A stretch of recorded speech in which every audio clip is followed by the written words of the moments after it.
first because we were new to this and we just believed our friend. We all attacked this woman horribly. We attacked this. I don't care who said it. Say what they said. I'm sorry, I had to go pee. She said, I'm going to say she. Pee, I don't give a fuck. And I went to go pee. She said, stop threatening to sleep with them men, because what if they're ugly as homemade sin, and then you're going to be stuck sleeping with them? Bitch, I didn't know. Well, bitch, I'll put a bag over their face, so. All right, that was my message. I'm out. Wait, is that where you left it? Wait. No, I kind of want to know who said it. I'm going to tell you who said it. I'll tell you on the back end. I just don't want to say their name. No, I ain't going to say next. But hold on, bitch. Yep. Hold on. Hey, Queenie. Oh, I was like, what? I will still fuck your daddy, and even if your dad's ugly, bitch, because you're ugly. I hate you. I'm leaving now. Oh, yeah. Queenie. You heard me pee, right? Bitch, I will pee down your throat, ho.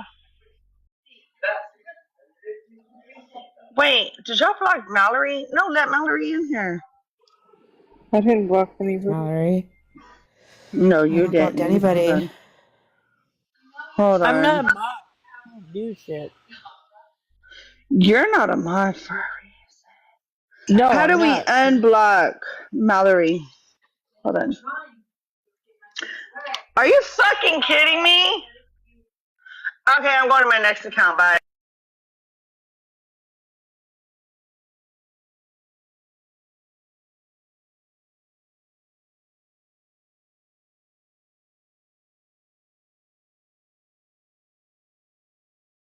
I have no idea. Just me. Thank you, Hannah. Thank you.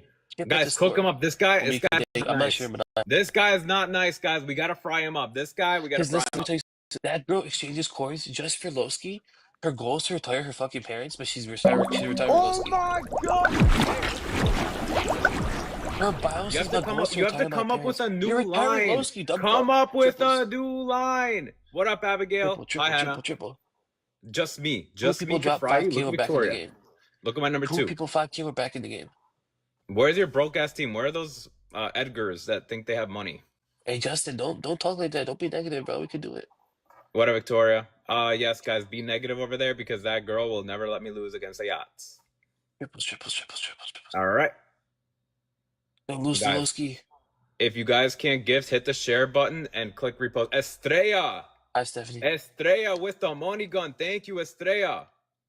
Guys, this is my little guys, this is my little brother. We gotta show him how it's done, okay? All right. He's in the house right now. He's in the house. Bro, you guys don't understand. Like, there's people on this app that when I lose to them, it generally like irks my soul. It sucks the life out of me. Literally, it sucks the life out of me. I'm one of them. I want to hear your tea. What tea, Stephanie? Wait. Am I one of those people? Yes, bro. You, Ishmael, and it used to be a side. Anytime I lost you 3 peons, that's like my mood would get ruined. It actually fucked up. And look, I got baddie shooter. Look at my number 2. That's Estrella right there. Don't piss her off. I swear she looks like Cristal. Okay. She's like a plus size queen that should be in a size life. Why should she she's not a plus size queen, okay? Stephanie, what tea? What tea you talking about? She's just a queen. The way you pointed out your number 2 and said she's a baddie.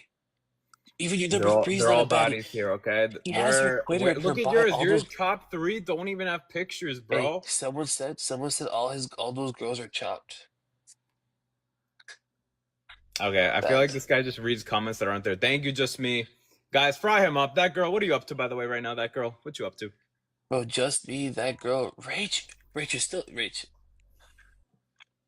Yes, Rach is here. I heard you spilling some tea. Stephanie! Oh, that's the baddie. Look at my number 1. That's the action. Hey, dumbass. Okay, she wants the tea. She was asking what you were saying about that girl. My number 1's actually a baddie, by the way. Yeah, she came from my side. She wants to know what you were saying about that girl. Justin. Yes, Justin. Come on, Justin, that's it, Justin? Can you pop a aqua gun like that girl or no? Here's the real baddie. He pops lions, by the way. Justin drops lions. This guy pops lions? No, wait, really? He dropped me 2 No, he lions doesn't. before. Justin will never drop you a line. How do you think he got to level 23? Justin, give that girl an actual game, because like she'll actually go Bro, crazy. tell that. Hey, she's not that girl. She's that bitch. You. Yeah. She literally took it easy on you. Your first battle, by the way. Lowski, she exchanges all her coins for you, and she still can't drop you big lions or unis. She's dropped me a lion against Luna. She's dropped me castle. No, she dropped hasn't, bro. Keep hyping up that chop shit. And he's not in Justin, your thank gallery. you. Hey, Steph, get thank him you. in your Bobby, gallery. Slave Boy. MVP that girl. Like Alexa, Estrella, thank you, Estrella. Just me, Victoria. Everyone's up. Don't listen to him, all right? Guys, fry him up again. We're gonna just fry him up. Let's see if this guy. Let's see if this guy plays. The guy that drops lions. Let's see if he does something. Okay. Quiet game. You want to play the quiet game? Perfect. Yes. Hey, 5,000 quiet game. Shut him up. Shut him up. First give triples. 5,000 quiet game. Okay. First give triple. Shut him up, yo. Estrella, where are you from? There's that girl. Hey, there's that girl. Yup, that girl. Easy money. Where is that little boy now? Where is he? Where'd he go? Can that guy really pop a lion? Can he pop a lion or not? What's going on in there? Hello? What up, Just Me? How you doing? And Just Me is here too. Did he run away? That girl scared him off? He's a coward? L coward, by the way. Imagine, like, literally, we just pop literally aqua guns as soon as we get on, and he got scared. And you know she could make the score, like, easily 100K. She has gloves and everything. She could easily make the score. Oh, God, she can't. If she gets to 100K, I'll do a post. Hey! If she did something crazy, you have to apologize and be like, yes, here. All right, you glaze her. How about that? All right, you apologize, take everything back. I know it'll eat you inside. If she pops you a line this game, I'll apologize to her. I'll squat her name and apologize. Oh, but no jokes. But anyways, she doesn't care. She's like, you know what? I'm gonna just fry him because she's a cheap fuck. No, because I'll let you talk on triples. That's 5K match. A flying jet. We're back in the game. Trust. You're not getting a flying sports jet. car. Flying jet. Who is gonna send you a Future City? We're back in the game. We do when we do our series and stuff. On the triples, we let him talk. I'll just mute him. For the triples, and then he'll shut up after. Every gift is triples, guys. Every gift is triples right now, guys. Happy birthday. Thank you guys for all the birthday wishes. It was a couple days ago. I'll accept any birthday gifts right now. That's that girl! Yes! It's going to be triples. It's a 10K match. If somebody has 10K coins, or 2 people have 5K, or like 3 people have 3K, drop it now. You know what I'm saying? Best time to drop it is now because it's a discount. Triples. Who's going to send it? Thank you, Victoria. Don't worry about my team. Yo, look, my number 2, she goes live as well. So yeah, one person playing for you. Yo, she goes live. My number 2. Yeah, bro. She dropped you 100 points, bro. What the fuck? What the fuck you want me to say to her? She's not gonna gift you. She's cheap. No, I'm just saying like. No, I'm just saying since you were saying like, oh, your number 1 goes live. He dropped you a head heart, a fucking head heart. Are you ready to shut up in 5 seconds? Guys, stop saying that. Don't copy and paste that. Do not copy and paste that. Anyways, Katie Cat, that's the only one that can give us a game. Come on. Katie Cat, can you give us a game? Can you give us like a, I know you have gloves, Katie Cat. Just give us a game. All right. Local, Wamika, they only play when I have a streak. I should have came with a streak. Yeah, I forgot nobody really likes to play for you unless I have a streak. That's the only time they ever play. Come on, bro. You were on vacation for a whole week. Or longer. I think you were gone longer. Don't they have like anything like, didn't they save their coins for you or did they spend it somewhere else? Put the wood down. What wood? Yeah, what wood are they talking about, bro? But anyways. Yo, Catty Cat. Come on, Catty Cat. Just for the one time.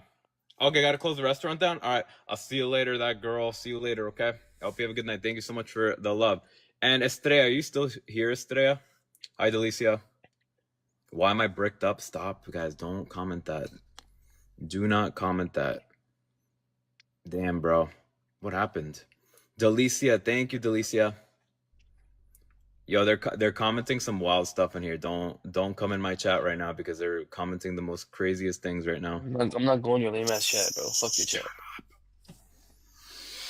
You're lucky that the restaurant queen had to dip, all right? You're very, very lucky, all right? Oh, yeah, you're back to square one now, huh? Shut up, bro. Be quiet, all right, little boy?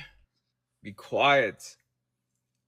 Guys, everybody hit the share button and click the repost. Everybody click repost, guys. repost the live right now so we can get more people in here. But stop commenting that, because when people join, that's the first thing they see. All right, so please don't comment that. Anyways, yo, Ayat, bro, where is that guy? Is that guy still there, or did he leave? Oh my God, Dylan's here. Dylan, you creep. Make it right and get Ayat a win. All right, I know what you do, Dylan. I know everything, Dylan. So come on, give us a game, or else. That you needed. Well, you wanted the money off the top, and when you couldn't do that, why did you point at Friends with Attitudes who did what was needed and just said, "Oh, she's scamming"? Scamming on what though? I didn't receive $1. Right. What? Right. They even said that I scammed on HJ's situation. Scamming on what? I didn't receive $1. Scamming on what? What am I scamming on if I'm not receiving anything? And the people who do send me stuff they send me stuff because they want to. I'm not forcing anybody to do anything. No, that's just like Scammy came in there yesterday complaining about people helping me get my nails and feet done. I'm not forcing anybody to do anything. I'm not forcing none of my supporters to do not one thing for me. If people do something for me, that's because they want to. I'm not forcing people to do nothing for nobody, even when I'm crowdfunding for people. You know what? People who do good things for people, other people see it, and that's why people do the stuff they do for you. You don't need to explain why you get your nails done to these people, because you do good things for other people. And I've seen nothing but good from your side. We've not argued, but we've had disagreements, and we've talked. And FM, when we had our disagreements, did we not do that on the back end and I told you I did not agree? Yeah. I didn't front you off in front of everybody. I just say, hey, I don't agree. Is this what you're doing? If so, I don't like it. Right. And I didn't cut you off like they wanted me to do. They didn't even want me to fool with you. And I'm like, no, I'm going to fuck with them because I want to. Because we dangerous when we fuck with each other. Me, you, bougie, me, bougie, you. When people who don't have bad intentions for other people talk, they don't like it. If you notice, that's why everybody always says, don't talk to them over there. And hey, I'm over here saying, go talk to Dora and T. Talk to them. I want you to. The truth will come out with conversation. Will they have it? Or will they lie? Talk to Friends with Attitudes. She will tell you exactly how it is every single time. Story is consistent because it's not a story, it's the truth. Hey, Florida man, can I show something real quick? Yeah, I'm going to check a message that I got because I got something that will... Before you go away, I want you to look at this. Yeah. So, can you tell me, since when does a funding receipts... This was the receipt... Oh, hold on. This is the receipt that Dora showed yesterday.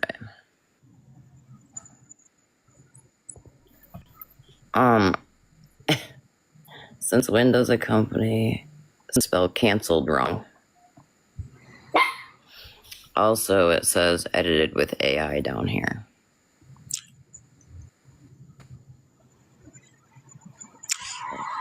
So if you go to Facebook Messenger and you use Meta AI, that's actually where that edit with AI comes up when you generate an image and enlarge it.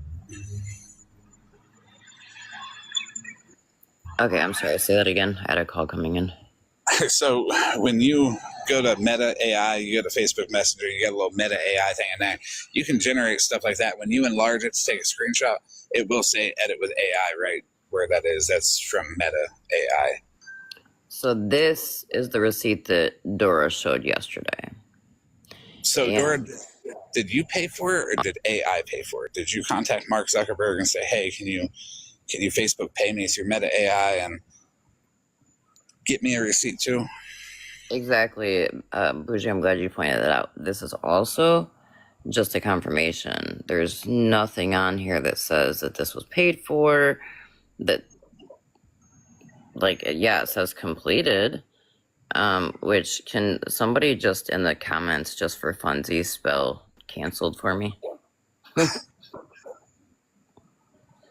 I just want to make sure my sick brain, is spelling it right. I would like anybody who believed Dora that Friends with Attitudes was a scammer to please do your best to apologize to Friends with Attitudes. Dora, you owe not only Friends with Attitudes an apology, but you owe a lot of people an apology. Hey, Florida man. Yeah. Not to cut you off again, but before I forget, also, can we let Mima in a box real quick? Because I don't think these dates are correct either. Yes, sure can. Hey, Mima, how are you? Hey, everybody. Hey, Hey, Mima. FWA, my love. Hey, me, my girl. Hey, baby. First of all, the dates are wrong. Completely. That's first thing. And if that was actually a quote-unquote booking, whatever deal, it wouldn't just, it would say Idaho Springs, it wasn't Idaho Springs, it was Idaho Falls, Colorado, secondly. If I'm not mistaken. I'll have to look at my stuff. But the dates are off. The dates are not right. Starbase, no, it says July 9th and July 10th, honey. That wasn't last week. And then at the bottom, it says that was created the 18th of September, 2023 to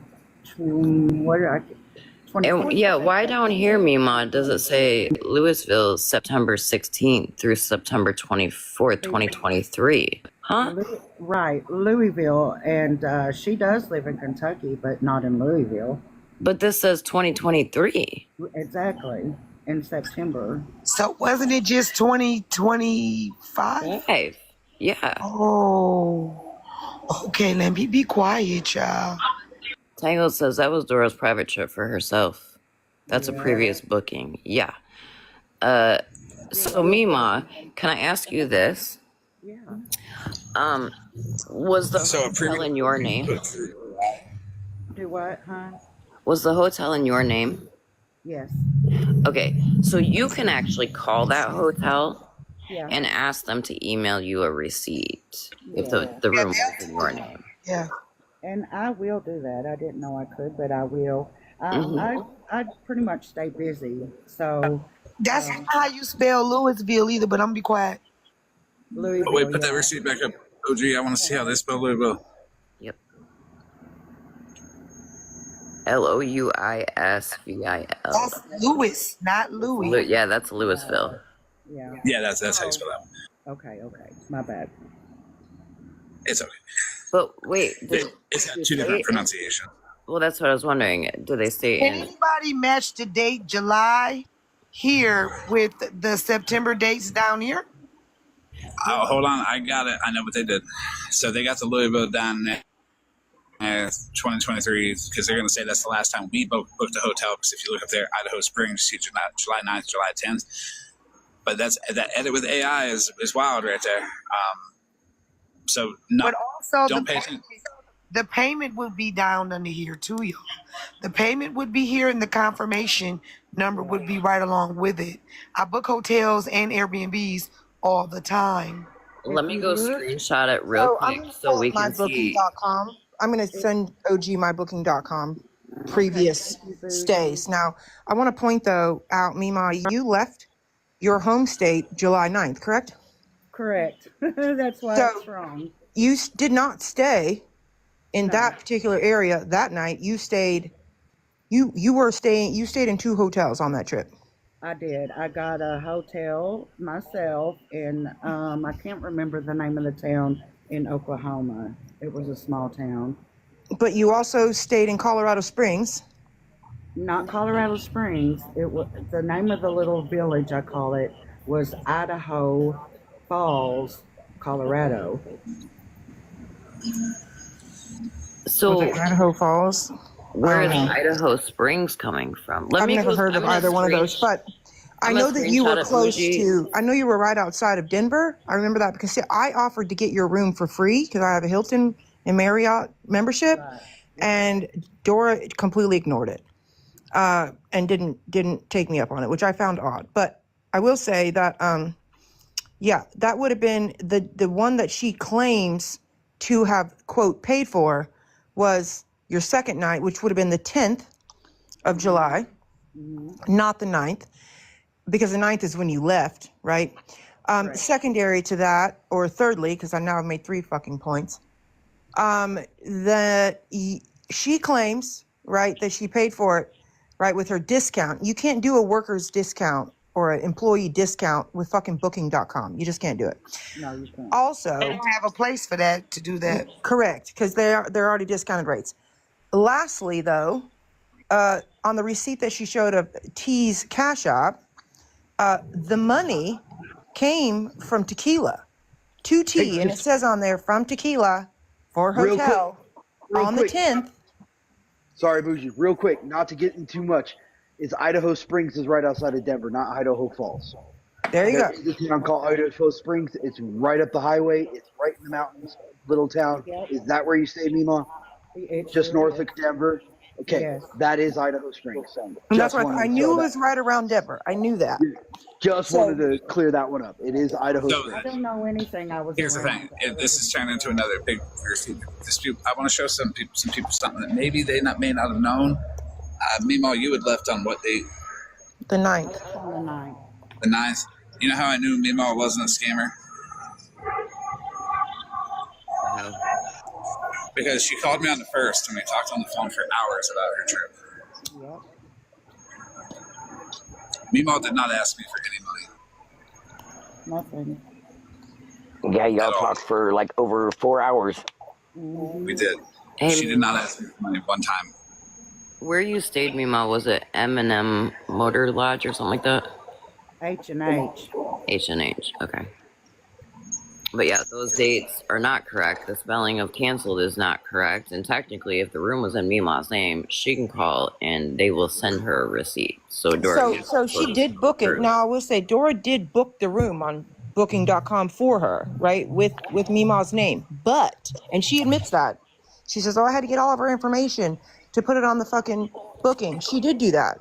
But if she's booking it, in Mima's name, then most definitely you're not getting a fucking worker's discount because it's not your fucking name.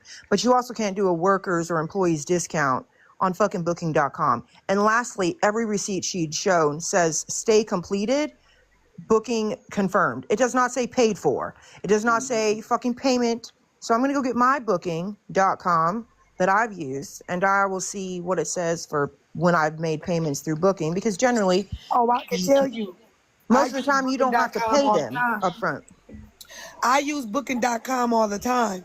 And only time they make you pay them up front is when you're like booking a resort or something and they don't even have you do that.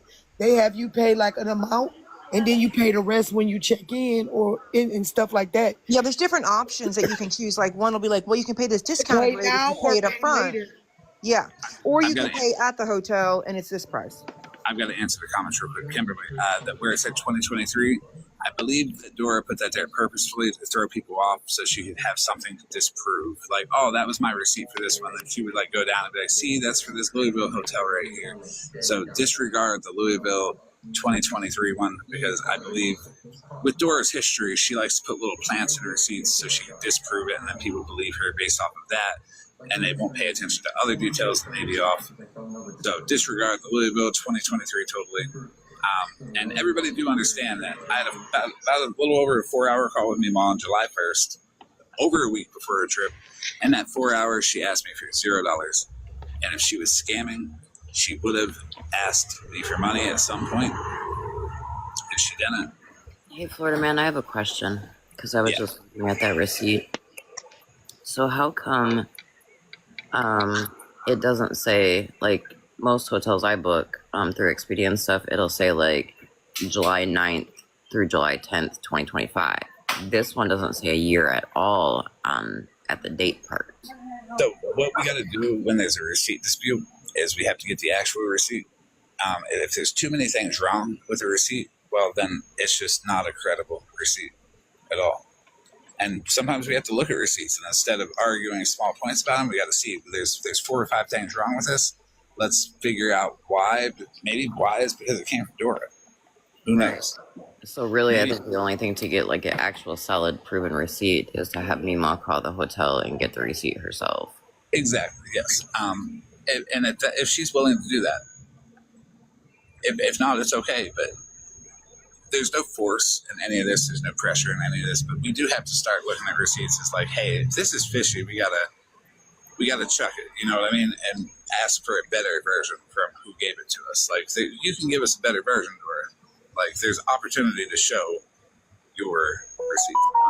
Mitch, you. Okay.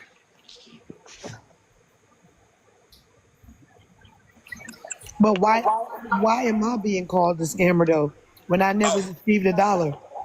They deflected. Yeah, that's just to throw everybody off Dora's track, friends. That's what they do. That's exactly what they do every time. Like an example, this live, I put her face up there with "Calm down, Karens," and as soon as I did, she started pointing at Mittens and being like, "Mittens is that account that's doxing people," which Mittens is not. But what does that got to do with this? Why not defend the accusation instead of pointing somewhere else? It's hurtful when you point at people and say they're a scammer when they're not. Mm-hmm. You're taking good people away from good people. People that need help, by all means, go to Friends with Attitudes. Do not go to Dora. Dora wants to try to manipulate people so she can skim off the top and still make herself look good. And everything's going to come out. And everything is kind of sad. Florida man, here's an actual receipt from that Dora booked Mimas with. And so that's not Mimas. That's not Mimas. That's mine. It's not. Yeah, this is Bougie. So I clicked on one of my previous days, and you notice how it says at the top, $87.30. It says the final price shown is the amount you'll pay at the property. But look down below. It says prepayment. So they, hello, Dora, can you click on that? I'd like to see it, please. Because notice the amounts are the same. So prepayment, but I have to pay it at the hotel. Booking.com does not handle your fucking payment, period. Because every time you book through there, they're going to be like, oh, you have to still present your card to the hotel, and the hotel has to authorize it. Yes, because Booking.com cannot authorize your card for any incidents that may occur. Correct. Deposits, for later charges, if you piss all over the walls. Booking.com can't charge you for that. You still have to present your card to the hotel. I've booked off of Booking.com. Dora has too. She knows this. But I find it hard to believe she didn't have any hotel stays between 2023 and now, considering she says she gets so many fucking discounts because of her work. But bitch, you don't get discounts for hotels unless you fucking stay at the bitches. Yeah, I kept telling her over and over and over that, Bougie could get the hotel room for free and everything, on her discounts and stuff. And I just kept being ignored. Yep. I was said there. It over and over and over. And they were begging for help at that point because Mima was on the road and it was getting fucking evening time and she needed to stop. She still had a jillion hours left. So it was like, but no, didn't want that. I have to play a receipt real quick. I think if I want to urge people before I play this, that if you, I haven't watched, I don't know what it is, but if you, even for a second, thought the Friends with Attitudes was a scammer based off of what Doris said, it's okay. But I urge you to reach out to Friends with Attitudes, show her some support. And, don't you come for her. Don't you fucking come for friends. Well, here's another, real quick, here's another booking receipt where it actually shows the amount. The next screenshot I'm going to show just real quick is also going to show confirm. This is booking.com directly. And then you'll see it actually has the booking number, the property name, booking details, everything. Mm-hmm. Yep.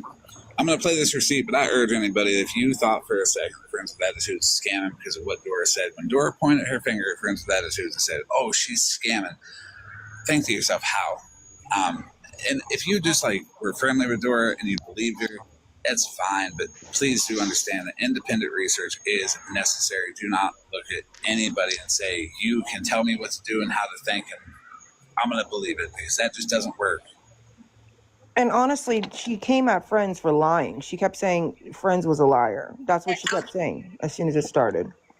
There ain't no way she freaking was scamming for anything. I wasn't even on the app all that much at the time, and I was able to determine within 20 minutes that Spring Competitors had no way, in any way, done anything wrong. Friends said, hey, there's a problem, and she solved it rather quickly.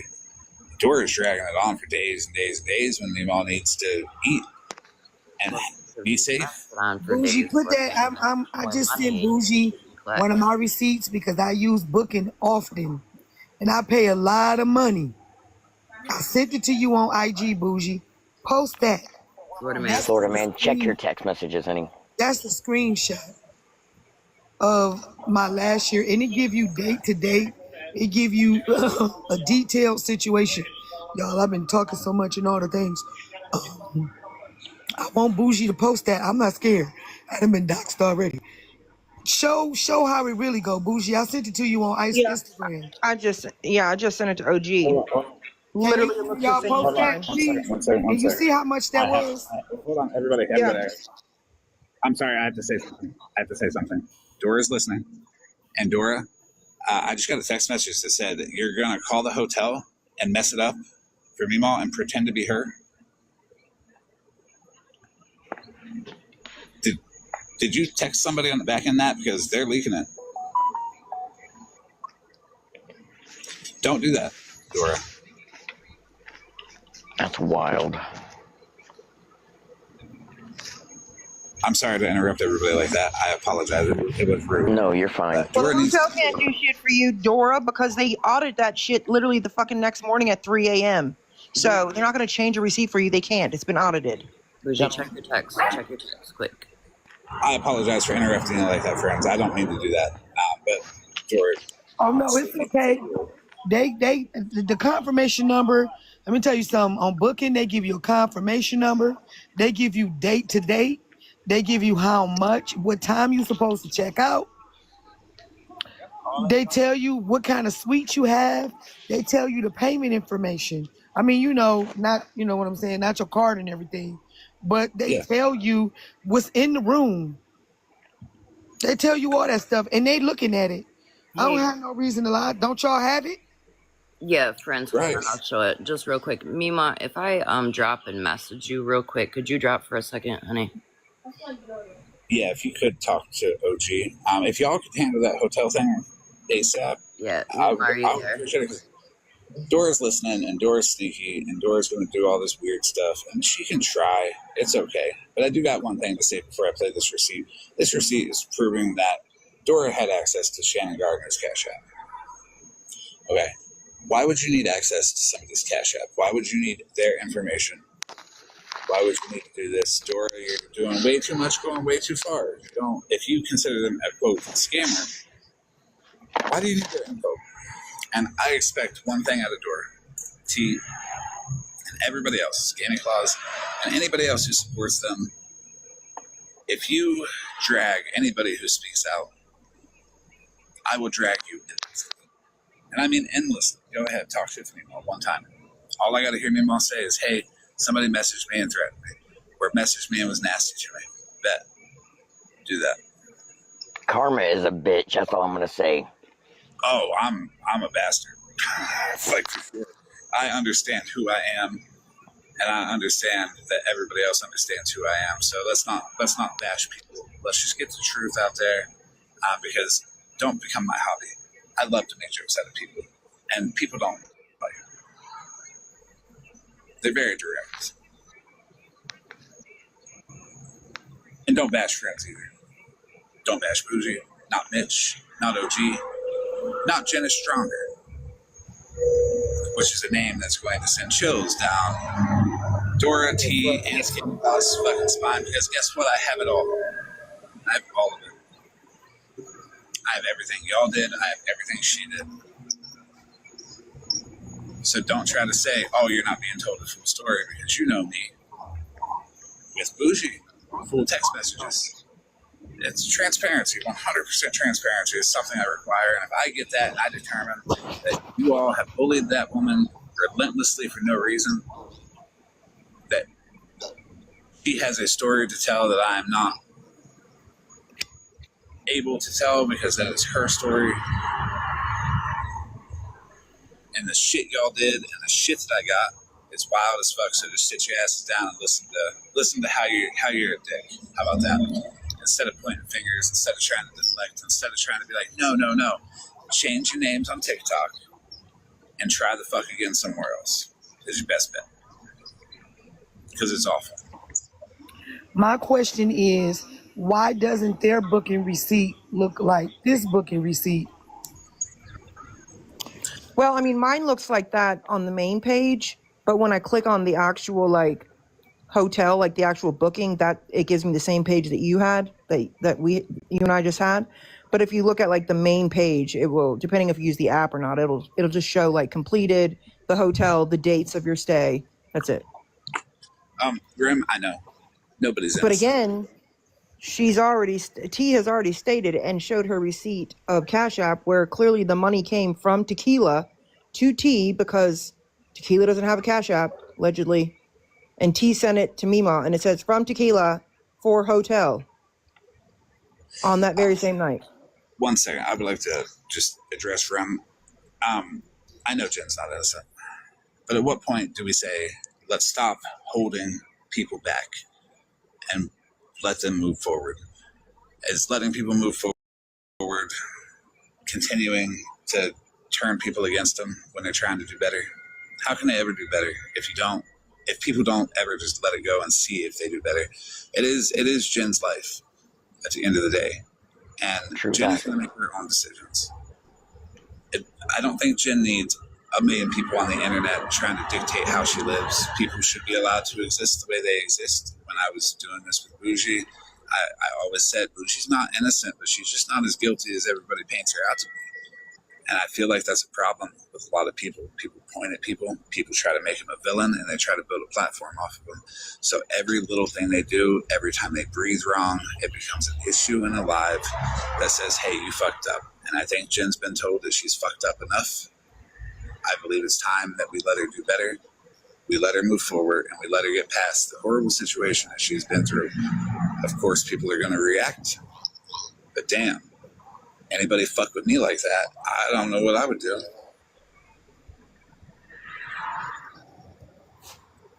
And it's not about clout. Never is. I don't even advertise Jen. I don't even say I'm talking to Jen until now. And it is what it is. Let the woman live. Let the woman move on. Let her tell her story. Let her take boxes. Let her go where she wants. Let her associate with who she wants. Let that woman have friends and people to talk to. Because what people are missing is why I say, if you don't like Mallory, don't attack the people she associates with, because people need people to help guide them in a different direction, to help make them better. People need to associate with people, to have friends to talk to make sure that they have something to actually be better for. When that's being taken, that doesn't put anybody in a better place. That keeps them where they are, so she can continue to be content for Scammy Clouds and Dora and T. And she's not content, she's a human. But these people that have done all this to Jen, to me, to others, listen, they are religiously regurgitating, oh my God, all the things they've done. Well, let's be honest. All the things I've done personally? No. See, all the things y'all have supported and done to me, prior to that, we overlook.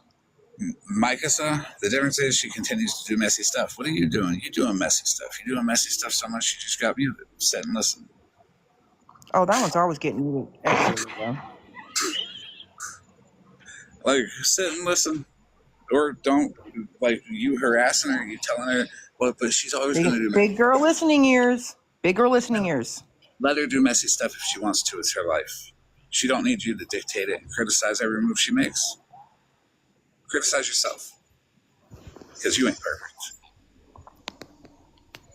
Well, I just know that I ain't done half the shit these motherfuckers have done. That is a fact, Jack. It's common, and I didn't mean to point that right at you, Rem. I pointed that at Scammy Claus Dora MT, because I know they're listening, and I know they're freaking the fuck out right now. Well, Scammy Claus defended fucking T and Dora that night.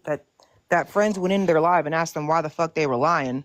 And, Scammy Claus was like, Dora and T have been drugged for being scammers for many, many months. Bitch, you're the one dragging the fucking bitches. Bo Gibbons, stop. I have all the receipts that says Jenn called it off, and nobody ever put it out there as Jenn called it off. If people are bullying you left, right, and sideways. Yes, we did. Yes, we did. That she called it off? Yes, we did. Yep. It was put out there. Immediately? As soon as we found out. Yes.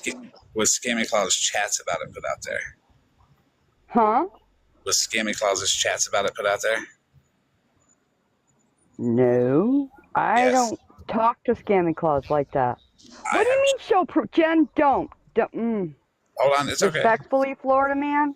It's okay. Respectfully, because you are my friend.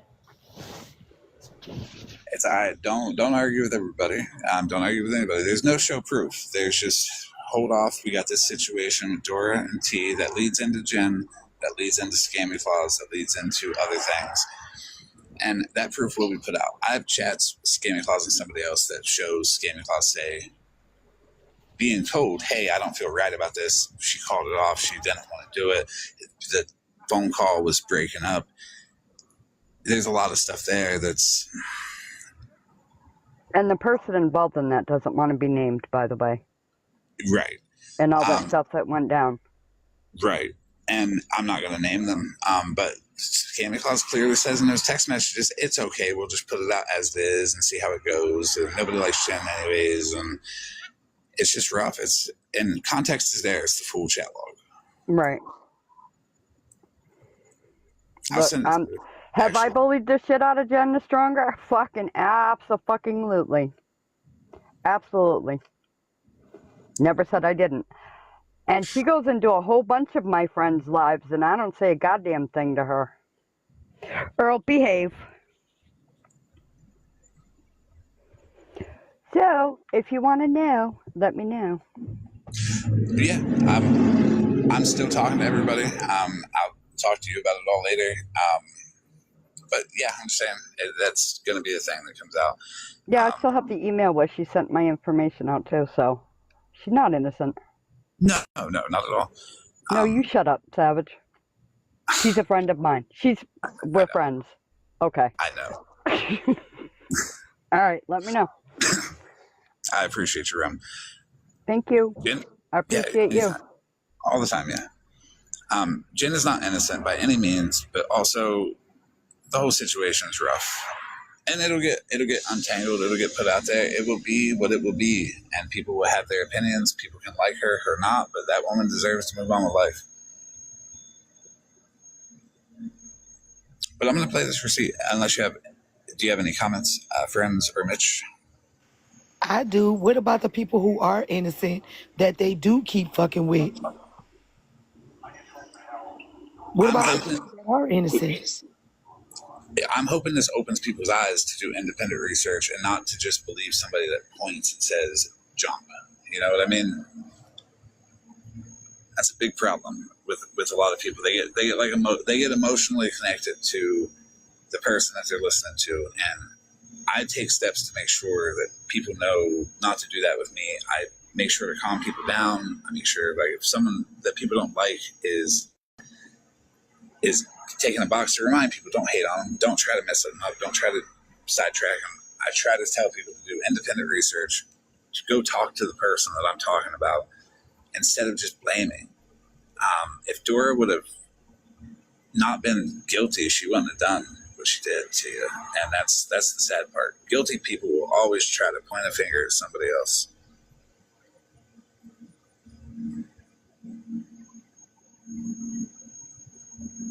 And anybody who's watched Friends for any amount of time can clearly see she's not scamming anybody. She's not telling people to send her money and then she sends it to other people. She puts their Cash App up there.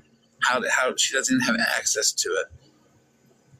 Like the smallest bit of critical thinking would point you to Friends with Attitude is being falsely accused of this by Dora. And as much as Dora is not credible, it's still hurtful. There could have been that one person that believed Dora, and instead of going to somebody who's actually going to help her with friends, she went to Dora, and now she's getting money taken off the top. We might not even know about it right now.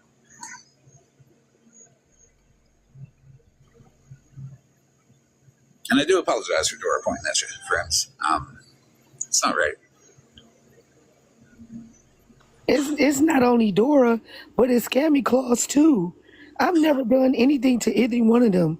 The only thing that's ever been done was the fact that the people told the truth about what they have done, not me doing anything to anyone. The only thing I've ever done was give y'all a place to speak about stuff like this and tell the truth about the people who are doing the fucked up shit. People are putting names on me that's not true and trying to tear my platform down when I don't do nothing but help anybody. I help anybody I can, but to lie on me is crazy. It's crazy. It's almost like jealous of you. It's like, how can somebody do something selfless when they could never fathom the idea of doing such a thing? Yeah, it's wild. I'm gonna drop. Okay, Mitch. Yeah, I'm gonna drop too, but thank you. I'm gonna sit here and listen. Thank you, baby. But hey, 50, I love you. Even Farrah is now saying she's been through some stuff. You know what I'm saying? So why does the people that keep sending people through shit be the ones that get the pat on the back, and the ones that do the good work is the ones that get dragged? It's a weird ass situation, and I'm most definitely tired of it. And I need every clip, everything that y'all have seen these people do. They need to be dragged too. Oh, 100%. And I would love to drag them with you. Well, I'm all for it because I ain't did nothing to nobody. I ain't did nothing to nobody but try to help each and every last one of y'all. So, and you've done a great job at it. You've presented more positivity to a side of TikTok that knows nothing but negativity than a lot of people have. And I get it. I mean, they point at me all the time and say I'm such an evil bastard. Why they don't want to face that they're wrong. They don't want to face that they're out for themselves. And I'll tell you what, I don't need anything from anybody. No money, no nothing like that. I never ask for it. I never accept it. I'll never accept money to talk for people. Me raising money for people, that's not my strong suit. That seems to be yours because you knocked out the Meemaw stuff quick. It was impressive. It was just like, hey, Coco girl. Did meet my daughter in here. Oh, hey, how are you? It was quick. It was like, here's the problem. And it was just right to it, immediately done. There we go, done. Move on from it. And the fact that they took it and did what they did with it, they could have just said, wonderful. Somebody's helped. My strong suit is I want to thank you, Florida man. I just want to thank you. I'm going to get down. I am tired. Like, literally, I've been through a lot. I am tired, but I will see y'all tomorrow. Yes, ma'am. I appreciate you coming in. If you want to take a box to say anything else, you're always more than welcome. Thank you, Florida. Yes, ma'am. Okay. I'm going to play this receipt about Dora having access to Shannon Gardner's Cash App. Sometime during this live and some kind of conversation or intermission or after this live, if you thought Friends with Attitudes was a scammer because of what Dora said, please reach out to her and please apologize to her. If you don't want to reach out to her on the back end, please take a box in her live when she goes live and apologize. I give you a train of thought of why. I'm sorry, just ain't going to cut it. Just, hey, why did you think that? And what made you process that just from what Dora said? Hey, Donna, do you know you're in the box? How we doing, Michael? Good. How you doing?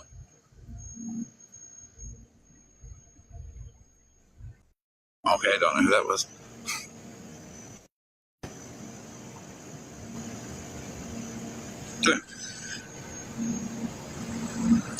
Mods, do please take care of people who are trashing Jenna Stronger. I have no idea who that was. They knew my name, though. So, okay, playing this clip. Finally. Sound like Miss Unknown up here getting sidetracked for 25 minutes. At least not 5 hours.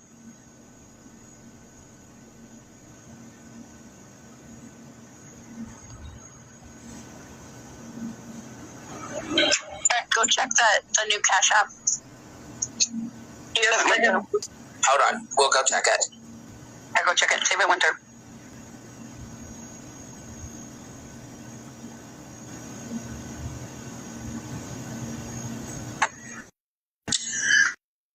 No. You have the Nick? Terry, hold on. Hey, what one? Thank you. How was your game? Did you win? Cool. I don't see nothing. I may not be seeing it. It just came through. It just came through. Okay. So you are. It just came through? Yes, it just came through and I pressed accept for you. Covered. Oh, that's dope. Nope, it was canceled. Again? They just literally asked them, do they have PayPal? They're flagging her. They can't be flagging. Oh, Cash App's flagging? Yep, Cash App is flagging her. Okay. That was too salty. I'll be right back. Ask her, does she have PayPal, and I'll give you her PayPal information. I'm gonna have her send it to mine. I like the noodles with the ranch. The ranch is bomb. Come on. Yeah, because it just sent me a notification, and it said, because me and Shannon both are logged into it, so that I could help her during her live. It says that the Cash App that was just sent to you now has been canceled. Oh, you'll play about this one.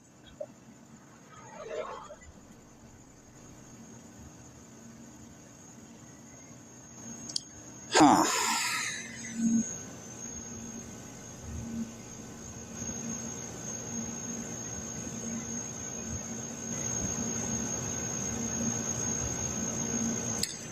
Well, that says some stuff. Hi, can you hear me? Yeah, I can hear you. Okay.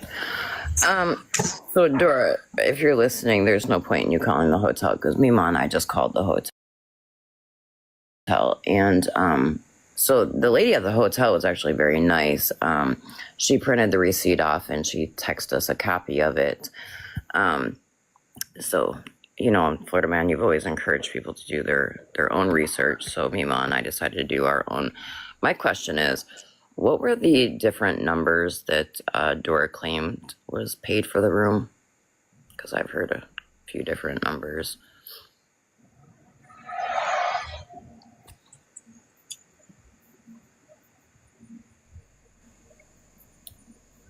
So check-in was July 10th. Mima checked out on July 11th. So Dora, your altered receipt, you should have, you know, went back and looked at the actual days that she was there. Also, it was $80.10 that was paid for said room. Can you send that to me? I sure can. Thank you.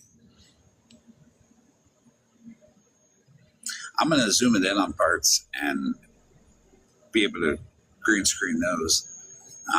But yeah, that's a little weird, Dora. Good thing people don't trust you anymore. I didn't want to zoom in because I don't know what information needs to be redacted on there. Yeah, that's why I'll zoom in and I'll be able to take off the information. And also, I'll be responsible if anything gets leaked. And that way, it's easier if I just take the blame for it. Also, I did want to let it be seen that there was a desk and, you know, a keyboard so that Dora can't be like, oh, they made up that receipt, blah, blah, blah. No, Mima and I were on the phone together when we just called H&H Motor Lodge. And we did also warn them, Dora, that you may be calling. So good luck trying to get any information from them. She texted you that receipt, right? Would you mind texting her back and saying if anybody calls trying to pretend to be Mima, if she could just let you know, they'd be like, hey, one person called, just so you know. Yep. Hold on. And I'm going to send you screenshots because the woman gave us her personal number to text. So I'm going to send you the screenshots because Mima did have to send her ID in order for us to get the information. Oh, good. That makes it even better. Yeah. So hold on a second.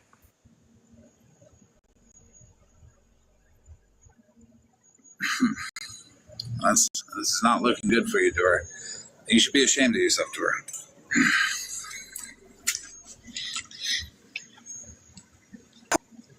This is why independent research is perfect. This is why the person like me present. I don't need to be all up in it all like that. I don't need to call the hotel. It doesn't look like a personal vendetta against Dora. Hey, Mom, how are you? Hey, darling. I just wanted to say, yes, there was $80.10. I'm sorry, you're like super low. Oh, I'm sorry. Yes, it was $80.10, and I paid $25 for Bailey to be able to stay with me in the room. And so, look at it this way: Tequila sent T $100. T sent that $100 to Dora to book the room, correct? Okay, the room was $80.10, so that was some pocketed change for Dora on her end. But this also proves that the room originally was not $175. The room was not all of a sudden $125, so on and so forth. So there you have it, Dora the motherfucking Explorer. So when Dora said that the hotel was $170, because I remember that one, it wasn't. It was $80.10. Yes. Correct. That's what they just told us. And actually, so I clarified with the hotel lady, Florida man, if you zoom in on that receipt that I sent you, it says tariff $80.10. So I asked her, I said, is that the amount that was paid for the room? And she said, yes, it was. So you mean to tell me that Dora told everybody that it was $175 and she only collected, $100, but through work discounts and all that, she just covered the rest of it because she's such a nice person, even though she pocketed $19.90. Correct. Yes. Hey, Megan, I just seen you come in. You might want to pay attention because the receipts are receding, ma'am. Why would she want to make herself look good and be like, oh, but I'm a good person. I used my work discount and I paid the rest. Why would she want to do that? Could anybody guess? Hey, Megan, how are you? The three different amounts were lower, lower, and lower, probably because she was like, oh, she could use the excuse. That's what it was after my work discount.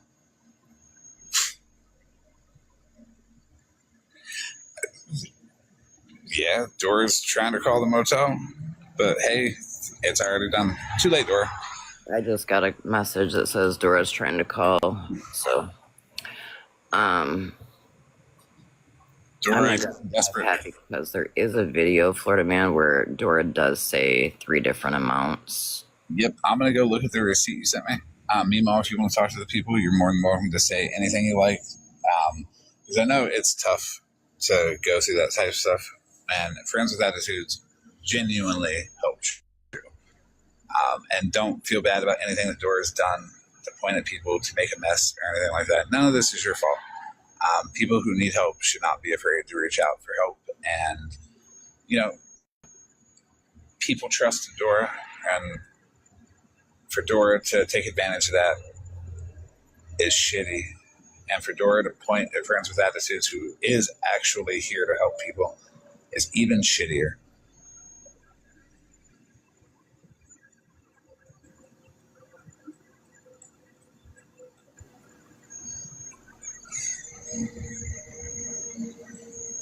Mima knows I give a fuck about her.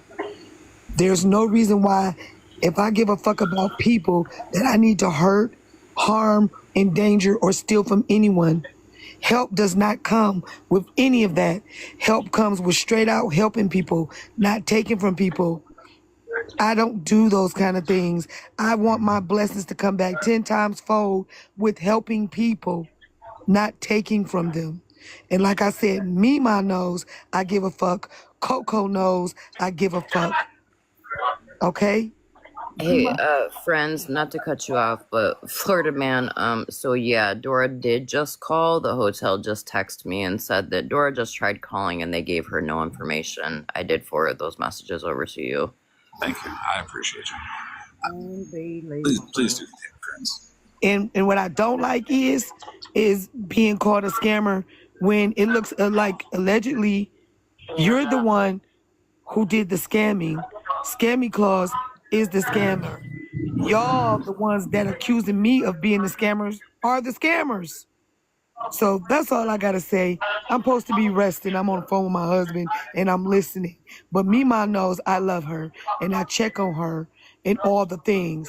But for all of y'all that said fuck me because T and Dora told y'all that I scammed or Scammy Claus said that I scammed, you guys weren't genuine supporters anyway. Y'all need another motherfucker to tell y'all about a motherfucker that ain't doing shit wrong but helping people. So may y'all be blessed and know the difference and have discernment on what's real and what's fucking fake.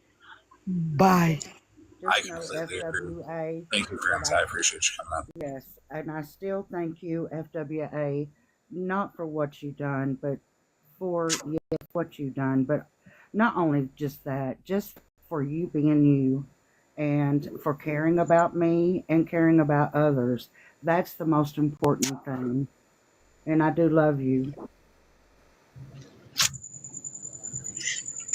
I heard Dora's big mad over there right now.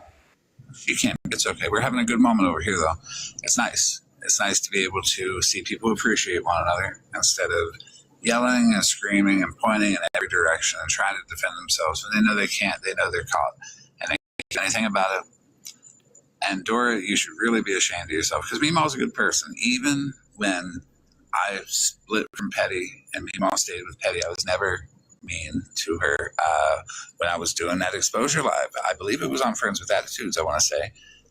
Meemaw came up and defended Petty, but I was like, please do say anything you like, speak. It's okay. And I never once treated her any different because she had an opposing opinion, because I appreciate opposing opinions, because if we don't hear out opposing opinions and do our own independent research, we don't get nowhere. We become like Dora, who says my way or no way. Don't go talk to them. And it sucks when people are like that. And it sucks when people are like that and they hurt other people. Meemaw's real life was affected at the end of the day. And friends who actually helped her was attacked for no reason because people want to deflect and steal and just rip people off on the internet here. It's wild for the man, because remember it was Dora that was screaming that I supposedly was scamming Jenn, even though, I had her nails done, or damn near done, 3 out of 4 pairs. So I wonder, Dora, were you planning on keeping that money? Were you upset that I actually sent it back to Jenn? Right. Hensley, absolutely. We have argued, it's gotten a little heated sometimes, but we've always been able to pull it back in and just be like, all right, we're going to butt heads sometimes, and it's okay, and still respect one another, and not go around all out war all the time. That's why I respect you, because you stand your ground and you argue your point, and I like it. Hi. Hey, just here. You're in the box, right? Mike. Oh, not you. Mike, no, don't drop me. Don't drop me. You ain't allowed here. I don't. No, Mike, no, let's have a genuine conversation. Not genuine conversation with your fucking stupid ass. Fuck you, Cassandra. Nincompoop, Cassandra, Skittles, none of them are allowed here. I don't give a damn. I've tried to have genuine conversations with them, and all they want to do is run around and talk shit. I've drawn my boundary. That is it. There's no genuine conversation. They can have a genuine conversation with a dickhead all the way across the app. I don't care. I have to agree with that one, because I don't even know who Cassandra is. I found out about her because apparently she was in a box calling me a addict and all the things. I never knew her before then. It's awful. This ain't about that, though. This is about this. That's not going to derail us. Dora, so yes, it's disgusting what you did to me, Mom. It's disgusting what you did to many other people too, and that will all be uncovered. Shannon, how you gonna steal that lady's medicine money and then frame her to be crazy on the internet just to keep $89? Someone's mental health is worth more than $89 to her. Meemaw's actual life is worth more than whatever you guys pocketed over there. Thank you, Florida man. I'm going to go look at that receipt, and I'm going to zoom in and redact and all that. If you guys want to talk, if anybody wants to ask any questions, feel free to come up or ask them in the chat. Florida man, apparently Dora's over there saying, me calling the hotel prove that she paid for the hotel, and the chat is in there saying, good job, Dora. Here, let me break it down for y'all. Sure, Dora may have paid $80 for the hotel. How much did Dora collect for said hotel?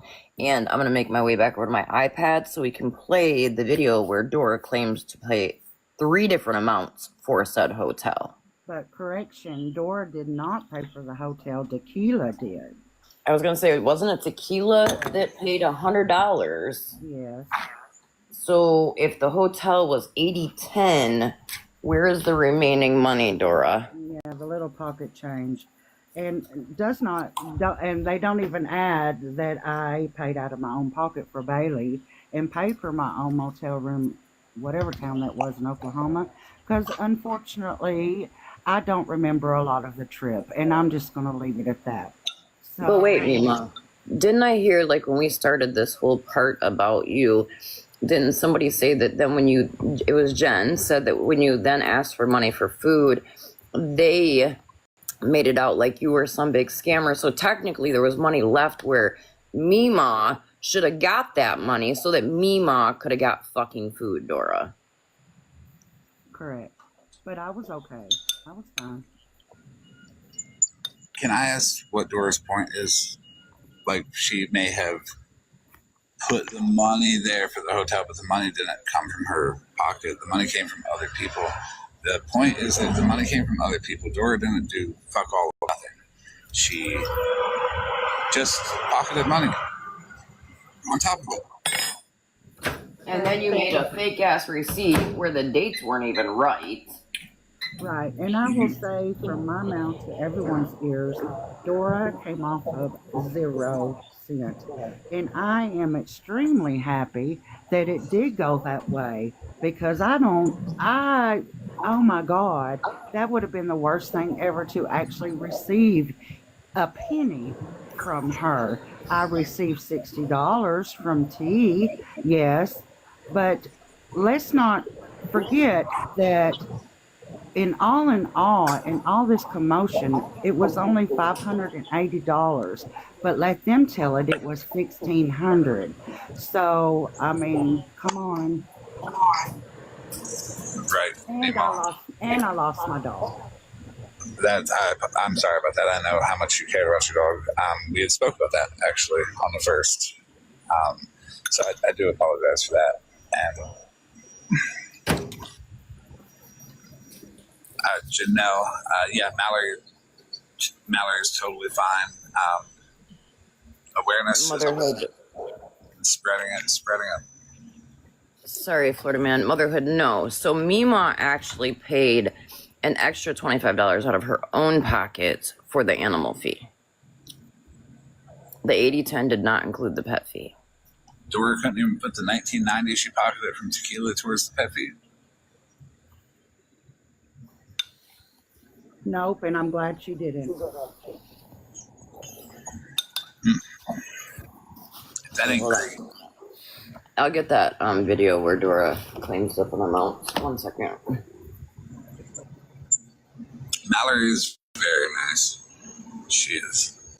Mallory is a good person. She is great. Mallory jumped on that bandwagon too and called me a scammer. Dora got everybody fired up about it. My feelings was hurt at first, but now I'm just like, I don't give a shit. You know, think what you want to think. I know the man upstairs knows the truth. Period, point blank. Say what you will. a conversation with Mallory is always good. She's always willing to have it. I never doubted you. Friends never doubted you. Bougie never doubted you. There's a lot of people that never doubted you. And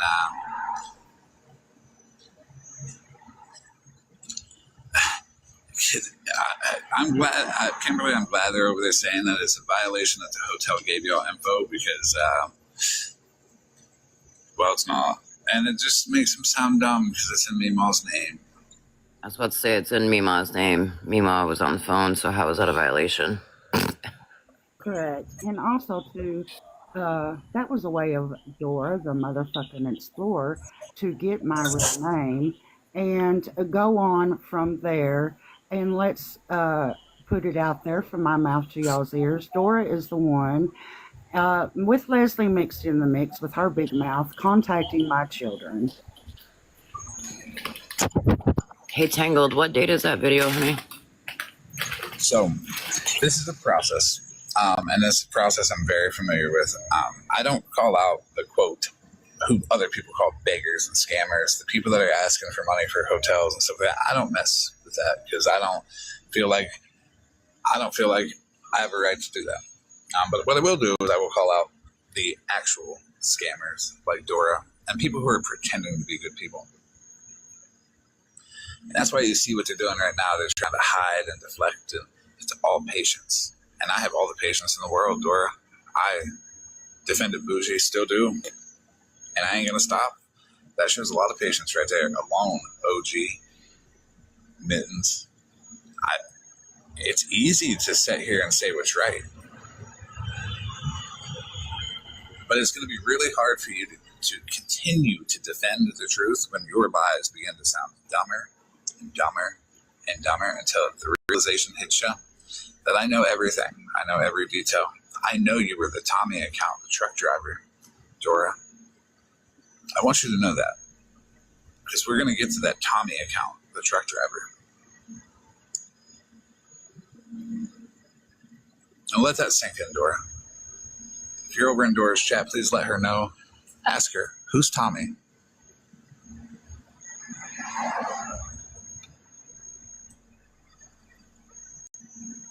And Tommy ain't got nothing to do with this situation, but Dora will know. And Dora will know I have the proof.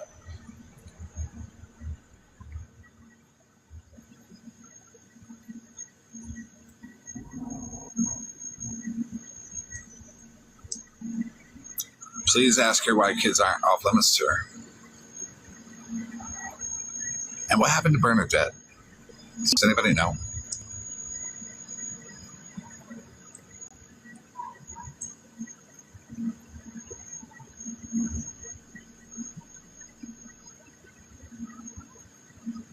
Well, this is weird.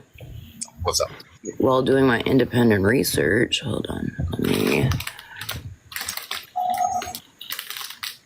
just get back here. Hold on, let me get to it and then I'll turn my screen on so we can all look at it together. Okay.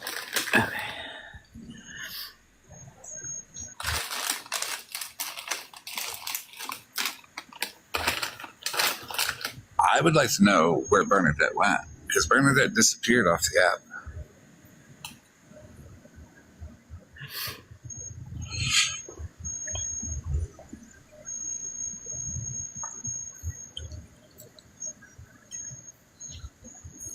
Okay, so, and if y'all want to watch this, feel free to go to Tangled Web of Lies 818, but we're going to watch this one first. So, let me pause it.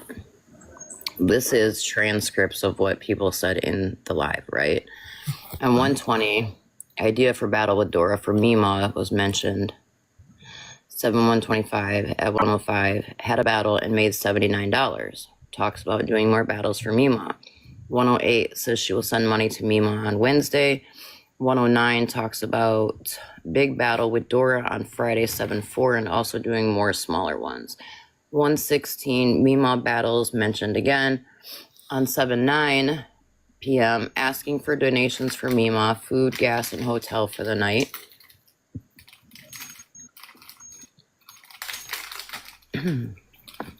Okay, money received. 6:30 to 7:09. $100, $50, $100, $30 Zelle, $60 battle. Drop and go. No, I'm not listening to shit they're saying. I don't give a fuck. 30 for Zelle or to Zelle. $60 battle sent. $10 Zelle sent, totaling $350. $5 to drop. Robbie not counted. T claims received $250 plus $100 for hotels. Sent 60 to Mima for battle. Claims she made 79 from one battle. But what about the other battle she mentioned? Said she sent Dora 100 to book the hotel. Let's go to the next one. Okay. 79. T says she received $250 plus $100 for hotel. Dora says the hotel was $110. So she put 10 of her own money in. Dora says Mima and she gave T around $500 for Mima. Dora said the hotel was $175, but with her discount it was $100. Yeah, Dora says about if I have a roof over my head, you know? Yeah. So if anybody would like to help out, it started by collecting $1,400 for rent before the move was thought of. Please go to my Cash App and my Venmo. And no, I'm not Shannon. I will make sure, and I will show receipts. I collected none of the sort. None. Now, keep in mind that are being cleaned out. T's score was 22,421. Dora's was 12,856. Help me, Mom. She's needing help for the hotel tonight, and then there will be gas the rest of the way, and then something to eat. Let me get on and use my work discount, and let me log on and let me see what I can get it for. Well, I got it for $100 less with taxes and all. That was like $75 off the hotel. So I booked the hotel immediately and sent her the confirmation receipt. And I had to get her to tell me her name so I could book it through the app. Well, I did that. I sent the confirmation. I still have the confirmation, and I still have the confirmation number, and the stay was complete because it sends me an email saying the stay was complete. So that is the only thing that came to me to book for her that day because nobody else knew how to. She didn't have the money on her Cash App card to go in there and pay. It was a big mess. And instead of people sending more money at that time, I was like, okay, well, I'll just use my work discount. We'll grab it for you and book it straight through the app. That's what we did. And just for her trip alone between me and T, she got almost $500. I'm gonna pause right there. Mima, is that statement correct? That's incorrect. Weird. And I also want to, I want to add that I have been on this app since 2020. I have never asked anybody for any money. Never. Did I Cash App request a couple of the ladies there at the end? Yes, I did. But you know what? I canceled them. As soon as I sent them, I canceled them. Period. Mima, respectfully, you don't have to explain yourself. Yeah, it's okay. She's been attacked. I would say if you feel the need to explain a little deeper, go for it. You will get out of that, though, because we hear you, we're listening, and we believe you. I know, honey. Thank you. Well, I'm confused, Dora and Tia, how you're over there screaming that I'm a liar when the only thing I'm showing is y'all's own words and the proof straight from the hotel.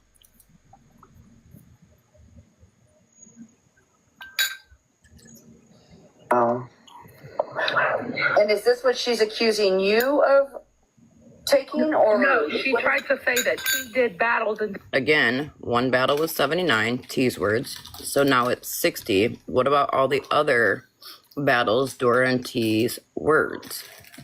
didn't give her that money. That's bullshit because I have the receipt that T gave her $60 of what came from that. I can't believe she did. I'm genuinely confused. So this says, so was the battle money 60 or 79? What about the other battles you did for her? Where is that money? What about the battle money from T and Dora's battle? Did you both give around 500? I thought T said it was 250 plus 100 for the hotel. Was the hotel 175 or 110 with Dora's discount? It was said to be 100, but it was also said that it was 110 and Dora put in 10 of her own money for that hotel. And I'm genuinely confused. And I'm genuinely confused. And I'm genuinely confused. And I think we're all confused too, Dora. I'm not. I get it. I know what she did. We all know what she did, but it's hard to wrap around. Like, Dora was nice to people, and she's a very personable person. And she used the manipulation tactics that I was talking about for the last 8-9 days in the live, and she triggered people's feelings. Like, look at what a good person I am, and let me use trigger words like thief and liar, like you're doing now, Dora.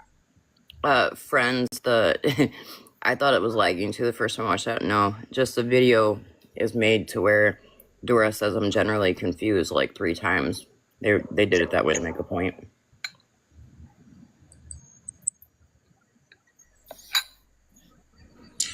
Oh, hey, Janelle. Do you mind DMing me?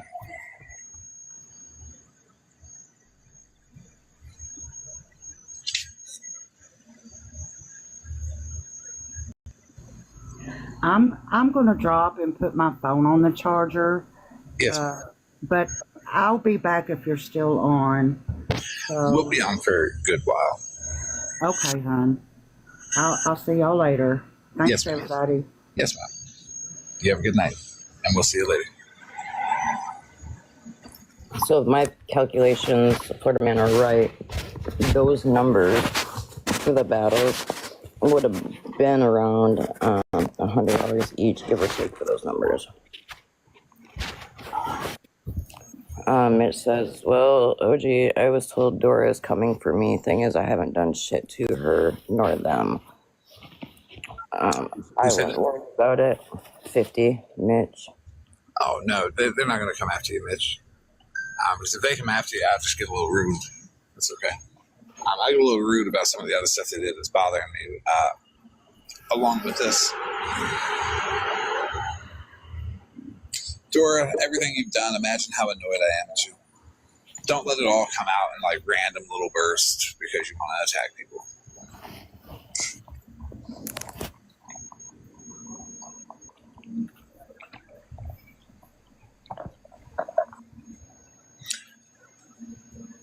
And it's okay, Janelle. I want to talk about it in the chat because I don't want people to like get you confused or become confused. The most important thing is that don't send people money, please. If you feel like they need help, offer them resources. Send them to reputable people who can help them in ways that's healthy for the community. My recommendation would be Friends with Attitudes. Tell them, hey, go DM Friends with Attitudes, because Friends with Attitudes will be able to determine whether they're telling the truth about what they're going through or if they're lying. It's always good to have somebody who can see through the bullshit, have a chat with them. If anybody feels like you're coming across a scammer, someone that constantly asks for money, or you feel like you're sending them money all the time, please do send them to somebody who's real about shit. Friends with Attitude, me, Bougie, OG, maybe not OG. OG has Nope. Don't send them to OG. My heart's too big. Nope. If they need to talk, send them to me, but please do not send me anybody that needs financial help. Yeah. Send them to Friends with Attitude. Send them to me. Send them to Bougie. Send them to somebody who's going to be able to really ask the questions that need to be asked and determine, hey, is this person like an habitual scammer or do they really need help? And it's not even like harsh questions either. It's just conversation. Yeah, because you could tell me that you stubbed your toe and they need $50,000 for surgery, and I'm gonna feel awful and try to figure it out.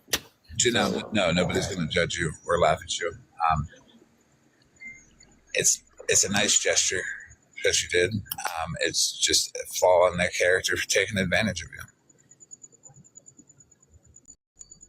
Honestly, doesn't put you in any negative light. Because you being willing to help people is a good thing. And we need more people that are willing to help people. But this is the internet and TikTok, and people like Dora, T, and Scammy Claus exist, and they use people. And it might not just be for money. It might be to build a platform on, or you're just the next, person on their list of cast members to throw under the bus.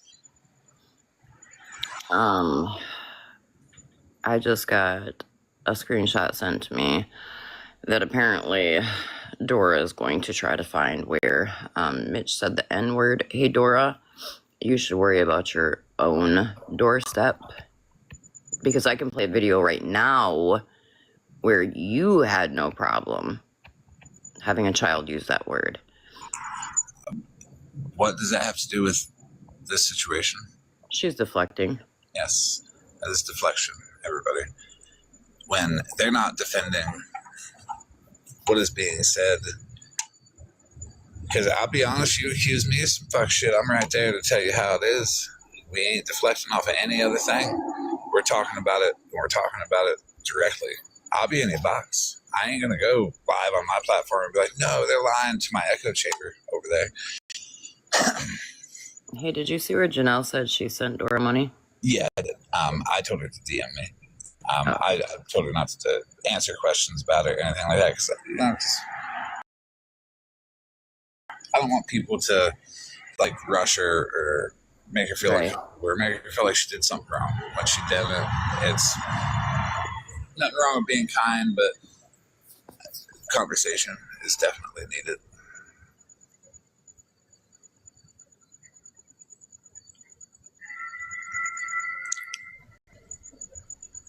I feel you, Mitch. And I believe Dora also said it wasn't you. Several times.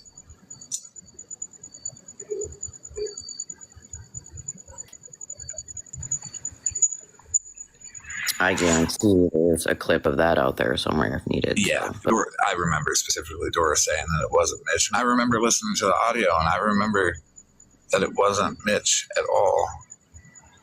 And when people deflect, they lie. Just like when Dora pointed at Friends with Attitudes and said what she said. It's awful that you do that. You want to hurt anybody you can, Dora, just to keep your character shit. And people see it. You might look at your chat and they might be like, go Dora, but they're gaslighting you. They'll fall off one by one. It's okay. I've got the patience to go the distance. Do you, Dora? Do you, T? Do you, Scammy Claus? Hey, Dora, how do you spell canceled? If she didn't spell it right on the receipt, she's probably not going to spell it right. It's your least favorite word. Right, I was pop quiz spelling bee. It's not even canceled. For Dora, it's going to be more, don't do that stuff no more. Don't hurt people no more. Because vulnerable people will do things for people. People who have been mistreated in life feel like they might need to do extra just to be accepted. And it shouldn't be like that at all.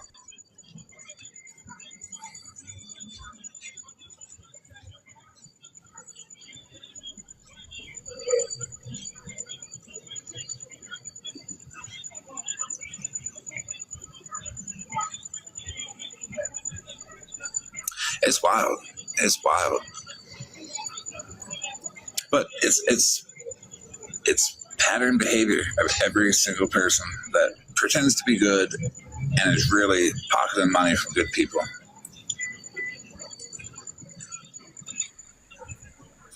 And to be honest, it's kind of sad because I'm like the biggest hater on this app. Like, and it's probably why she's freaking out. I'm not going to hate on you, Dora. Don't worry. Or T. As long as you're honest. You can come over here and take a box at any time. Notice I didn't say I wasn't going to hate on Scammy Claus, though. I'm going to enjoy that one with Scammy Claus, for sure. Hey, Scammy Awards, I have some nominations for you, if you don't mind.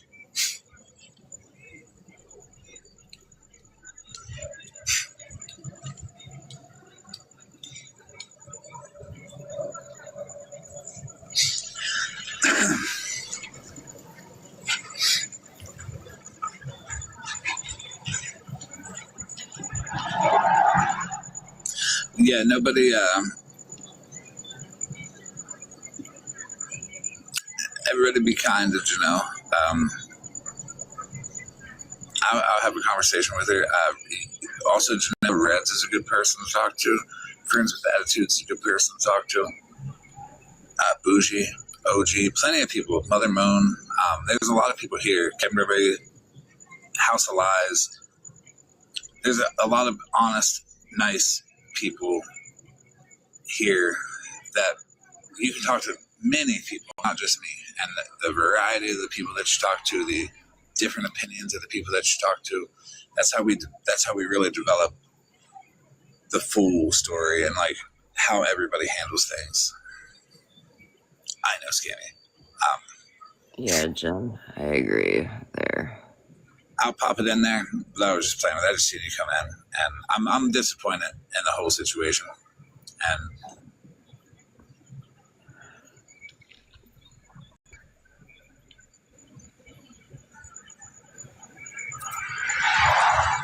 which Amanda? Megan's another one. Megan will tell you like it is. If I were to ever recommend somebody to mediate a conversation where I knew that I was not equipped to handle it, where my bias would show, I would pick Megan. Mm-hmm. Hey, Florida Man, here's a thought. Yeah. Instead of them deflecting over there and saying this person's lying, that person's lying, and oh, we're going after Mitch now, they could literally disprove anything we're showing by just showing their receipts, their TikTok payouts from the battles, anything they sent Mima, all of that. Yep. Non-altered, of course. Mm-hmm. But then it would have to be wrong, and then they would have to face Friends with Attitudes and say, we lied on you, friends. And that's just not something that you're going to be able to do. They're going to have to look at Mima and say, we lied on you, Mima. Why? That why is what's going to do it. Florida Man, do you see Janelle's question? Pathetic OG, why is your name pathetic? That's not nice to yourself. So Janelle, another creator came into Florida Man's live one night and said that he's only got 34 pathetic followers and we're all pathetic. So as a joke, we put pathetic in our name. But I'd rather be pathetic than what a lot of these other people are being like. I like pathetic, honestly. All 34 people in here are good people, okay? Right, all 34. You know what irritates me the most, I think, Florida Man, about this shit is that I had bent over backwards along with my group of friends for people on this app just to get drug hard, being called a scammer, everything picked apart, and not once did we ever scam a damn person. But then you have somebody like this who has scammed. And here you are still showing them grace because you do it the right way versus the way that they do it. I'm used to it by now. Because all this deflection and stuff, I don't need to answer their deflection. They're arguing with themselves over there. We've literally not put anything else out, and they've switched deflections 3 times. Like, what are y'all doing? Like, we're over here just chilling, and they're like, this. Oh, now we're going to go after this person. What?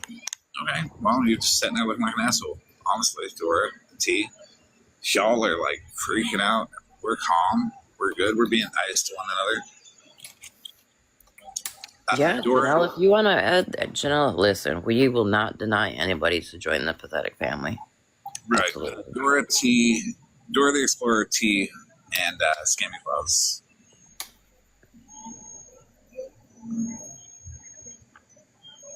Tonight is Dora and T.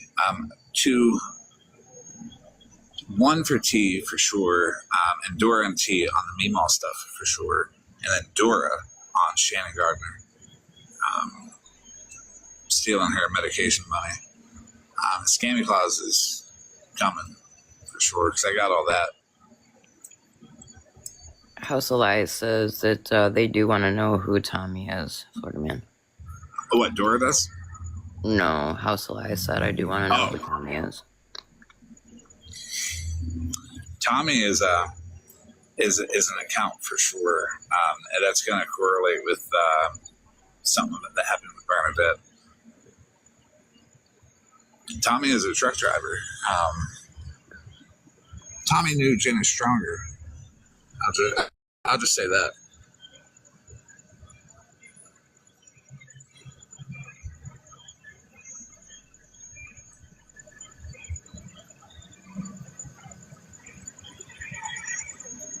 Remember when Dora was flirting with Bernadette on another account?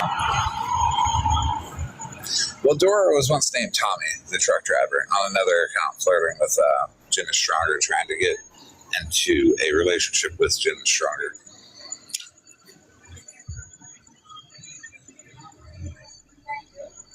Yep, that was Dora. Catfish.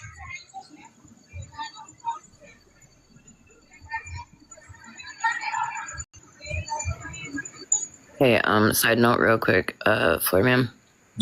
So Ghost Rider came in. I don't know if you know who that is, but that's T's husband's account. I swiped left on him on Grindr. I thought you told me about that profile, that you swiped left on him. I couldn't remember if you said that you swiped right on that one, or if you swiped left. No, I seen it, and I'm just not into the Beverly Hillbillies type people. There's nothing wrong with them, but it's not my style of people. So I swiped left on it.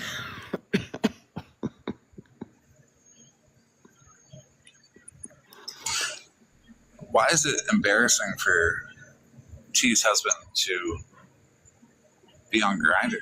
Like, it's just weird that you're so ashamed. Like, be yourself, buddy. It's okay. Be completely comfortable with who you are. Tell T to stop keeping you hostage in the closet, please. Be free. Be yourself. Even if you just want to be yourself once or twice a week when T's on TikTok too much, it's okay.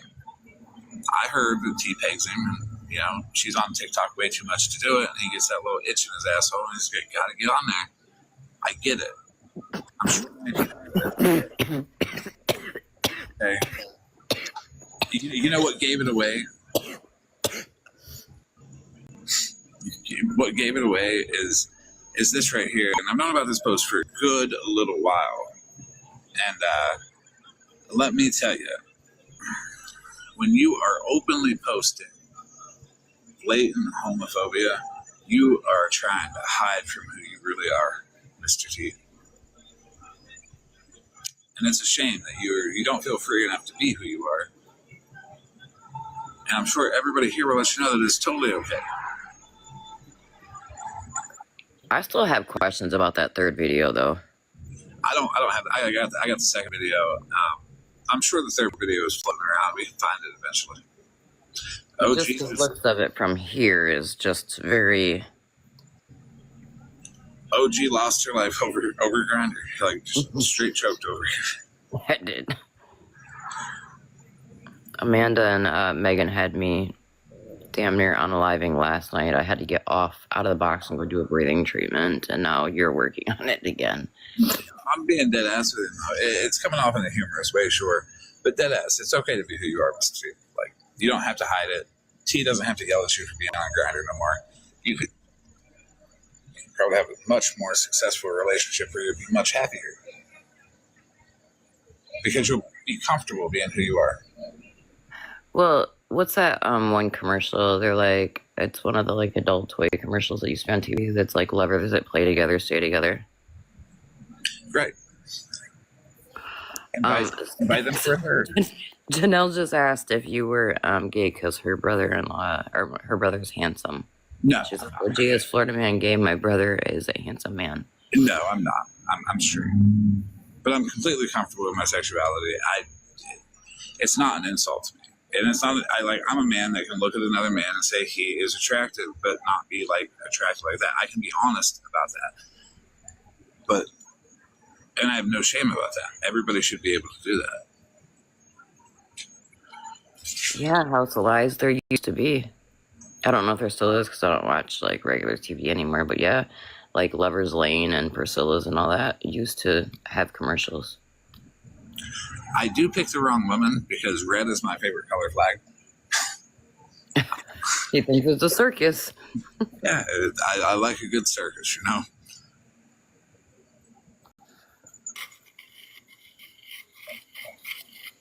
But yeah, I'm not sure what the problem is. Maybe therapy for Dora, therapy for T, therapy for Mr. T. Not conversion therapy, Mr. T. Don't do that, please. Go to like normal therapy to help you be okay with who you are.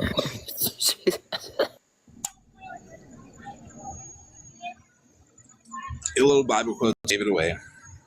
How mad you got throwing the slurs when you first got caught on Grindr gave it away. But you said you would stomp my mother's head in when I just randomly made a comment about you being on Grindr and getting mad about it.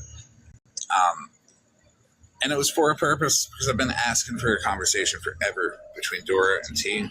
So I threw that little Grindr comment out there to see if y'all were listening anywhere. Hey, Monster. Can you hear me? Yes, we can hear you. Just came up to give my opinion, and it is never popular.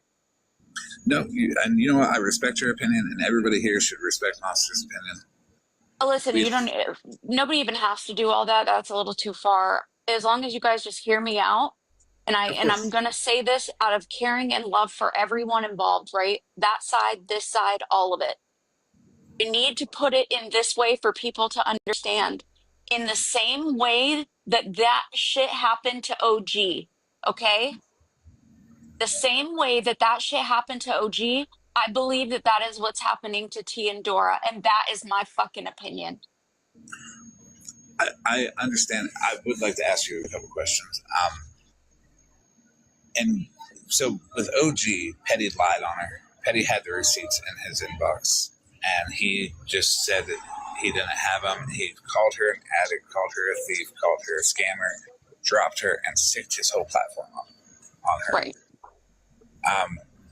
The difference here is we are still over here advocating for them to come take spots. We are still over here being nice. We're not advocating for anybody to attack him. I'm advocating for everybody to do independent research, to talk to T and Dora, to not just take my word for it, not just take OG's word for it, to go have a conversation with them, have a conversation with relevant parties to it. Don't take anybody's word as the truth. Use everything as data and make your own determination.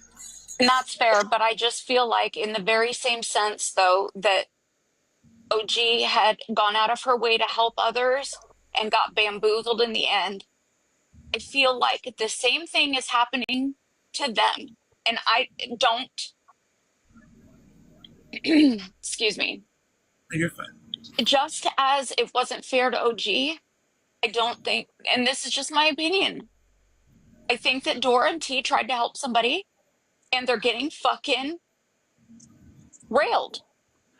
Hey, Monster, were you in here, honey, when the receipts were showing, though? Oh, hold on, OG. I completely understand, Monster.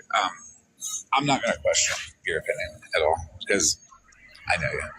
and I respect you, and you're allowed to have your opinion, and that's something that we all have to respect. I don't want there to be any kind of bad feelings or bad blood about this. I will talk to you about some other things a bit privately. I wish they would come over and just hash it out. It doesn't do any good on separate platforms and then yelling and deflecting and trying to go after Mitch and pointing at Yeah, people. I don't know about any of that. All I'm saying is the similarities between what happened to OG and what's happening to them right now are very similar, and it's fucking horrible to watch because I didn't like when it was done to her, and I'm not liking that it is happening to them. I believe that they tried to help somebody that was in dire need of leaving, and that they did the best that they fucking could. I know. I have to disagree there, Monster, because my situation was completely different. OG, I'm saying the same in the way that your group did a lot of help for other people, and people tried to turn it into that you were the scammer. That's what I'm trying to say. Gotcha. Okay. Gotcha. I'm trying to say that. Go ahead. I understand that part where from the outside it looks the same, but from the inside it's completely different. And that's why I'm trying to handle it in the most respectful way I can by giving them an opportunity to clear it up. You know what I mean? And not like yell and scream.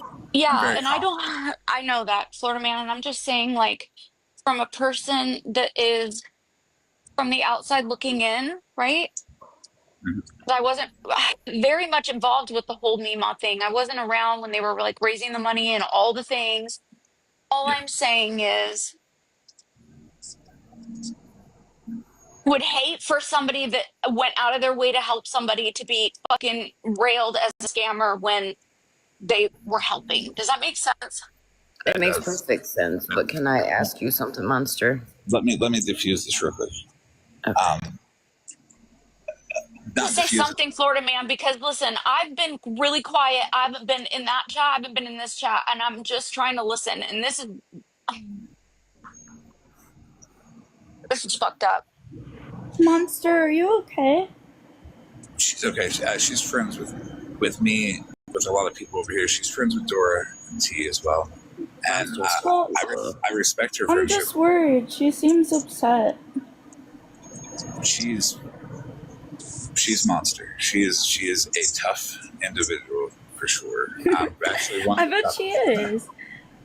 She seems like a tough individual. I'm just worried about you, Monster, because I can hear like the hurt in your voice. So I'm just Girl, I know worried. what your voice is. Listen, I know who you are, and it's not gonna work over here. I'm gonna let you know that right now, Janelle.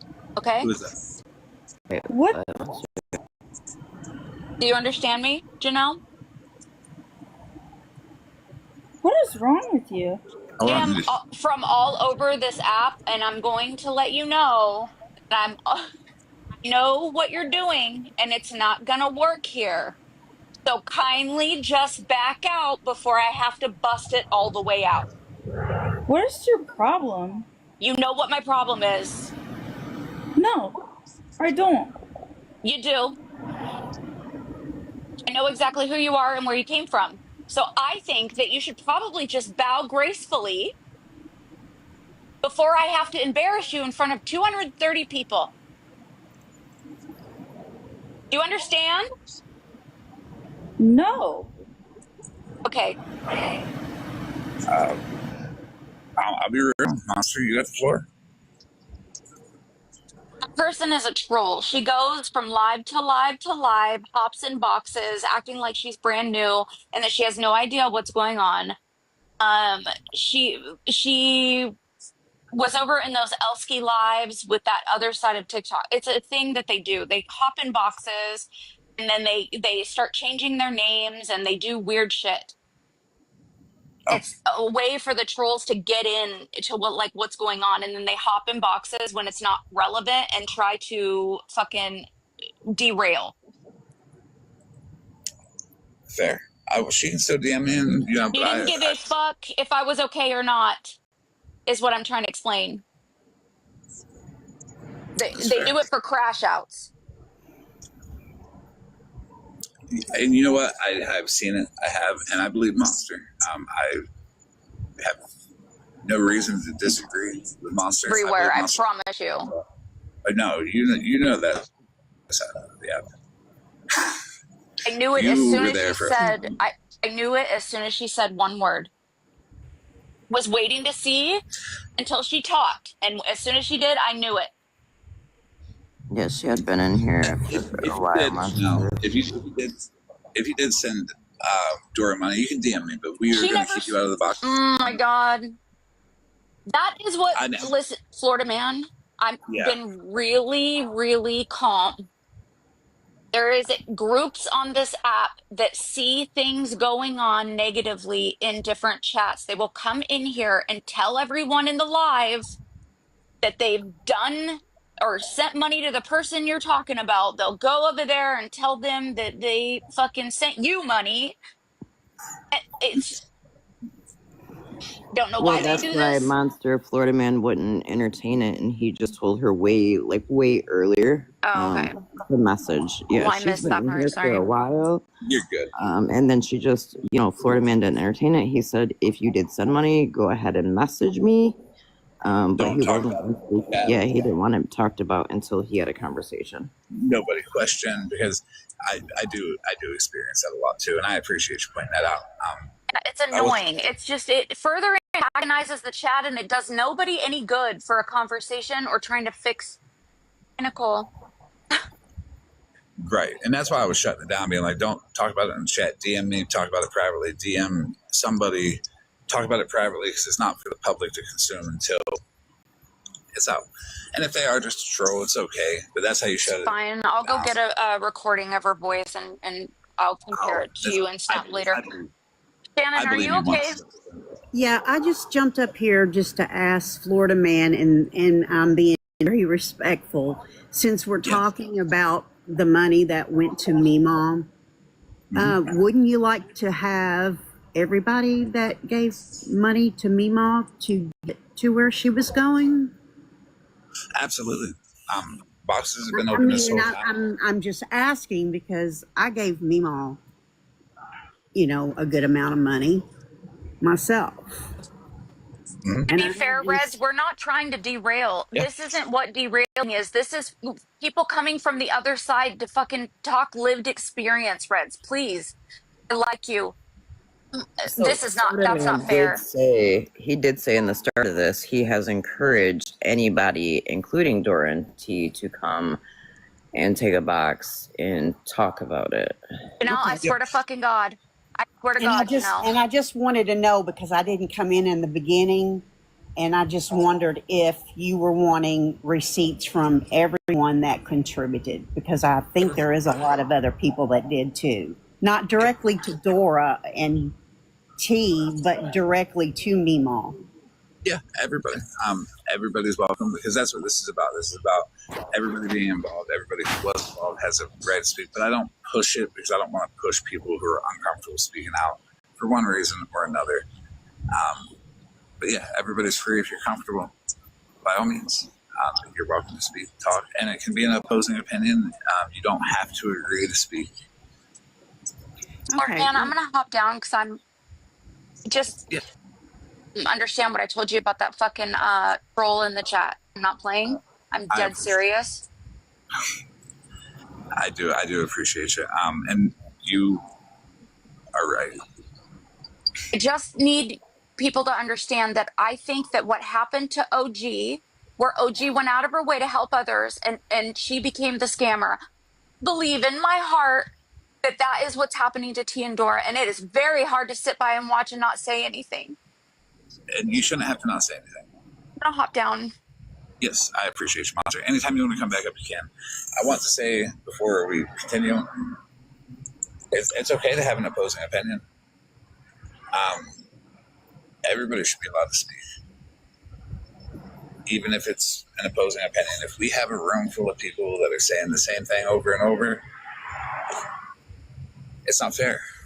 Well, true, because let me just put this out there. So when Petty did what Petty did to me, I think Isabel's still in here, and I don't know who else from that time, but they were in the room trying to say, no, that's not what happened. No, what you're saying is not true.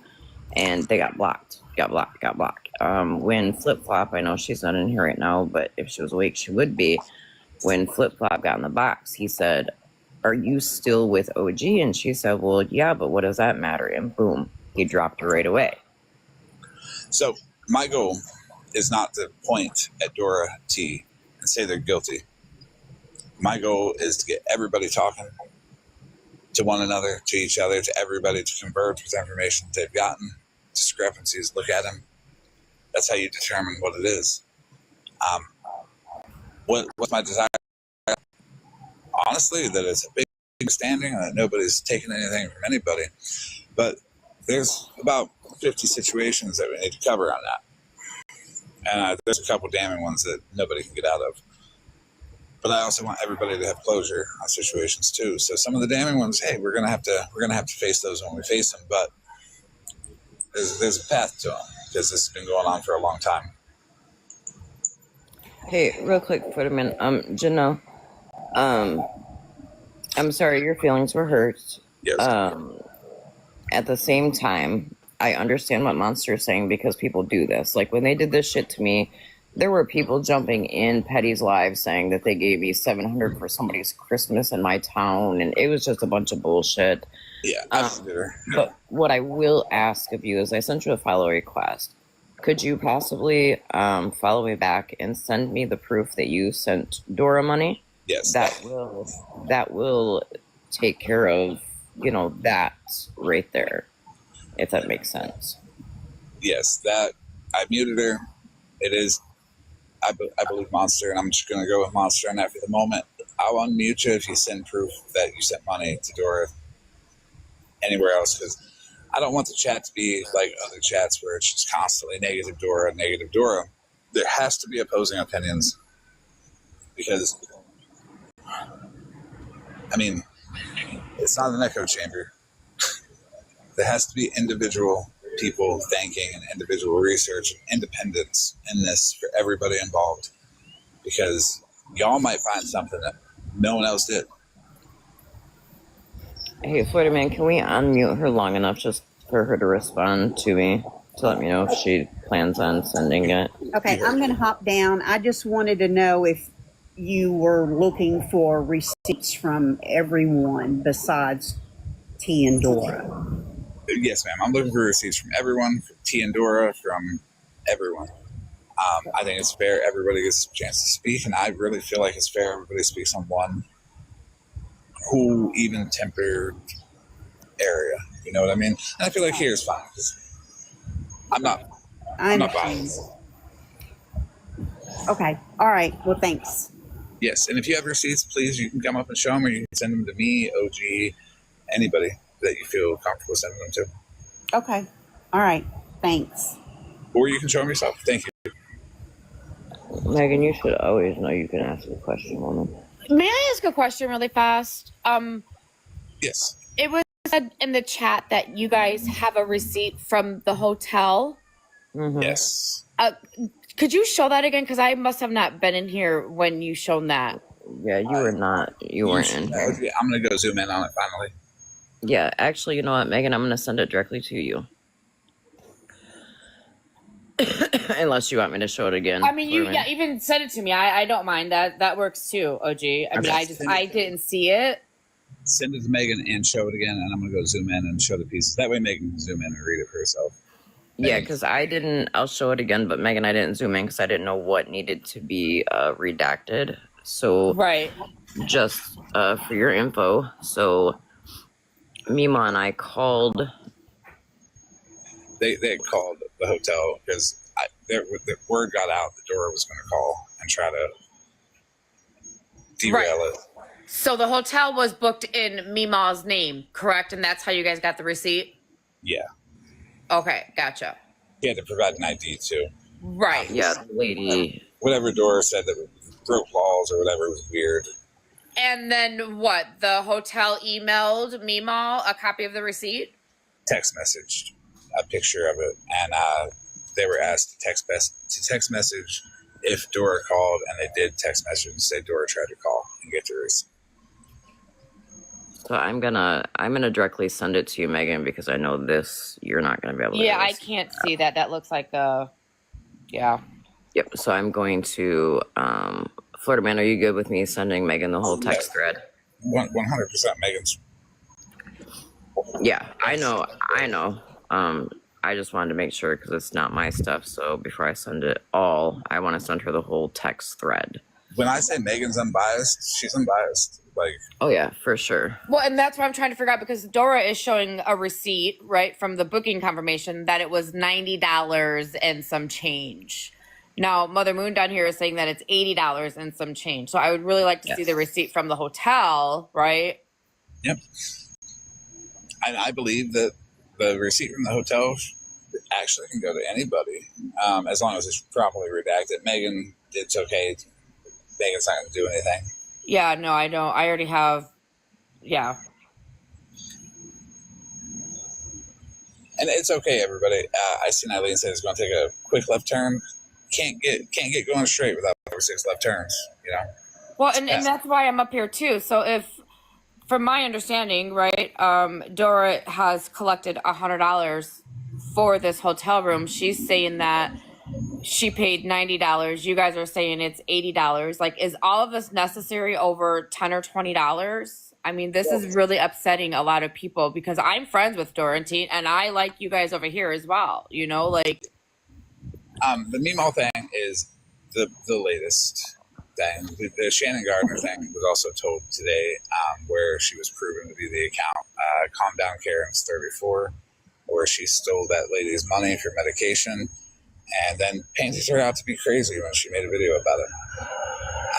And that was also put out too. So that's a bit of a problem for her. That's probably why she's freaking out. She's always denied being Calm Down Karen's 34. And the proof of that's out there now. And we can show that again too. Yeah, well, and the other thing too, Florida Man, I think that I know Megan wasn't in here for was how the whole receipt thing came up is because of the receipt Dora actually showed yesterday. It didn't have the correct dates on it at all. At the bottom, it literally says, well, hold on. I'll show it to you. I'll have to go back because I think I screenshotted that receipt as well when Dora showed it. Yeah, Dora showed it. So House of Lies down there is right. The hotel amount changed 3 times.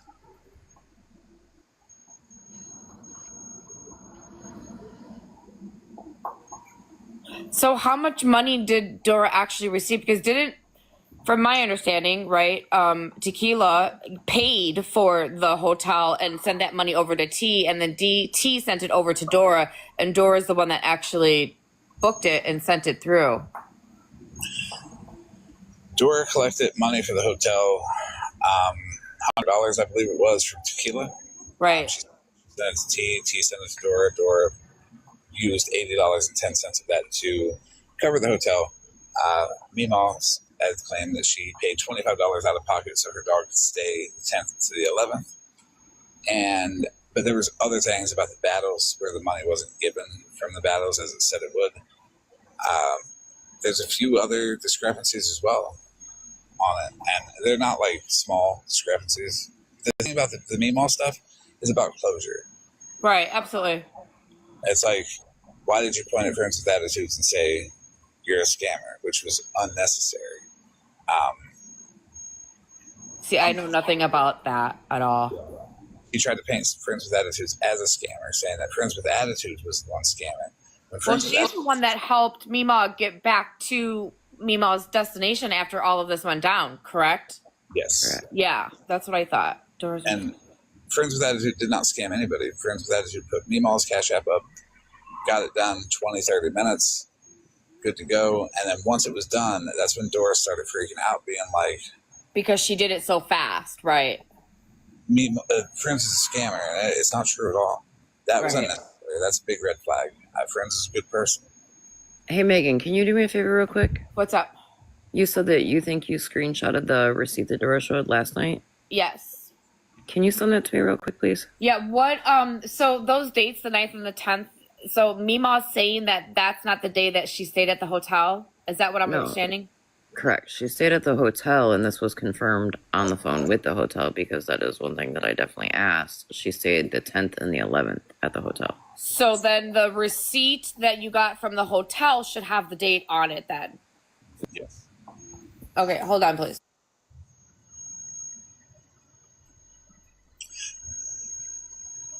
All of this should be normal procedure, everybody. This should not be different, even though it seems different.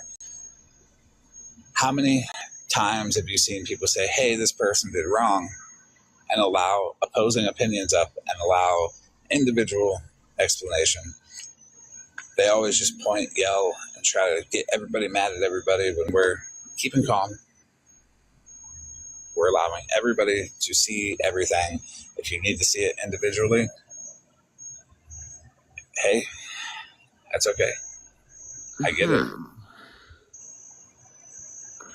Hold on, though, Florida man, because on the phone, and this is minute, but I'm going to bring it out. So on the phone, the lady at the hotel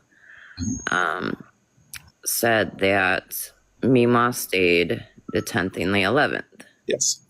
But I just zoomed in, and I want you to do me a favor and go look at what I sent you and zoom in on it too. And it says the 9th and 10th.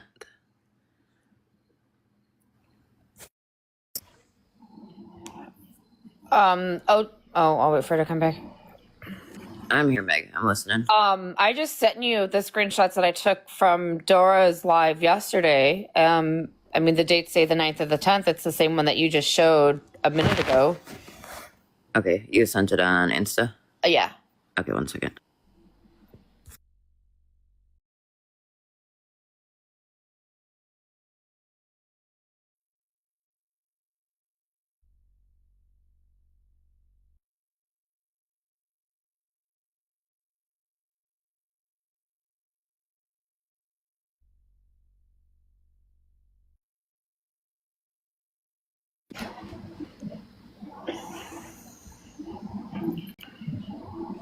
So what?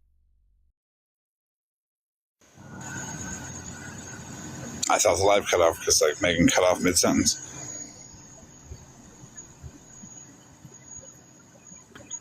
Okay, so yeah, that's the conflicting thing then, because the woman on the hotel said that Mima checked in on the 10th and checked out on the 11th. So the original receipt that we showed in here that says edited by AI or IA generated, whatever it said, is the one that Megan just sent me, that she said Dora showed as well, which was the one that was sent. Wait, So, you're saying that the receipt I just sent you from Dora's live that Dora showed is an AI generated receipt?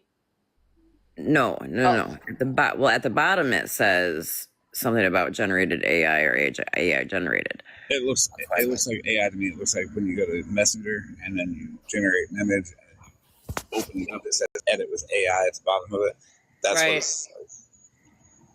So, but when Mima and I called the hotel, I asked the lady, I said, so her check-in was on what date? And she said check-in was on the 10th. She checked out the 11th. And then she texted Mima the receipt, and I just zoomed in on it because when I brought it here, I didn't zoom in on anything because I didn't redact anything. But when you just pointed that out, I went and looked and zoomed in on it, and it says the 9th and 10th.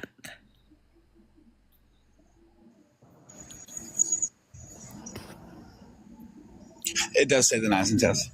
Mm-hmm. Didn't Mimo stay a second night at the hotel? Or was that while she was there?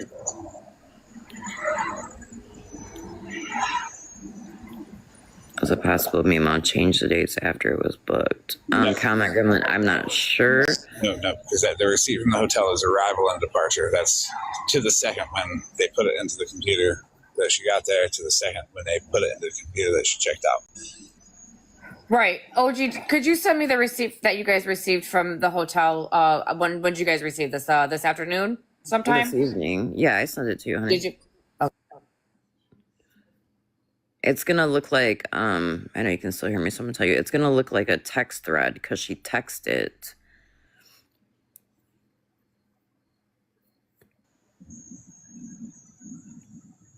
Yeah, it's not. I mean, it's not really about the dates. It's more so about the money issue. Well, that's what I said earlier. Instead of having a big discussion about that one receipt, like knock out the Louisville at the bottom. If there's too many discrepancies, get a correct receipt and look it over. That's a big thing because we waste a lot of time like picking apart one receipt because like what if get the real thing and take a look at it. Also, the opposing opinions are great. This is why, because it points out the other side's argument. And Dora and T are welcome over here. They've always been welcome over here from the beginning. There's others too. Cal OPI says Louisville and Idaho Springs are an hour away from each other. So I think on that one receipt. I'm confused. May I please ask a question? Yes. Because the receipt that OG just sent me per the hotel that she just received this afternoon is the same dates on the 9th and the 10th. So how are you guys getting the 10th and the 11th? I'm confused. Well, listen, woman, I told you. So a receipt was sent, right? And when we green screened it, Mima came up and said the dates are incorrect. I stayed the 10th and the 11th. When we called the hotel, Mima and I asked the lady, hey, can I ask a question? And she said, yeah. I said, what, did she check in on the 10th and check out the 11th? And she said, yes. Well, then she sent that receipt. And then when I just sent it to you and you brought up the dates again, I went and zoomed in too and looked, and it's showing check in on the 9th, check out the 10th. Right. So that's an important thing. So a mistake was made on that part. Always check the receipts. It's okay. I was supposed to go zoom in and screenshot it, but I got sidetracked. Got a little crackless miss unknown going on. But that's also why it's important for like Dora and everybody to have a conversation in the same spot, because like we could hash it out really quickly, really easily, really directly with everybody that's involved in the same space. If anybody would like to go advocate for them to come over, it's very fair. It's unbiased. I will listen to them. I have no problem listening to them. I don't want them to be guilty of this. But the thing was, Megan, is that like there wasn't like the argument wasn't really about the dates. It was about the money aspect, because there's things getting said that. But when mistakes are made, we have to own those mistakes. Not correct. Scanning the receipt is like some Dora and Regina level not reading shit. But that's okay. So the dates are the same. So that's points towards that one receipt being okay. If we knock off the Louisville, honestly, the Louisville is probably the next hotel down, the last hotel she stayed in or booked on that spot. That receipt from the hotel gives the payment was made, time of your arrival, the departure time, and all that. But now we got to get the money, which is the main issue. Where are the receipts for the money that Dora sent? D sent? Where are Mima's receipts for the money she received? Where are the receipts from the people who sent money to Mima? Where are Mima's receipts for the people that sent her money? And that's what we got to add up. It was done once, and it was inaccurate. Where T and Dora said like it should be like what, $100 at a time.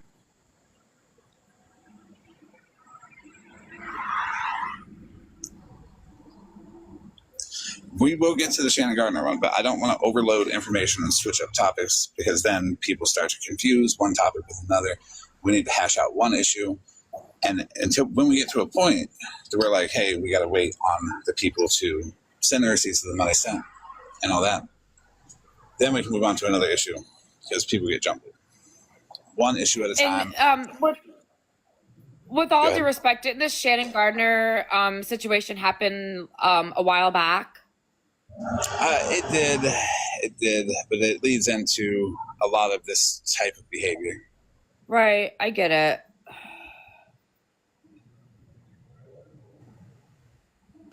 So not everybody's wrong 100% of the time. I have hoped that all the receipts will come in and it will be a big misunderstanding, like I said.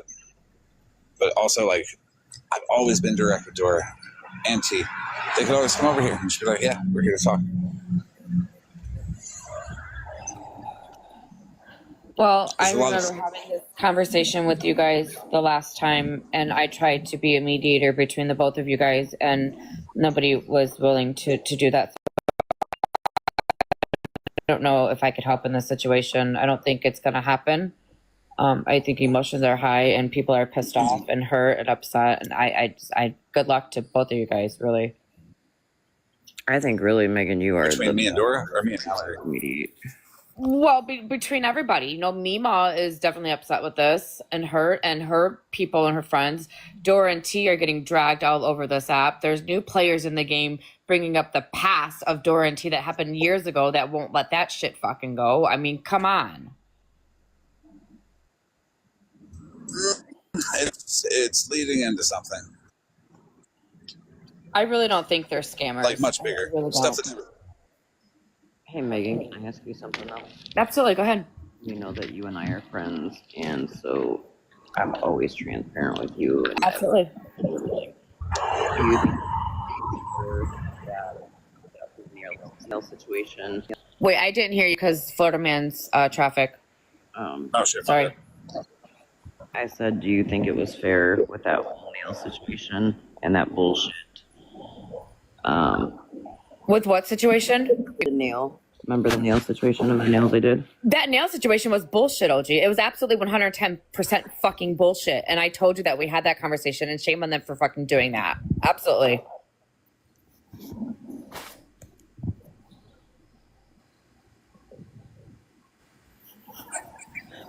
Monster, to answer your question, I've not seen that.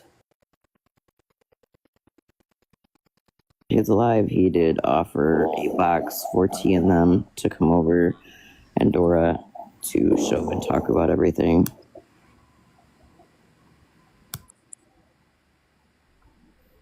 Yeah, Tangled. So, she had ordered the nails a Friday night at like 10:49. I still have everything on that. And custom nails take more than 12 hours to make, but within no time at all, Dora and them were on the app screaming that I was a scammer and to report my CAE and all kinds of shit when I kept constant contact with that woman.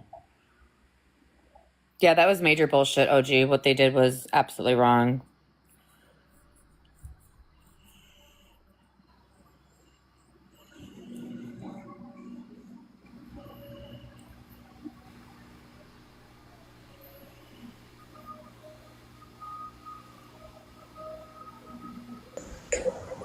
So on the meanwhile situation, on all the situations actually, I don't mind if Dora and T take a box. I actually prefer, because I look at the older stuff, like with the Shannon Gardner stuff, like a lived experience would be wonderful if they could,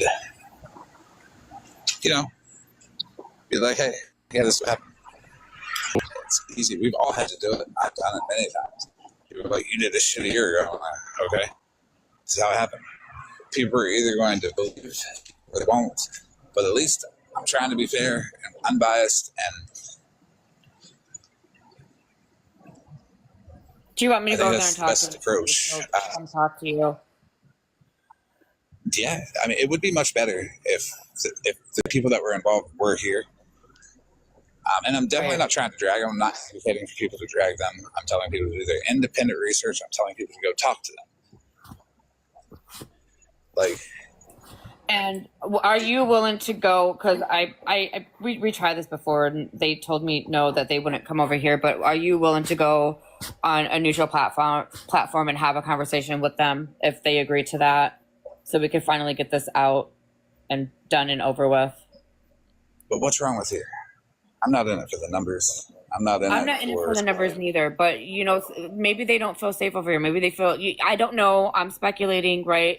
People don't want to go into certain rooms because whatever reason, right? They're going to get cut off. They're going to get dropped. They're going to get muted. They're not going to be able to be heard. They're going to be attacked. They're going to be, you guys know how TikTok plays. I mean, I know how TikTok tries to play, yeah, but if I mute them and I drop them and I cut them off and I don't let them talk, or if I don't hear them, then that just undermines everything that I've been saying since I've been live. Hey Megan, hold on, don't go anywhere yet. So a video was just sent to me, and they have a good point. I've not watched it yet. I thought it was the one that we already watched. It is not. If they want a neutral platform on the email stuff, they can have it, but I'll be over here doing the Jenn is Stronger stuff. I want no part in that Jenn is Stronger stuff. That's fine. If they do not want to come over here and just be humans and always have to have like some kind of control in the situation, and that's really what it's about, is do what I say and give me this micro win for this piece of control. I don't want to do it over there, and it's annoying, and that's okay. I'll step out of the Meemaw stuff. Everybody go to Megan's platform. Jenn, take a box.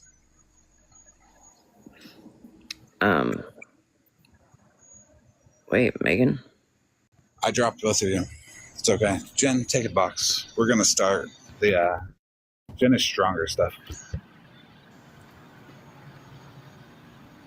We're going to get to the real issue.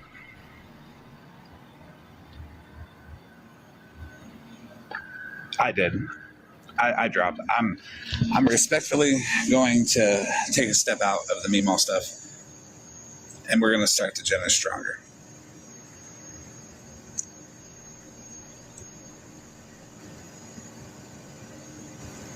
I feel stuff cannot get handled in a proper way when everybody wants a little bit of control. And when I've been nothing but kind and nothing but neutral, I don't see why they want it. Hello, Jenn. How are you? I'm okay. You're going to have to give me just like 10 minutes because I'm just finishing up here at work. Take all the time you need. All right. I know Jenn has a reputation on this app, but I ask everybody to please respectfully just hear everything out. I will be asking Jenn questions along with this. This is not biased at all.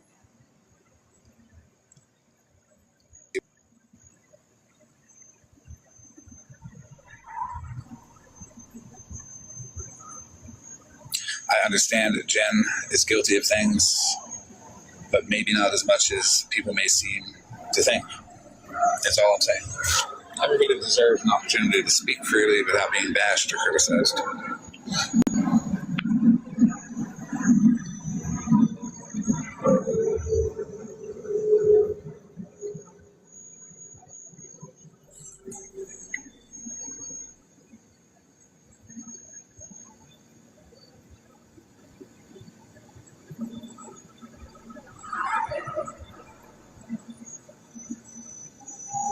I do not mean to be rude to either OG or Megan, but honestly, it's childish that they're going like the neutral platform. They're like, we're good over here. We're not being mean.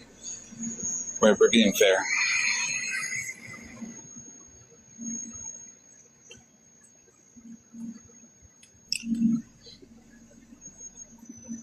I apologize if this also looks like it's diminishing the Meemaw stuff or any of the other stuff, but I'm not trying to. I wanted to get that out of the way, taken care of, and closure for those involved in that, whether it was innocence or guilt on either side or a misunderstanding right in the middle. I still believe Friends with Attitude deserves an apology for Dora pointing at her and calling her a scammer. Friends with Attitude is not a scammer at all.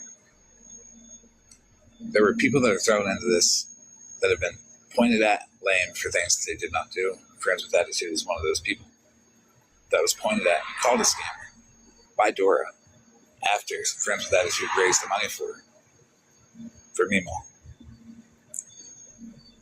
I found that unnecessary from somebody who is innocent in the situation.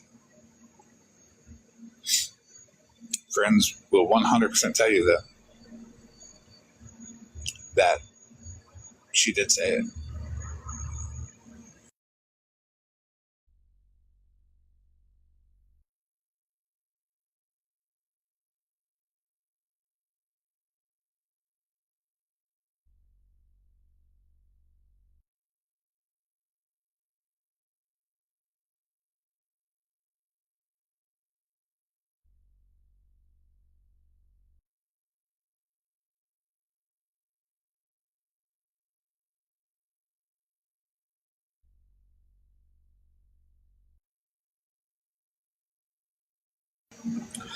Hey, Brucey. I decided to step out of the Meemaw stuff for the moment and move on to Jenn is Stronger.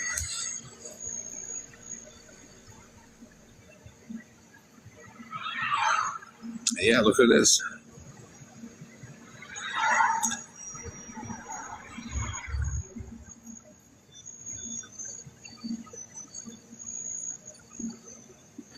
Hey, can you check your text real quick, please? And thank you.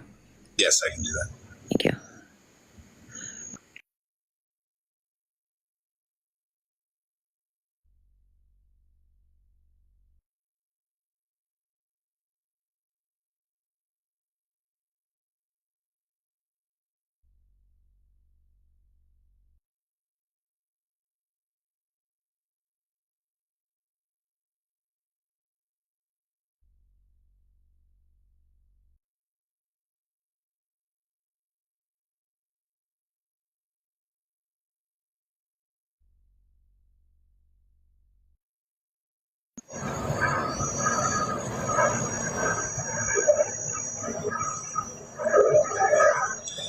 Jenn is somebody who is, she will tell her story. I don't want to preface this for anybody who doesn't know her, nor do I want to rile up the chat with my opinion for people that do.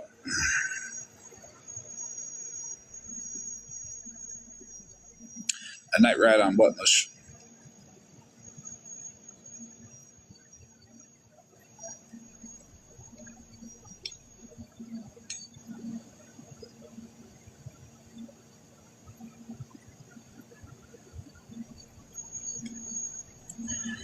Right, Housewise.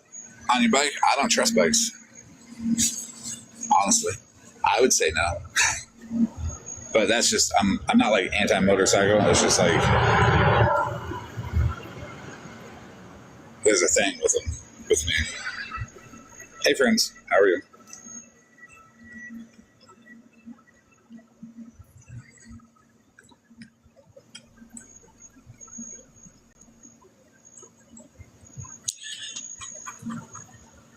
I've changed a bit of direction, friends.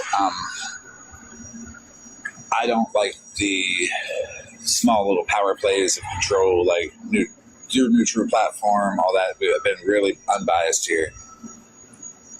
The chat's in control. Nobody's going to attack nobody, but I've stepped back from the Meemaw stuff with the stipulation of like, hey, you owe friends an apology for calling her a scammer. And I'll get back to that stuff later after Jenn is Stronger here. Tell us what she needs to tell. And I will be asking questions to Jenn. So don't think that, I don't want anybody to think that questionable things will not come with receipts after she gets her story out. When they haven't, but this is somebody speaking their experience with people, the positives, the negatives, what they did wrong, what the other people did wrong, how they feel about the situation as a whole.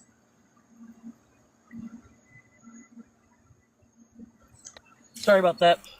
You're good. Take your time. Oh. Oh.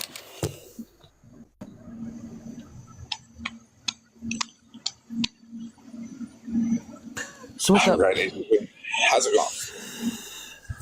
It's going. I'm tired. That cooler about kicked my ass. So it might be. So where do you want to start? I thought we were gonna well, it's better now than ever, I guess.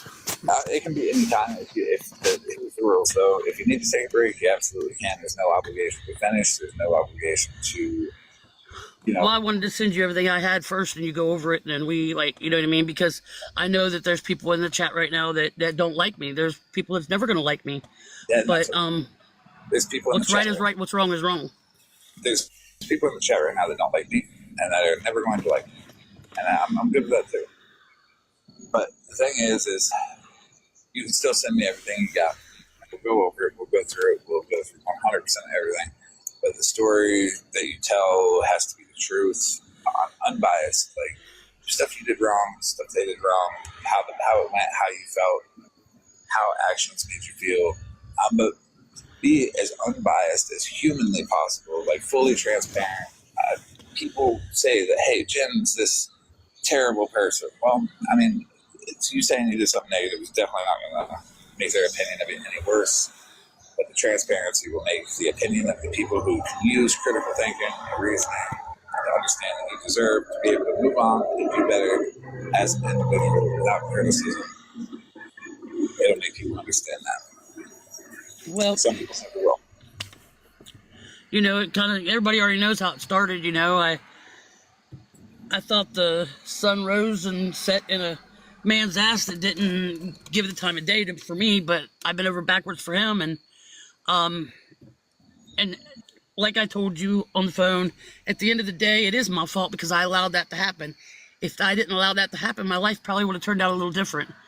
But you know what? It didn't. It happened the way it did, and I hold myself accountable every day. Every day I look in the mirror and I tell myself about it, you know. And people want to sit there and they twist and turn everything I say, but you're not living my life, you know. I did what I did, and I have sent that message that was sent to me when I was in sober living with everybody's information. People, you know, buttered my biscuits and was like, hey, send that to me and I'll find out who that phone number is. That's how that information got around. And Rem, I told you I was sorry about that a long time ago, as well as everybody else. But we started at the beginning. When you installed TikTok.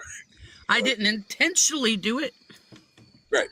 No, yeah, there's no intentional nothing. I was doing it because people said that they were going to help me out. Yeah. So when you installed TikTok, where were you at? Right. Like in life. Do what? When you installed TikTok, where were you at in life when you very first got on TikTok? I was in my old apartment in Franklin. How was everything going? And I lost that apartment because of Matt wouldn't stop fighting with me and stuff, and I ended up losing that apartment ultimately because they didn't want to renew my lease because of the fighting. That's fair. So toxic relationship, to say the least. Yeah, and I'm still working on getting over all that, and it's hard. It takes time. It's hard. Yeah, no, it takes time. And stuff like that is trauma that you got to work through, and we'll get to a few things that are preventing you from doing that here shortly. So when you got on TikTok, you were still in your old apartment. We're in that relationship, right? Yeah, but I wasn't begging when I first came to TikTok. I was showing videos of me and my grandbabies, and they were not even, I didn't even think about like begging or lying on TikTok or anything like that. I never did that. I never planned on that. It just happened. I was in the car. I wanted to get out of the car. I wanted a bed to sleep in. It was like I was in survival mode. Yeah. So you lost the apartment, and then you moved to the car, and then you just didn't want to live in a car, right? Yeah, I was in the car, you know. I had my dog, my cat, and Matt was always yelling at me like I had to get him a place to stay, and you know, I did it. Oh, yeah. I wanted to keep him. That's why, to tell you the truth, and this is lowering me down, but I wanted to keep him. I wanted to keep what I thought we had was a relationship, and it wasn't. It wasn't. That's not to look down. And I'm learning a lot. I'm learning a lot for myself by going to counseling and stuff. And I throughout all the years I was with him, I was just paying him to be with me. That's not nothing to look down on yourself, okay? I tell this to a lot of people. You put genuine effort into the relationship. The fact that the partner used you is a flaw in their character, not on yours. It's their fault that they chose the path that they took. And it shows good character on you that you cared about somebody. Now, if any of this is like too hard to talk about, you can just be like the personal stuff. I want to get it out. Okay. I want to get it out. I want it to get it out. That way everybody, not everybody's going to really believe me. But I'm ready to get it out and let people know what people have done to me and how bad it's really hurt me today, right now. Right. And a lot of times, whether you don't worry about people believing you or not, because if you're telling the truth, that's what there is. And there'll be questions from me that's gonna, go into detail about stuff, about on the app stuff especially. I just want to kind of frame where you were at when this first started. Do what? I just kind of want to put a frame at where you were at when this first started, like what kind of mindset you were in, what was the home life like, what was when I first came to TikTok and started begging. Mm-hmm. You were in your car. I was in a car in Franklin at a gas station. I think it was at UDF right there in Franklin. And do you remember? He said he was gonna leave me there, and I didn't know what else to do but go on TikTok. So if you didn't make money, he was going to leave you there. He just wanted to freeload off of me. And I apologize for that, because there are men out there that do that. It's more common than you might think. So it's not your fault. Yeah, it is my fault, because I should have thought better of myself and just let him go, and I would have made it. I would have been able to, do something with my life. But he was holding me down, and my way of thinking, like, what am I going to do without him? How am I going to go without him? I understand, and I do sympathize with that. But hindsight is 20/20. We can all look back on things that we've done and be like, man, I should have done that. My mom had just passed away too. There's a lot going on in relationships and stuff like that. With your mother passing away, it adds to the whole, like, what else am I going to lose if I lose this relationship? So looking back on it and saying, looking at all the things that you could have done better is not healthy, because all the things that you did got you to where you are now. All the things that happened also got you to where you are now. Are you happier where you are now than where you were back then? In some aspects I am, and in other aspects I'm not. Okay, we will get to those aspects. Because you have these people that come over to try to be my friend and watch every move that I make on Facebook Messenger video call, just to flip it around and turn it around and, oh, Jen's this, Jen's that, Jen did this, no, I didn't. You watched me work all day long. Right. What you're explaining with a relationship is a controlling relationship. Someone who manipulates, someone who is selfish, and does not care for their partner. And you were the one who was manipulated in that situation. And I want you to know that manipulation was completely his fault. People have a choice to do that. I'm the one that always worked. I'm the one that always did everything. He run to me when he didn't have nothing. And I always, provided, like, I had to pay him to be with me, I guess.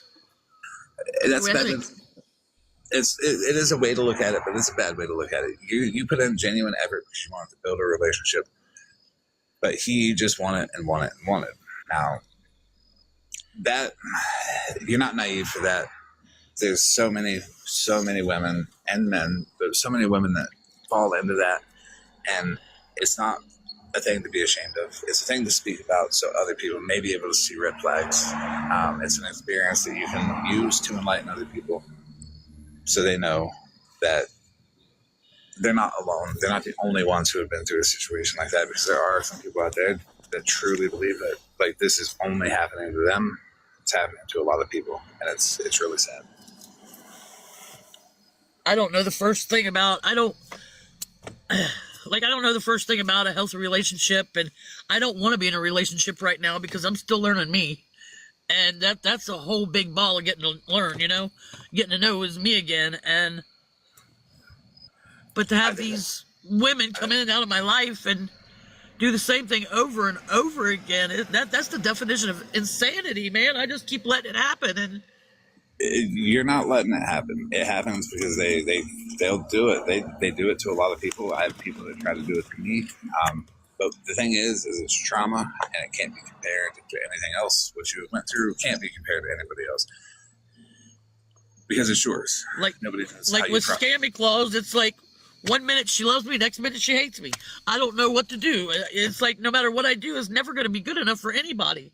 I could become the best person of the whole world and become a millionaire, and nobody would really care. Look for consistency. There's no big spikes of love. There's no big spikes of hate. It is across the board consistent, and that's the best way I can put it. If you start to see spikes of like love bombing, then that might be a bad thing. That's to lure you in, and then the negativity starts when they need to use you for something or need something out of you. But it's like, go ahead. It's like with people that have already left that scar on me, it's like I feel like I'm used to it, and that's the way I'm supposed to be done. But I know I'm worth more than that. I'm worth way more than that. I work my ass off. I got my own apartment now. I pay my own bills. I work my own job. I'm a manager, for crying out loud. Why can't I be happy? Why can't I let this all go with Dora and T? And I don't want to hate them. I want to publicly say you're forgiven in a way, but then again, I want them to hold themselves accountable for all the bullying everybody's done. This is what bullying does to people. Oh my God, you have no idea. You're conflicted. You don't want to hate anybody because you know how it feels to be hated, right? And you don't want anybody else to feel that feeling. But you also don't want to walk away without closure. But then again, you're right. And then part of me, what everybody's not seeing is I want to help them. I want to help them become better people. Because even though they did what they did to me, and people said and have lied and said this and that when it wasn't even true, I want them to see that there is good people out there, and I am that. And they teach you that in the program, forgiveness and going back and making your amends. And I have done that. I've said I was sorry 100 times over. But they keep bringing it back up. Did you forgive yourself? Because the forgiveness, the saying sorry, the apologies and all that, that's more for you than it is for the other party. It's you letting it go. And with you not wanting to hate them, it shows that you have said sorry to yourself in the forgiveness, and you've said it to them, and they keep letting it go. And that's what you want to, that's where the conflict comes in.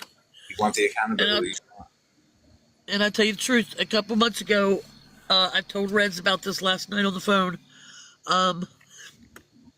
When I got to, because I'm in a different area now, so I'm going to different new meetings, and when they get a newcomer to come in, they like you to get up there and tell your story a little bit, so I'm always telling it. I'm telling my story to everybody, anybody that I can, because people can learn from me. And, when I told him, I actually sat and heard what I said, and I think that's when it really flushed over me like a waterfall. I really hold myself accountable now. I don't accept anything from anybody anymore. I don't want anything because I can get it on my own. If I want a pair of shoes or whatever, I got so excited by buying an $80 pair of Jordans that was my first Jordans ever, and I cried when I bought them. And people was like, "Why are you crying?" I'm like, "Because I've never been able to do this for myself." you should be proud of those things. What you're proud of, the accomplishments that you achieve, it can look small to other people. It can seem small to you, but if it's important to you and you're proud of it, you should absolutely express that you're proud of those achievements, because that's how you move forward and take those steps away from the negativity, is by putting more positivity into your everyday life, by achieving those accomplishments, no matter how small you may think they are. And the other night when I saved that guy out of that car from, I have a broken foot, right? I got a broken foot, broken in 2 spots, and I got a big old, one of the big boots on all the way up to my knee. But that night when I left work and I was driving, and this guy was swerving on the other side of the road, and he swerved right off and hit a telephone pole, and the telephone pole landed over on the building and caught fire. I got out and I hobbled over as fast as I could, and I got him out. And that right there was that right there humbled me 100%. I could say I was humble before, but no, that really humbled me, because when you save somebody like that, it's like it's unreal. I feel that. I do. You don't know what it was like, man. I was banging on the door, trying to see if there's anybody in this building and stuff, and the cops were trying to pull me away, and I'm like, no, gotta make sure there's nobody in here. I didn't even care about me. I cared about somebody else. That's a good example. So let's get to the first day of dating. You in a car, in a relationship, you had been told that if you don't get this money, I'm going to leave you here. What gave you the idea to hop on TikTok? What now? Say that again. What gave you the idea to hop on TikTok the first day that you had started dating? Because I was just sitting in the passenger seat, just, looking through my phone, looking through TikTok, and, just looking through it. And he was over in the driver's seat just yelling at me and that he was going to leave, and we were starting to fight, and it was like this fear came over me, and I seen it with somebody else on a live doing that, and I tried to had to learn how to go live, and I did, and I just started asking people. Were any kind of rugs involved? Not at that time, no. Was it like an on and off? Because it was kind of on and off when we had the money, and I'm not gonna lie, that's the money came in, we went and got room, dog food stuff first, and if we had anybody left over, that's when he went and bought something. That's honesty right there. How often would you get on TikTok, and how would you ask? Like what? I don't know. I would just come out. Man, I can't remember the first time I went on there and said it. I would just go in there and tell him, made myself, have a pity party, pity party for me. And if I made him seem like how bad it was, which it wasn't, it was probably getting worse at that time, because I never knew what he was going to be like. You know what I mean? Yeah. I didn't know how I was going to be, because he's not all to blame. I would pick fights with him too. I was about to ask that.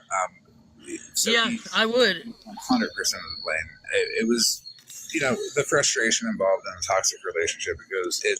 It does go to both parties that pick fights. This should go this way, that should go that way. The frustration should be seen from both sides. I don't want to. And it was all about that. It was all about the stuff too. He would always hold it. When I wanted some, I had to wait till he gave it to me, and I caused a fight about that. And I have seen that personally. I don't want to frame this as like a pity party for you, as some people may be like, it is. But I want to make sure that we get your fault in this as well. Not to drag you or anything, but just to be fully transparent and saying that the fights for both sides, that he would hold it when he wanted some, he would argue. That's great. That's great transparency. That's great details. I want to make sure the chat knows that we look at this as an unbiased opinion. It wasn't always him causing the arguments. It was me too. 95% of the time it was him, but it was mostly sometimes me too, because I was, when I wanted something, I wanted some of that, As a participant in the relationship, one side can see where like it's the other side's fault because they did something. Is there any times you felt like you may have overreacted towards him? It takes two to tango. You know what I mean? Yeah. So there might be some times where you have overreacted and maybe been an aggressor in a situation, and you might have seen him like provoke you, and you considered that a response. So to keep it would be fair, over the littlest things too. to keep it fair, we would have to frame that in a way where like the fights were mutual. Like, one, in all fairness, toxic situations are just toxic, and everybody fights and argues. And whose fault is it? 50-50 blame, I would say. I think part of me knew that we wasn't going to be together in the end. That it was just like we both don't have nowhere to go, so we're just here. You know what I mean? I can see that. Yeah. It just wasn't me. I mean, it was both of us. Honestly, I'm just gonna tell you, it was both of us. Yeah, and you guys got to give Jen a little bit of grace because I don't think she's ever been able to really speak it out.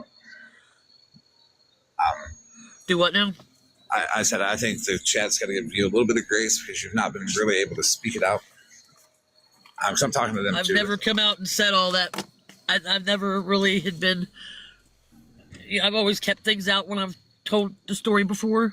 But now being clean and sober this long, it's time. Like I told you on the phone, it's time.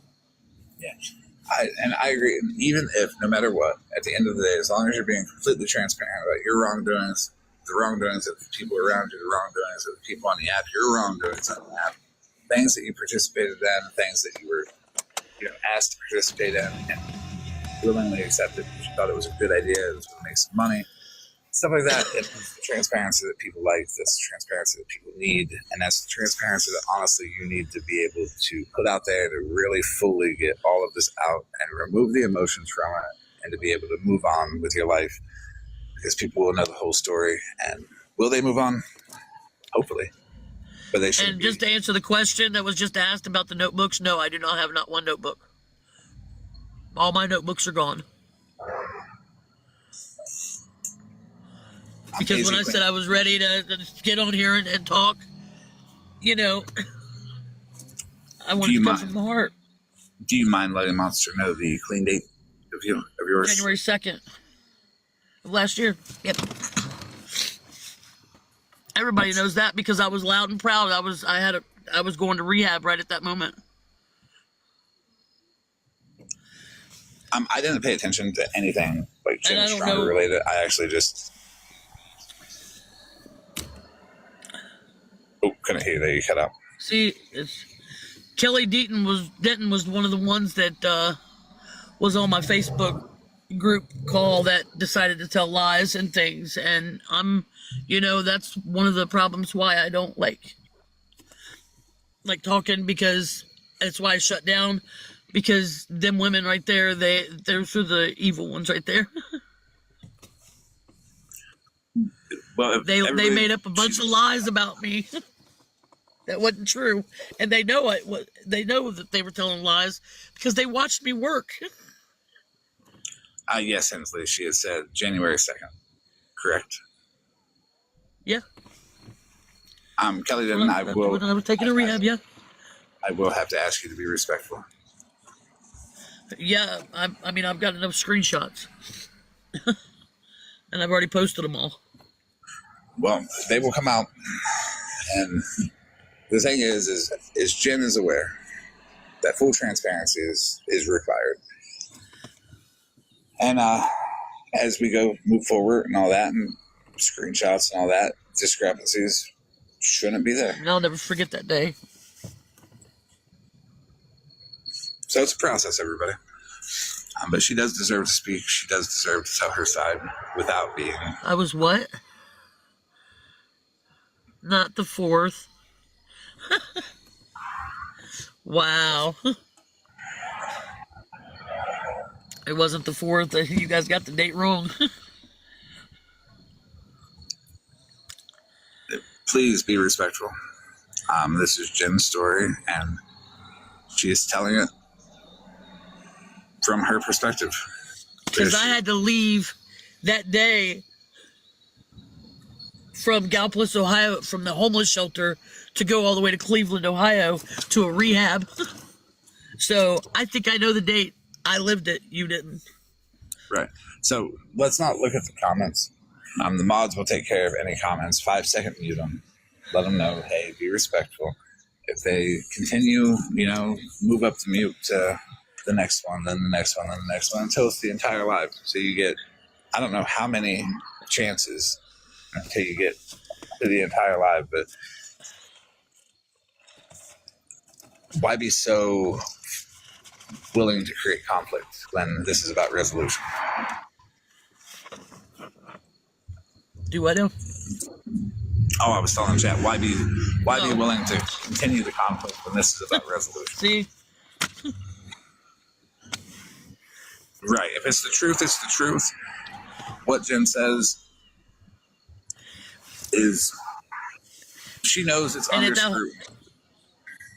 Like, she knows. At that homeless shelter down in Gallipolis, Ohio, they search everything. You can't have nothing in there. Well, Jen knows that her story here is under scrutiny from many people, and she knows that's why full transparency is what it is. Are some things going to differ? Yeah, she might tell more details here, but those details are not to be used against her. But she is allowed to speak her story as transparently as possible, and she understands. Like, people will scrutinize it. There could be misinformation out there. There could be. The only thing that stands true at the end of the day is what the truth is, and it's a process. Let's get through this process to continue the process to put proof out there. I was already in the shelter. For any discrepancies that anyone may have. Okay, so how many times would you get on TikTok in the beginning, like day one, week one, to ask for money? Do what now? How many times a day would you get on TikTok, your first month? Was it once a day, or as soon as I would get off there, because people would send me money, and we would go get a room, go get food, whatever. I would tell everybody I'd be back on later, and I would jump back on. And then it became so bad that I dreaded waking up the next day. God, gotta get on TikTok, and I would just. Did it feel like it became a job? Do what? Did it feel like it became a job? No, I like job. I like having a job now. It became more of a, I don't know, a way of life, like a bad dream that I couldn't wake up from, honestly. What do you think made it feel that way? Because I was going on TikTok for all the wrong reasons. In that moment, did you realize that, or is that now looking back on it? Now, looking back on it, I was on it for all the wrong reasons. At that moment, I was just okay, I got to keep money coming in, or Matt's not going to stay, and, I'm not going to be able to do this and that, not going to be able to get nothing to eat, and it's I wanted everything to stay the way it was, and I had to keep going on TikTok. How successful was the getting the money? Was it quick? Did you get what you needed and then spend it and then hop back on, get more? Yeah, people was always sending money. Did you ever feel like you were scamming people back then? Do what? Did you ever feel like you were scamming people back then? Yeah. Back in the moment? I knew I was scamming people because it really wasn't that bad staying in the car, honestly. Because I would get those battery operated lights and hang them up in the inside of my car. I had it down to a T on how to do it, but Matt didn't want to stay in the car, and So, the question I have about that is the staying in the car. Sometimes we remember stuff fondly later on, as it was a simpler time or something like that. Do you remember it fondly because of later, or at the time was it just a headache? It was kind of like a headache, staying in the car all the time, because you had to find a place to park, and then if you parked somewhere and then you wasn't allowed to stay there, then they'd make you move, and then it was like you were always moving around. But once you got to a place where you could stay parked for a little bit, it was you can make like plans and try to figure things out. And sleeping in the car, I wouldn't imagine would be like the most comfortable thing. I wasn't comfortable with it. I mean, it was something I had to do. I didn't have a choice when I didn't have the money for a room. Right. So you felt like you got on TikTok, you asked for money, you got it, and then it developed into, this is how I can get by. That pretty much, yeah. I'm not gonna lie. That yeah. And then it was like I would get off TikTok and I would feel so bad because of what I'd done. I was just like, man, and to keep covering up that pain, that's why we would do what we did, Well, now we have a different perspective, because a lot of the time when people tell the story, they tell it in a way where they see it now. But we're attempting to tell the story from your perspective then. So don't mind all the questions that kind of steer you towards that perspective of when you were there. Because from experience, I would have to say you might not have felt bad. You might have felt like, this is the money I need now. And that there might have been no thought as of good or bad. It was good, I got the money, get what I got to get, and then get back on and get more if I got to get later. Would that more accurately represent the then feeling? Yeah, because I was always thinking about the next day, like, what are we going to do? That takes care of the room for today. Well, I got to do this for tomorrow. What am I going to do now? You know what I mean? And then there was times where he would just up and disappear. And I'd be like, what'd I do? I got the room. What'd I do? And I was like, well, maybe I don't have enough money. Maybe I'll just go back on TikTok, and then that'll solve the problem. And then I found out he left and disappeared and went to be with another girl. And he would always come back though. And I was kidding myself, man, for real. Well, back in that moment, with addiction, when you're in the thought of what you said, I was only thinking about the next day. That is a good indication of addiction, because people in addiction, from my experience, because I experienced the same thought process at times, and everybody in the chat's able to answer this in their own experience if they have any. Not thinking ahead more in the day, not thinking ahead more than the next chunk of money that you need is a hell of a sign of addiction. And it takes away the thought of the future. It takes away the thought of what's healthy. It takes away thinking about other things other than, I need to get this money to do this. And when you don't have a steady income, it makes... And I always had to make sure I had enough money for like the room, food for the babies, stuff like that. And, It's very stressful, especially in a toxic relationship where you don't feel that. It was bad. And then I would just start crying after everything was done, and he went and got the stuff, and it was like I was just medicating everything, you know what I mean? To keep me medicated to where I didn't have to feel those feelings and emotions, because I felt like shit when I got off TikTok. I felt like shit. The shit might have been like the feeling of having to do it all again, and the endless cycle of needing more. Oh my God, it was like a never-ending thing. Yeah, and it's like that for so many in addiction. I mean, unless you're rich, then you can just sit back and do your thing. But there's a lot of people who are in poverty and addiction, homeless and addiction. There's some people that don't have vehicles in addiction. There's so many different ways that you can experience addiction, and you really can't judge one person's next to the other, because, again, all the details that are in your life, from the smallest thing can trigger some kind of anger, some kind of hate, some kind of sadness, stuff like that. So we've all experienced it in one way or another. If you haven't, congratulations. I don't ever recommend it. But I did work like a couple of jobs, like sometimes when I was homeless, because when he was gone one time, I would buckle down, and people sent me money for an extended stay hotel room, and I got that, and I went and I got a job, and that's when I started working at McDonald's again. And I was there for like 6 or 7 months, and then I wasn't even begging or anything then. And then it was like the moment I lost my job, because Matt decided to show up, and that was done on that.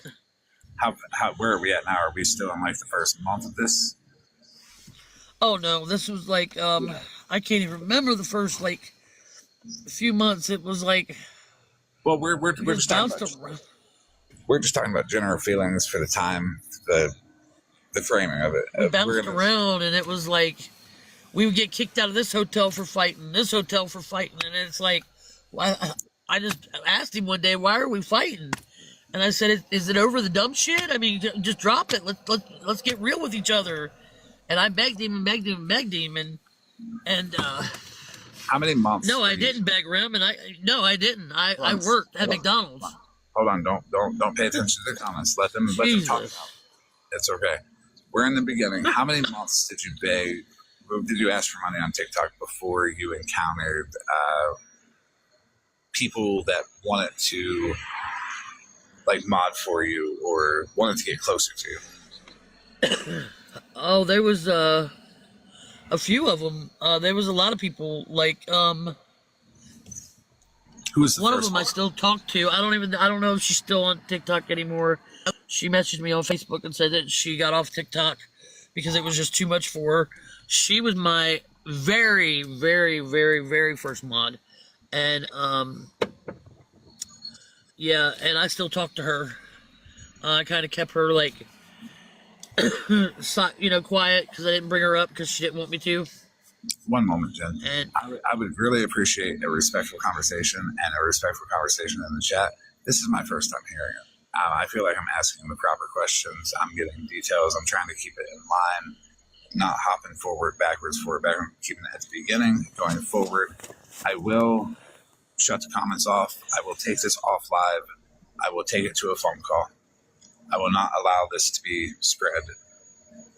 If it's just going to be everybody questioning. See, this is what I'm talking about. We're not talking about the first month. Please do not comment.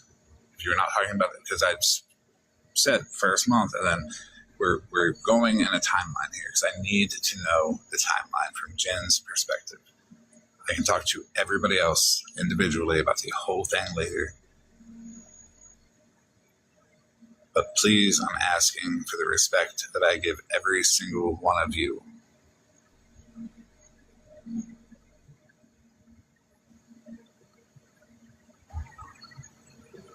I would appreciate it, even if I don't know you. I would appreciate the respect that I would give you.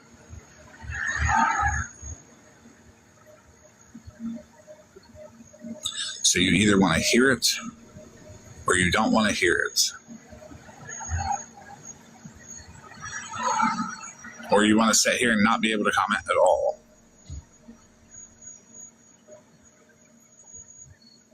That's okay. I mean, this is like...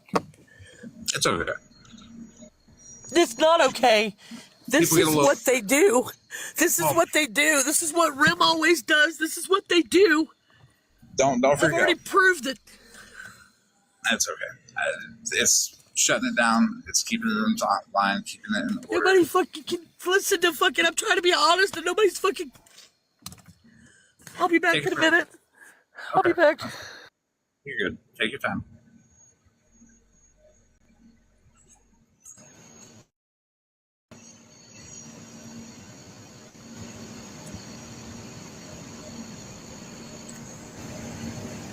And that's okay. Sometimes it takes a couple of times. Jen did a good job.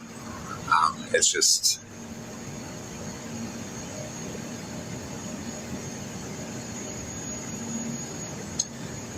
It's just what it is. She's allowed to take a break whenever she likes. The thing is, the truth is the truth. It is what it is. It is what it is. It is how it happened. Her version of events, I'm trying to be as detailed as I can with the questions to put her in the perspective of when she was in that time. Of course, things are going to be a little different, but we're jumping ahead. We're talking about other situations. We're automatically trying to debunk the answers. And one of the biggest things that I tell people is don't question the answer. Absorb the answer. Use it as data. Use it as information that you can use to put together with other information that you have. And you know what? I'll be honest, maybe the information you guys got isn't exactly true. Maybe it's not. Have that open mind, because I go into a lot of things with the idea that maybe what I know isn't true. she's admitting a lot here.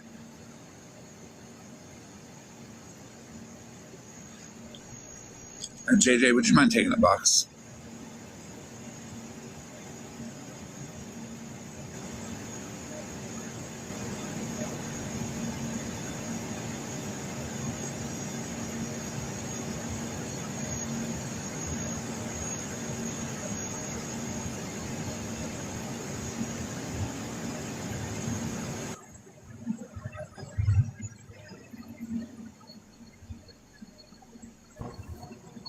Hey, how are you?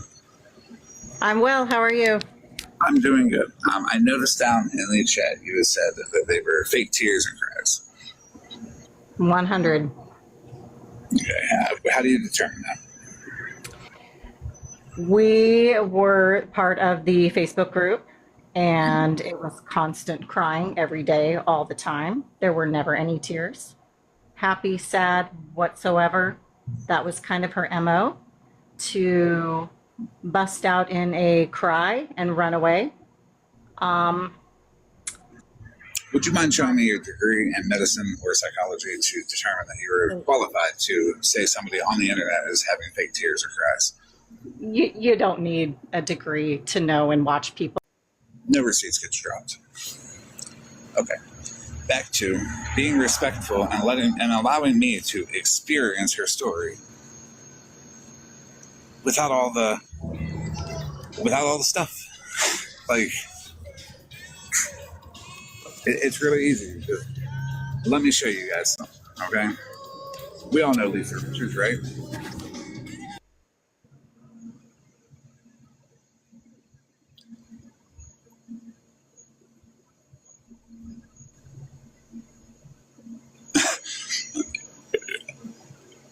Wow is right. We all know Lisa Richards, right? Well, you didn't have a degree to determine fake crying. And I'm sorry, am I not allowed to experience this for the first time? Conversations get derailed when people interrupt, when people jump ahead, when people say they're faking, when you question answers. I'm questioning Jenn in a way where I'm not denying what she is saying is true. I'm trying to put her in a different perspective of how were you thinking about it in that time. This is how you were thinking about it now, which is great, which is information that I can use, versus how do you see it when you were in that moment, which I would like to know how she felt about things in the moment. So there's going to be some detailed questions. I already told Jenn there was going to be some detailed questions. Now, we all know Lisa Richards. We all know what she went through on this app. And what did everybody say about Lisa Richards? Everybody said, oh, hey, she's just going to ask for money, right? What did I do? I never sent Lisa no money. But I listened to Lisa. I made sure that I never disrespected Lisa. I made sure I treated Lisa like a human. And that's something that I like to do to everybody. Contrary to what you may have heard about me on the app, you can hate me for this all you want. I don't care. I got hated for liking Bougie. Okay.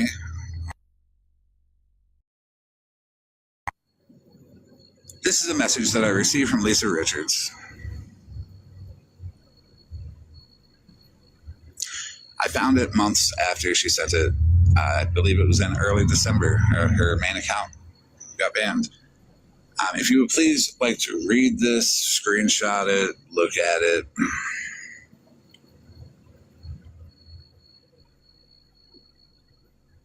I get hated for giving people a chance all the time, and I don't mind that, because the people who are unwilling to have an open mind about me being an individual and talking to anybody that I want, maybe I see why Jenn feels the way she does. Because if you're so closed-minded to let this woman move on and find some closure and just tell her side of the story, you can criticize it all you want, but do it to yourself. I'm sure you got a group chat or a Discord. But remember, there's some positivity in there. At least she's up here. At least she's giving details. At least she's being honest with herself about her addiction. At least she's being honest with herself about the scamming, or what she considers scamming.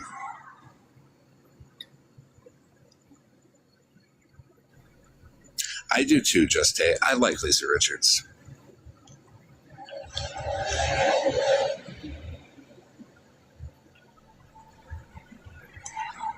So when I've seen this message, it changed my perception on maybe if people are treated like humans, they would actually be able to go forward and get better. But no, there's still everybody out there who wants to make people their entertainment. They want to make Lisa their entertainment. They want to make Jenn their entertainment. They want to make people their entertainment, and it's not right to me.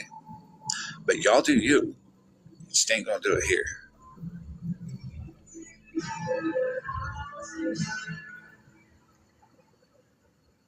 Okay, and when you're in my chat being a dick, that's when you get muted. Like, sit and listen. I lost the ability to talk, and that's how easy it is. I don't know you, JJ. You can get to know me. I'm still willing to get to know you, but this is not the time for criticism. This is the time to hear, criticize all you want after. I'm sure nobody will really care because it is about closure and being able to move forward. And this woman will not be able to move forward with the people that are constantly going at her and constantly nitpicking her. What do you really get out of it? Does it make you feel better about yourself?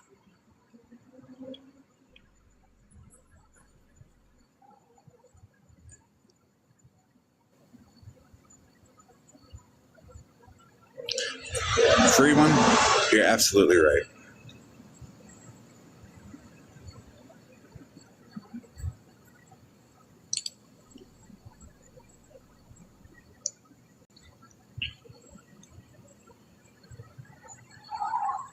Oh, what's up, Megan? I would defend Dora like this too if she came over. Honestly, I'm not gonna sit there and let people trash Dora over here. She's the one riling people up, pointing fingers, saying she's gonna go after Mitch, saying all of that. Like, it's weird. SJ, you know you're in the box. Keeping it real, you know you're in the box. I do.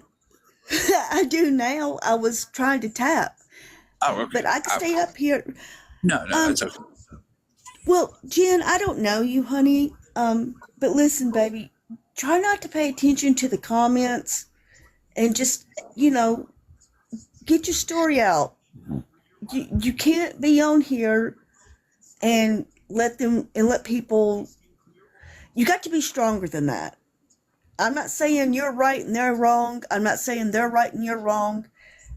You've got to learn not to let people get to you so bad. I agree, SJ. I'm going to answer that for Jenn. The constant criticism can get people. And years of it can wear people down. Years of it can make people feel the need to defend themselves at every moment, which derails conversations, which is what I'm trying to get at to the chat. This woman has been through this for years, so let her tell her story without criticism. Let her tell it from beginning to end with questions and details and all that.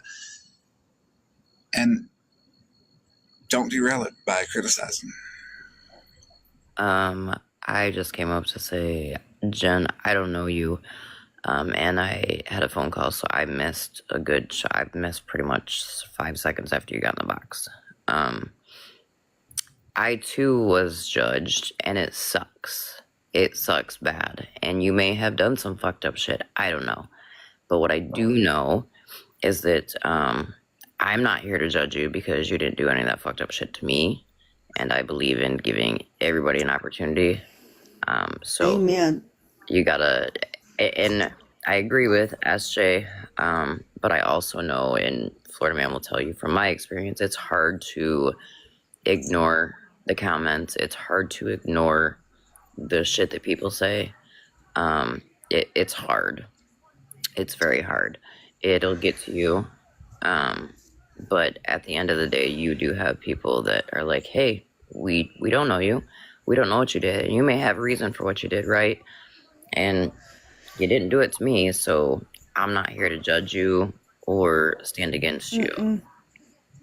My thing is, everybody wants second chances when they fuck up. And I believe in giving second chances too. So you know what, Jenn? I'll be up here with you. You didn't do any of that shit to me either. So.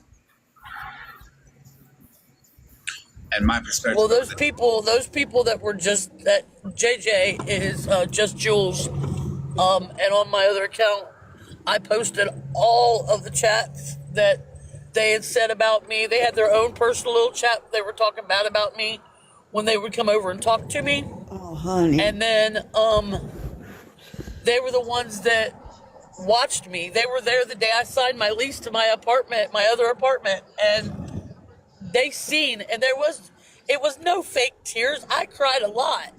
But like I said, early in recovery, you're going to feel all kinds of emotions. Yeah, I did cry. I still cry. You're allowed to. There's nothing wrong with that.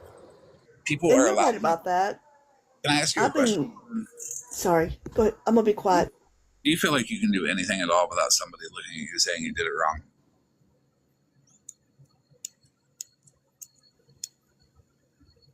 What'd you say?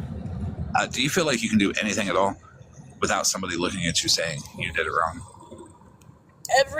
Everything I do was always wrong to them. Right. I never did nothing right to make anybody happy, not even myself, because they had me so far down that I couldn't even be me, really, because they were always dogging me. This is why it's important to let her speak without criticizing her, without jumping ahead, without questioning and demeaning her answers, because there's something validating about saying what you are saying and it being accepted as the truth, and knowing that, you know, that you can lie in this moment, but there's no sense in it, because this is your time to say your story, say it the way you perceive it, and with questions that change perspective from the now viewpoint to the then viewpoint, to the details about this, to the details about that. It all adds up into one big thing that makes Jenn feel less emotional about the situation, because she's able to work through it. She's able to work through it in front of people. And you know what? Even if you don't like her, just don't be mad that I'm taking your entertainment away. Hate me for that afterwards. Let her feel better, and then come at me and be like, oh, you took our entertainment away. Do that. Because plenty of you did it with Lisa Richards. I don't care.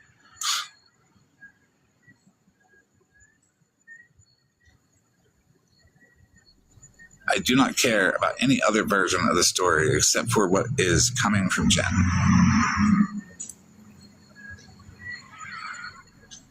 After Jenn says her story, y'all can tell me whatever you want privately, but I don't want you to criticize Jenn at all. I don't want you to try to contact her and be like, you lied about it. Don't do that.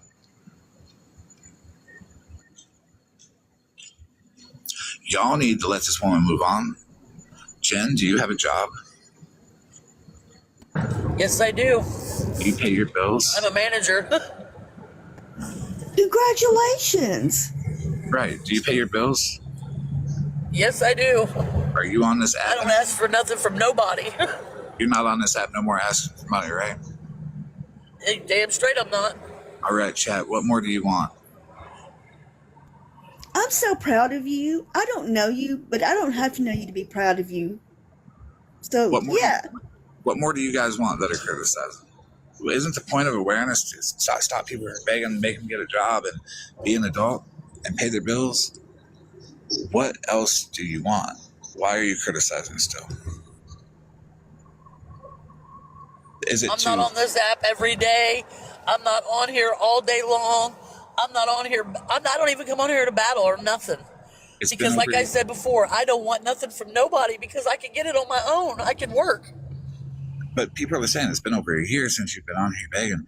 Why are you people so hung up on it?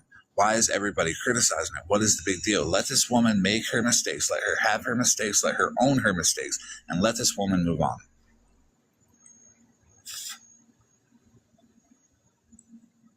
There's a thing called letting go. Nobody needs to be in complete control of this woman's life except for her. That's it. And that goes for every single person in here. You're the only one who can control you. And y'all sure as fuck wouldn't like it if somebody was taking every aspect of your life and demeaning it and telling you were doing it wrong. Hi, Jenn. The only reason that JJ, Just Jules, and Kelly Denton is mad is because that little group came from T and Dora's side, and they were supposed to try to keep me off the app. And there in the beginning, I was still coming on, just talking and telling everybody what I was doing. I wasn't begging or anything. And because they couldn't keep me off the app and I went live, they got mad. Hi, Jen.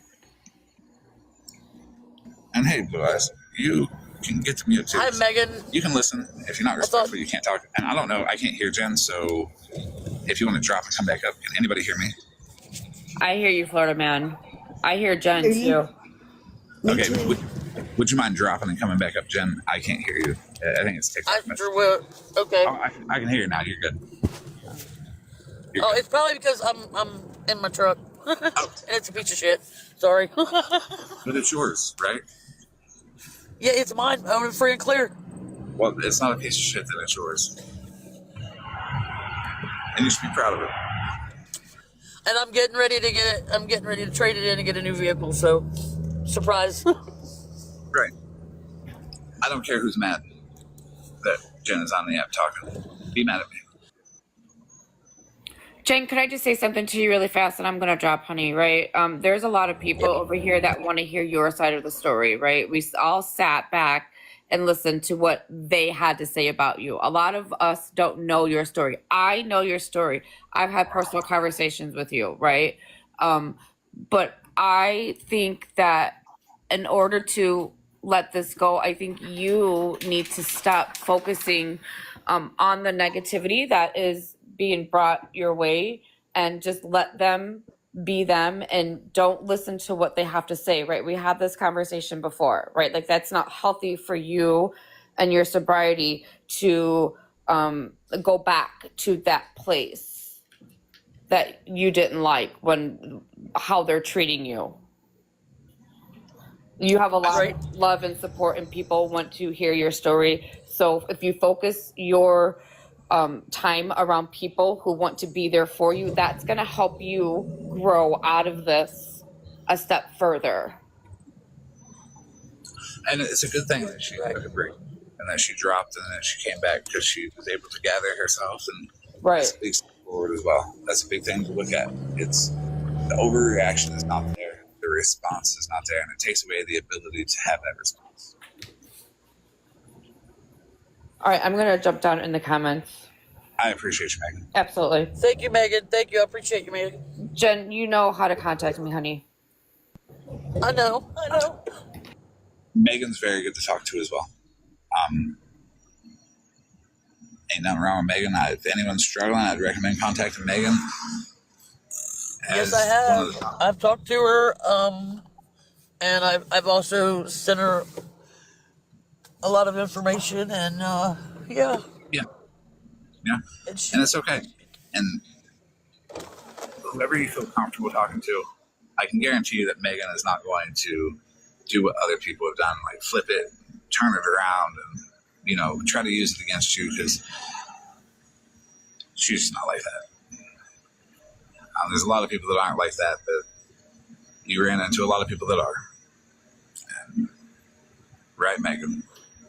Sorry. I'm sure we'll be having a conversation about that too. We will get to that, Monster. I just want to hear from beginning to where we are today, and details in between. It's not going to be a short conversation either, and it might be a 2-part conversation. Who knows? Sorry I timed out, but I did see, I only came back up because I seen a comment. Go ahead. Keep talking, guys, because I'm trying to drive home real quick and I'm almost there, so just keep talking and okay. Pay attention to the road. It's all good. I seen a comment. I think it's a good comment for anybody and everybody, really. They said, when we're having a weak moment, set a timer for 10 minutes and think about all the people that believe. And I think that's a good thing because we can get stuck in that negativity ring in our minds of all the hate and all of that. So I seen that and I was like, damn, like that's a good thing. Like, set that timer and just think about all the people that believe in you and all the positive and how far you've come. So if anybody's struggling, we all know mental health is a big thing. If anybody's struggling, use that. But I'm gonna drop back down. Thank you, OJ. Somebody wanted Florida man to tell Mush to quit driving and texting. Mush, don't text and drive on your bike or your car. Either one. It's not good. I know you're going to say it's for text, but pay attention to the road. Bikes are dangerous. You add a lot. Please do. So you can't do that as a pile of mush. I see what you did there, by the way. I see that.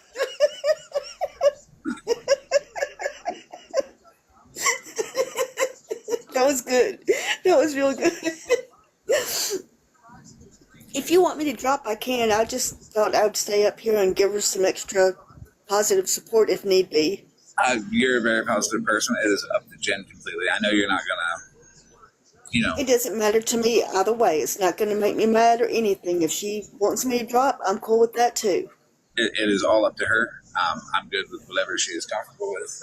And if she's not comfortable with something, that's okay too. It'll take time. Just gotta let it happen. I'm not saying that this is the truth that anybody else knows, because there are things that are spread around this app that are not true. Okay? Take me for an example. If you know me personally, if you know me in the DMs, am I anything like half of these people say on the app? No, not at all.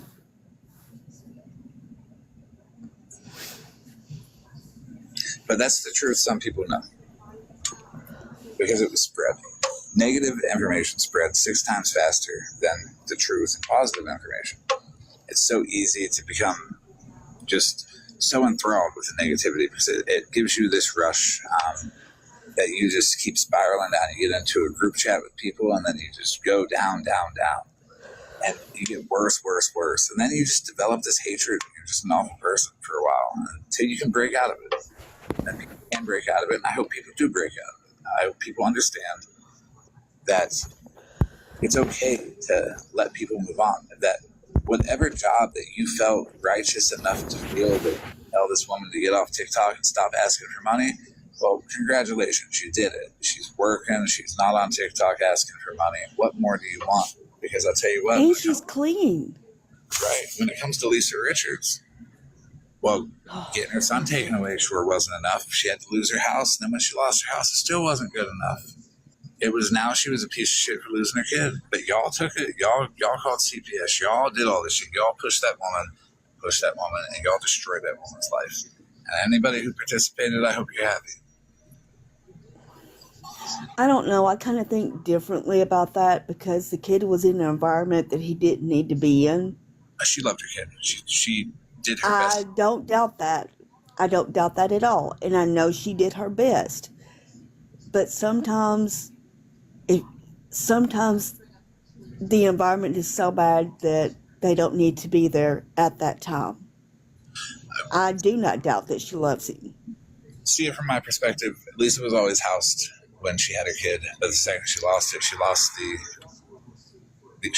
the motivation to continue to be housed. So she had to have some built-in care and concern for the child. The child was not skinny. The child ate.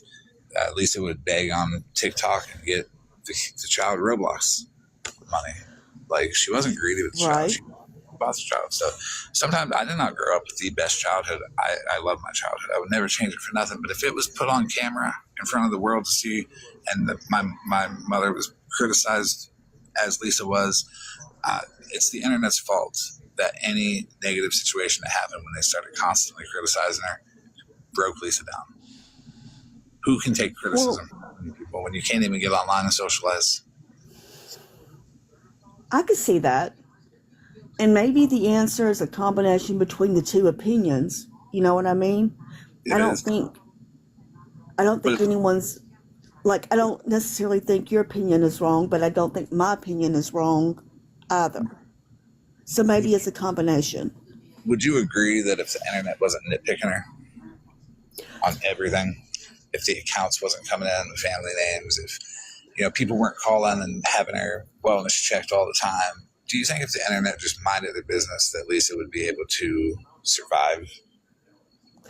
I don't know, and I'm going to tell you why I can't answer that without without being biased, because I was that child, and my biological mom did not have the internet, and it didn't, none of that, and she still was what she was.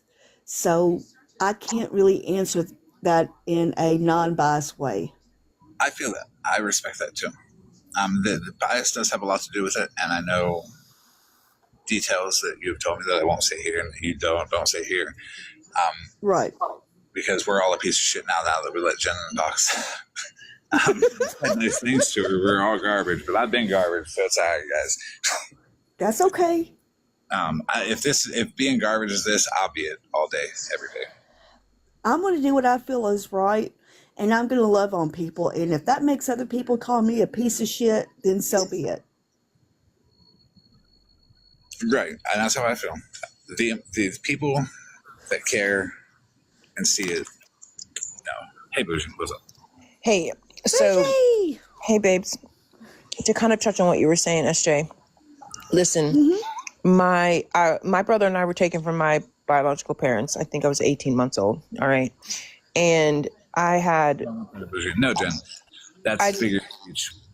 The people that want to keep you down are the people that are going to look at me and be like, "Oh no, you took our entertainment away." I'm more than happy to add those people and introduce them to the collection of people that I call my hate group. They can grow as much as they want. They'll never fuck with me. I'm just calling it now because it's happened a lot and I'm used to it. And I'm happy for it because if it takes some hate off of you, I'm good with that. I think it needs to happen. So don't feel bad because people are so obsessed with you. My God, Y'all have taken some shit, man. Good gosh. You know how much hate I got for liking Bougie? Mm-hmm. And do you know how much hate I've gotten around. for being friends with Florida Man? Right. Well, I got called a racist just for being friends with him, so. Yeah, right. We are. Don't think you ain't gonna get a little heat from being up in my box, Jenn. That's different kind of heat. You're definitely gonna. But here's the thing: at least you'll have the ability to be able to. You'll be able to say what you want to say and speak your truth, which to those people in the chat that were saying, well, that's not the truth. Well, her truth and y'all's truth are different things, and two things can be true at the same time. So, hey, smoking carpet, there you are. That's true. And so I think people need to understand that what somebody's truth is, that's theirs. We can't take it, but that you also can't then take away somebody else's truth, right? So, right. But what I was going to say is that I had an opposite. My success story with being taken from my parents wasn't great. Like, right, I understood why I was taken, right? But I had a worse experience being adopted. Okay. So, and I will say that, like, when somebody loses their child, especially somebody that is in active addiction, I cannot imagine with also the internet being involved, because we've all seen how they get literally going real life, which, you know, I thought we didn't do, right? Half these people don't do. But having somebody's kid taken, it does nothing to that addict other than giving them absolutely no reason at that point to do better or to get help. I mean, I don't know. I say that. I think imagine losing your kid and not having any control over your ability to be a mother at that time, which we can see, right? It is necessary, right? At times, kids shouldn't be in dangerous situations. Do I think, though, there are many addicts out there that are in active addiction that have their children. They might not come on TikTok and beg for money, right? But they're definitely doing it in other ways, whether they're stealing from their family, stealing from the stores, I don't fucking know, selling their ass, whatever. But there's a lot of other people that are in active addiction that have their children.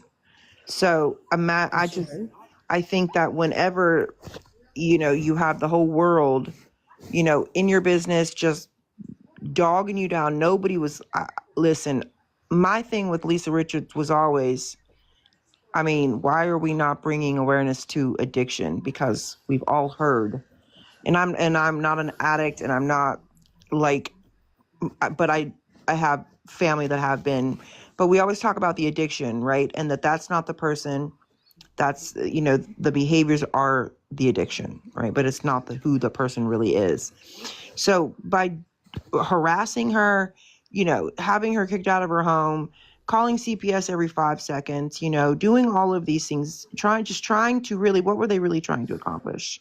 Were you really trying to force a rock bottom? Because we can't do that, right? I know you can't, but here's the thing too, and I know we're focusing a lot on Lisa in the addiction, but we also need to focus on what it was doing to Jace mentally.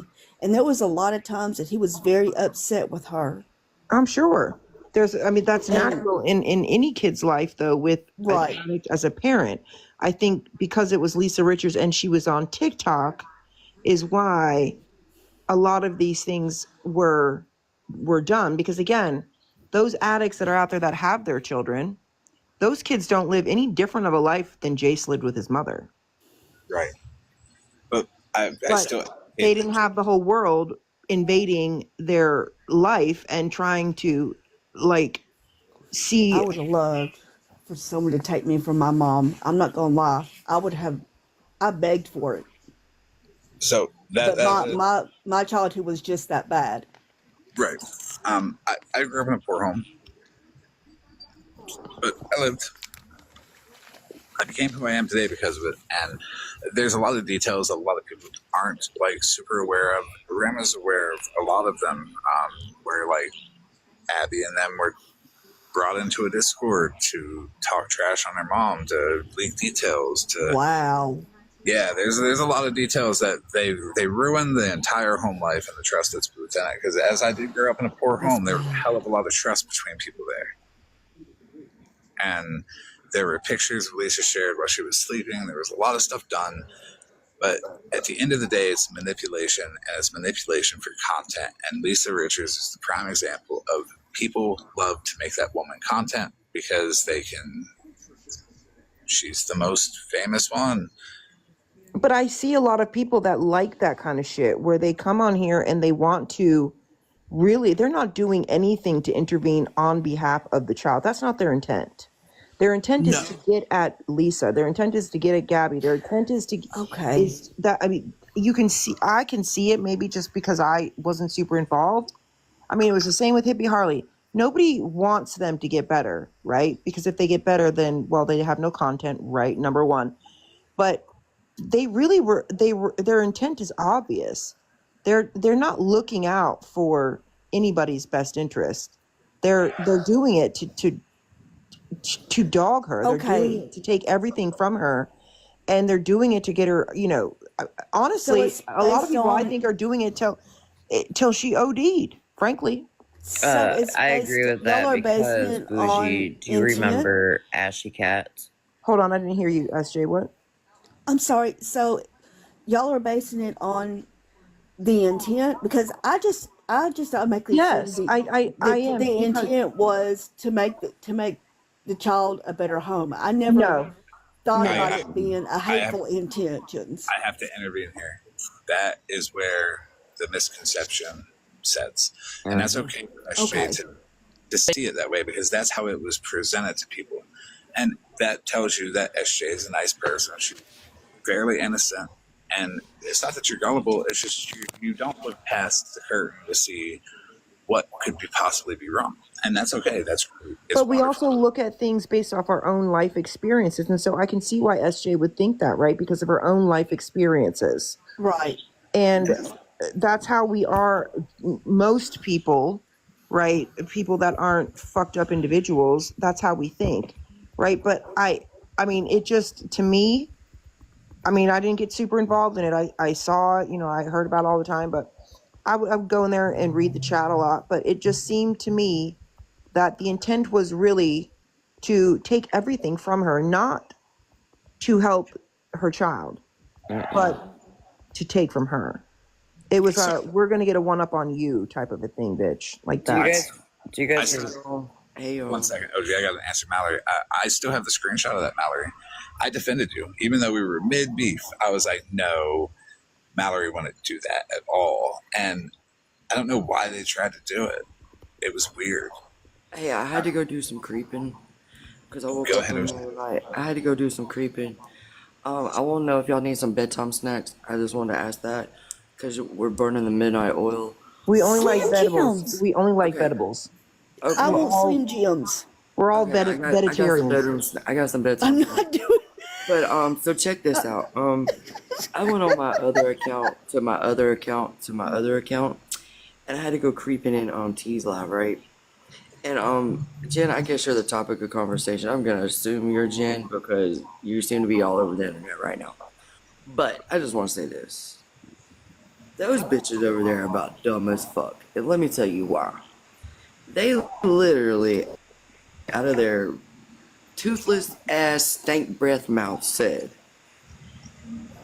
that sending personal messages to other parties is against the law. Now, I'm no Einstein. And I'm say that again? That if you send personal messages, it is against the law. So check this out. Who said that? I'm no Einstein. It's against the law to send personal messages to who?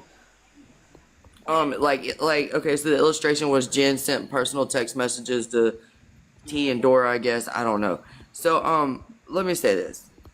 They're dumbasses because here's why. Huh? You can't really do shit about that because, number one, they're personal text messages. It was a conversation Jen had between Jen and somebody else. And you can't really do shit if it's a one-party or two-party state. But at the end of the day, if it's a one-party state and Jen is involved in the text messages, she has her own fucking consent to share her fucking text messages. So what the fuck are y'all talking about? I had to look into this. Who is saying this? T and Dora. It's on T and Dora's live right now. Yes, that's fine. Because they're nervous. They're nervous. But here's the thing, right? And then I was on my back and I was like, no, that's not the case. It depends if you live in a one-party or two-party state. And they're like, no, that's not facts. Yes, it is facts because I had this problem happen. I had to hire a lawyer. Even if you live in a one-party state. So, okay, let me use an example. Say me and Jen text each other. And I go expose our text messages. And she's like, you can't do that. You didn't have my consent. Well, I live in a one-party state. I had my own consent. So that's actually not true because, like in my state, it doesn't matter if you're in a one-party or two-party state. In my state, you can't do it. I got to correct it. T and Dora didn't say that. A woman in the box said that. Yes, that's correct. I think it was. Okay. I don't want to put like unnecessary heat on T and Dora because I can't. She's in the box. I can't fucking think of her name. I see her picture, but I can't think of her name. So real quick, Florida man. I'm gonna drop though. I love you guys. Okay, I appreciate it. Love you, Bougie. Two things. But you know what I'm saying, right? It's like you want to talk about something being a crime, but yeah, y'all committed all kind of fucking crimes on this internet. Sending somebody's personal text messages would be the least of my fucking worries. I've done a lot of research on that because I came across that problem. The only state where two-party consent for text is required is California. And other than that, even if it is from someone in California, I don't give a fuck. Correct. Yeah, there's not very many two-party states. Well, I don't care. I'll still take them. I'll still look at them. I know what you did. I just won't tell you I got them. There you go. So someone had said a while ago. I ain't trying to spit my water on my phone, okay? But I don't want Jen to feel any kind of way about that. Because Jen, you're totally fine. Sharing your story, sharing your messages, sharing the internal details of it all, because it's something that's going to help you move forward. And I agree with that. You are conflicted. You want to forgive them and all that. Well, you see how they act as the stuff comes out. And if they fight it, I'll let them fight it. They'll run out of steam eventually. I won't. I never do. I have a track. Florida man. Real quick. Look, I don't even know what happened. I ain't got a dog in the fight, but I just thought it was very interesting. I'm like, first of all, they don't even have the facts together. I try to correct them on the facts, and they still want to fucking argue. Everybody's emotional. Stupid. Can you hear me? Yeah, give me 1 second. Everybody's emotional. And for the moment, we have to keep emotions down when it comes to the anger towards everybody, that including Jen. but also including Dora and T at the moment. Like, we have to let this whole thing, we gotta let everybody process all the emotions. This has to be a tough moment for Dora and T. Seeing Jenn in a box, seeing me adamantly telling everybody that I want to hear this and I want to know this, because why would they be emotional about it? I don't know. I'm not going to assume, but guess what? We're going to find out why they're nervous about it. If they didn't do anything, well, hey, all that nervousness was for nothing. And if they did, well, then I guess we'll see why they were nervous. Could go either way. I'm not placing blame on anybody. I don't want anybody to go attack T and Dora. I want Jenn to be able to move on from this situation, because I think it's ridiculous that she's been off this app, not begging, for a year plus, has a job, is doing well, is sober. Why is she not allowed to move on with her life?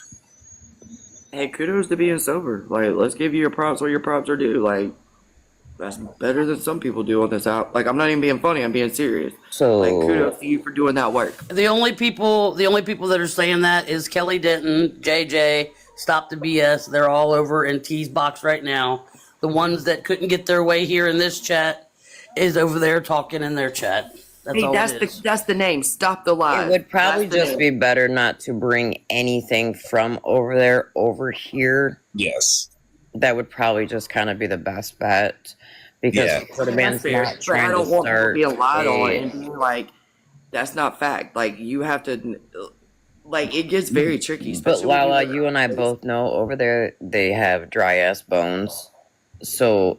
Bro, they drier than a freaking dog bone. We know just to let them talk, but let's get real quick, Miss. I'm gonna say this real quick and then drop Florida Man a couple things.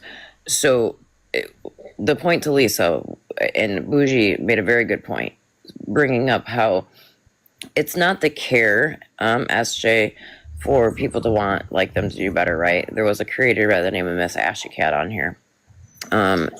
And she was also on YouTube, and she was an addict, and people deliberately would send her money because they wanted to see her on live, and it happened multiple times. There was also a comment in the chat that said, if you're going to put yourself out there, you have to accept the scrutiny. And good grandma, I believe that comment was made, with good intent, right? Except for some people don't put themselves out there. Like, they don't mean to put themselves out there like that. They may come live on here just to talk and bullshit with people, and boom, before you know it, there's every Tom, Dick, and Harry trying to drag you for something you may not have done. Now, speaking from a child who had an addict of a father, let me also say this. My dad may have been an addict, but my dad also did everything he could under the sun to make sure us kids were taken care of. So his vice, and I text this to you, Florida Man, his vice was not number one, thankfully. So I have to stand with Florida Man on this and say, with Lisa, I don't for 1 second think she didn't care about her son. I don't think for 1 second that she wanted to shit on. So the people that got her child taken from her and did all that shit, really what you did is you gave that woman less to fucking live and fight for anymore. Exactly. Yes, does she need help? Absolutely. But you know what would have happened if they would have taken us kids from my dad? My dad probably would have pew-pewed himself. Dead ass. Because my dad, even though he was an addict, he knew that he had me and my siblings that he still had to fucking raise. So if you watched Lisa for good intent, you would have seen that, yep, she wasn't the best, right? We know that. She wasn't an A-plus parent. But you could completely see a fucking huge decline in that woman. And I'm not trying to get upset at anybody. I'm very passionate about this topic, especially as a child from an addict's view. You could watch that woman decline even faster once that child got taken from her. Stuff got taken in steps. First, her husband passed, and then the internet harassed and made even eviler accounts saying all type of awful stuff. And it just went from there. It was just like constant. She couldn't get no peace even when she wasn't on the internet. There were people on Facebook telling the people that they assumed were her dealers, or maybe her dealers, that she was calling the FBI on them. And then all of a sudden she had black eyes and was all messed up. People did that on purpose. Yep. And look at Miss Ashy Cat now. And you may not know her, That Florida Man. breaks We'll my talk heart. about her off the app. But look at her now. She has a child. She's doing great. I actually think she's got another one now, too, or one on the way. She's doing fucking phenomenal now. So, addicts do recover. Yes, we do. Absolutely, we do recover. But I think when you throw in the aspect of social media and scrutiny and harassment, and you still recover, I think that's extra celebratory, right? Because it's hard enough to recover when you're having to deal with your own demons. It's So when you unnecessary. add well, I mean, I'm just saying, like, from an aspect, you know, like you throw in the extra demons of social media and the demons on social media. Because God, I'll be honest. I have to stop you there because people are going to use that as an excuse to keep going. They're going to say, well, they're going to come with an excuse to say, well, we're just making her stronger when she does recover, so we have an excuse to harass her. That's all they ever there's no want. excuse to harass or scrutinize anybody. That's all they want, though. Anything. From the inside view of how detailed I knew everything, I watched people make accounts of her passed away family members to go in there to trigger her so she would have a reaction. And then hosts that were streaming her would get gifts because they would be like, oh, look at her, it's the crack. Yep. Fucking terrible. Look at oh shit, what's her name? Florida Man. Why would people do that? Like, are people like just giving you name demons on TikTok? Names, because we can't mention no names up here, OG. Oh, sorry. I don't want no names. I mean, that ain't none of my business. I don't have a dog in the fight. But I'm just saying, from the human perspective, like, Exactly, Monster. Demonic assholes. Exactly, Monster. Look at Monster said it. So, and I'm sorry, Florida Man. I didn't think about it, but yeah, there was a creator that did a fucking 24-hour live streaming her. Made money off that live streaming her at that. Well, can we finish listening to Jenna's story? Absolutely. Is that okay? Yes. Yeah, I'm going gonna back drop. to bed, but I'm gonna listen while I'm in the bed, okay? So I fall asleep. If I fall asleep in the box, don't tell nobody I fell asleep in your box, Florida Man, because you know that might stir a whole nother bunch of bullshit. But I'm going to drop you for now. I'm dropping. But I agree with House of Lies when House of Lies said that let me scroll back up to it because that was a minute ago. I don't want people to miss that comment. Scrutiny doesn't mean you get to harass people, though. There's a big difference between scrutiny and harassment. And the internet invading people's lives applies to Jenn, too. It applies to a lot of people. It applies to Monster. It applies to me. It applies to Bougie. It applies to OG. And if Bougie and OG ever want to come out and say how they felt before they talk to me and after, that's fine. They can. But that's on them if they want to. FWA, it applies to everybody. When people want to harass people, they sure do find a way to keep going. Like Cassandra coming up in the box earlier, damn well knowing it's a hard no. She couldn't pay me money to have a conversation with me. That door is closed permanently.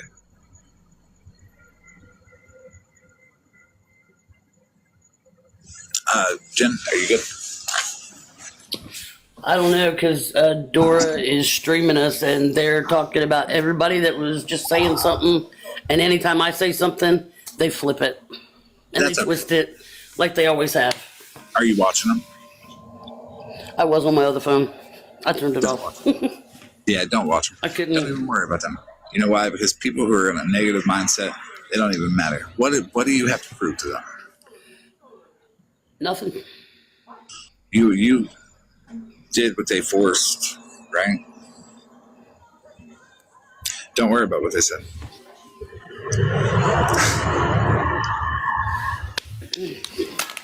All right. Don't bring anything from there over here, please. I don't care what they say over there, because at the end of the day, it's being recorded. I will go through it. I will match up every single word that you guys say over there. Trust me, I will. I will pick apart every piece of it. You might want to DM prior beefs just to see how detailed I can get. I'll do it all, and I'll do it all forever. I don't run out of patience. I'll tell you the story about when I first talked to Bougie. Jen. They heard me tell you that, a few minutes, a little while ago, I said that I was going to send you everything, and they're jumping on that bandwagon like, oh my God. Oh no, that's the thing. That bandwagon will fall apart quick. Don't worry about it. When I first talked to Bougie, I talked to her and I went on the app. I got into a box and I talked to Bougie. I got swarmed. I got yelled at by 45 minutes by the most fake self-righteous asshole on this app and Miss Unknown.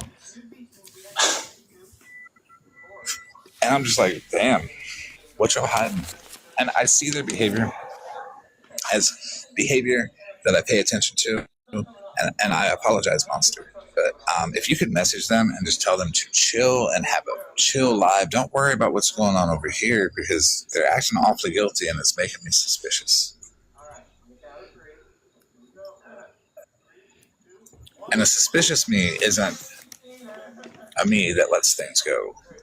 It isn't a me that allows everybody to move on. It's a me that allows one side to move on when I see guilt like that and I get the evidence and I get the proof and I know and I become a problem for that person. So Dora T, take prior experience with me. Shut it down. Yeah, what Rim just said. I'm just saying, shut it down. Have fun in your life. Have a game night. Do some drawing. It's easy. Yeah, but they also teach you in recovery, basically what I've always been saying, to right your wrongs, and that's. I'm not doing this really tonight for anybody else. I'm doing it for me. Yeah, and that's what matters. Anybody who assumes that what they know is the truth, well, they might be wrong. Some things Jen might say may not coincide with what the truth may be, but also you're recollecting how many years of memories, Jen? Oh, a total of 3 years and a month, I think. That's what I was begging. Yeah, and how long I was begging. How they nitpicked. That was in between me and having a job too. That's everything added together. Then that's the addiction, on and off, on, off, toxicity. Oh, the addiction was. I was 6 years. Yeah. Thing is what House of Lies said. They can either accept it or they won't, because what does your character matter to them?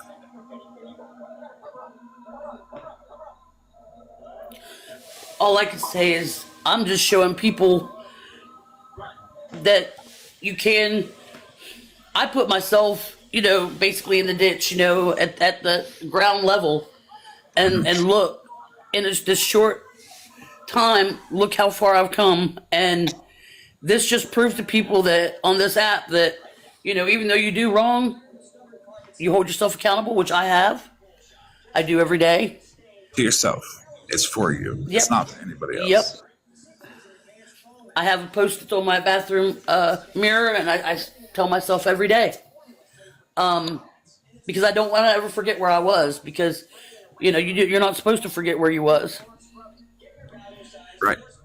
Then that's why I'm asking questions of not from where you see it today is fine, but also where you've seen it from back then, because getting the full scope of things, people love to get just the quickest answer possible, and they want to run with it because they're not in the right mindset to let people move on. And I want you to get it all out. I want you to remember how you felt, and when you remember how you felt by looking at it from that perspective, you're going to feel a lot better after the conversation, a lot better.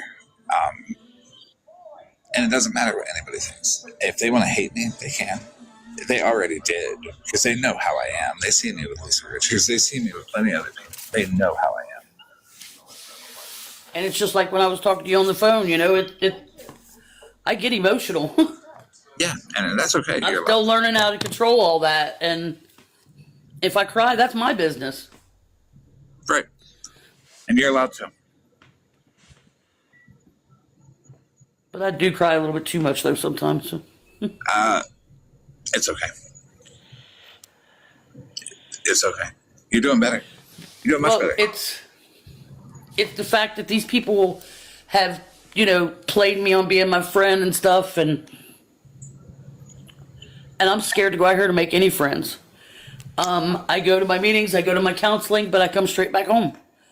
I stay home. I don't go out and try to meet people or do anything because of what these women have done to me.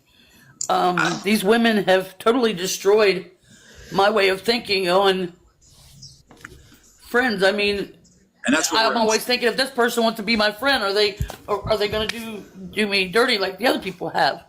Right. And that's what we're unpacking. That's why the detailed question. That's why keeping it in a straight timeline of this, month one forward.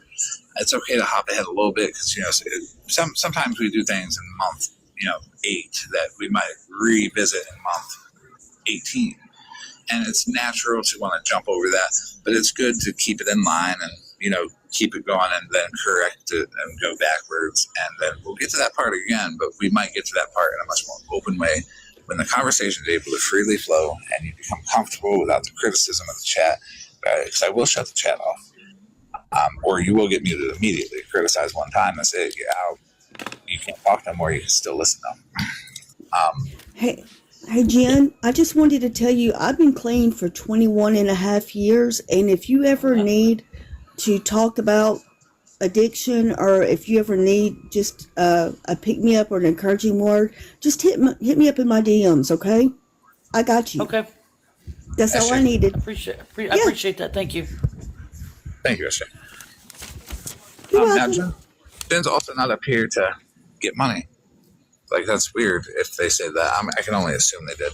I shouldn't assume, but I just want to let them know that if you have said it, that's not the case. If you're going to say it, I called it, don't say it. She deserves a kind place, whether you like her or you don't like her, where she can speak her mind and people will at least hear what she has to say without trying to disprove every other word. Oh, and Dora, if you go after Mitch, I'll find a reason to go after you. So don't do that. I'm trying to make it to where all parties can be fine in this, and all parties can just stop. And I don't think Jenn's really doing anything right now except working and paying her bills, being proud of her steps forward. I feel like y'all need to chill, and I think you can be an adult because not everything has to come out if you're an adult. If you're not an adult, I'm a petty bitch. Remember that. I want you to know that, and I want people to let them know that. It's not a threat. I love being a petty bitch. I live for that shit. Don't become my content. I can do a lot with Dora the Explorer. I don't think I could, Rem. You're way too understanding. Me and Rem, the thing about me and Rem is Rem is a good person. Rem understands, Rem disagrees, and when Rem disagrees, Rem doesn't do it from a hateful place. Rem does it from, I understand where Rem's coming from, Rem understands where I'm coming from, respects the process, and it's not about being right or wrong with Rem and I. It's about learning. And plus, if Rem calls me a cunt, I would probably cry. And it's okay to disagree. Things will work out. Things will be better. I got that funny feeling in my stomach that I really want to make people content now, Dora. Why don't you shut it down? I'm getting happy about it too. Trust me. Like, you see, I just made a whole conversation with Miss Unknown and Sunshine farting, talking back and forth to each other. Is it weird? I don't know. I like it though. But let's try to ease back into this and ignore the negativity. Please don't try on the other live, because all they're going to try to do is twist it and try to say everything you're saying is wrong, but you know what you're saying is right, and the questions that lead into it and take you this way or that way, honestly, it ensures that you're being accurate. It's okay to change your answer, because I don't think you've ever had a free opportunity to really explore what all you have to say.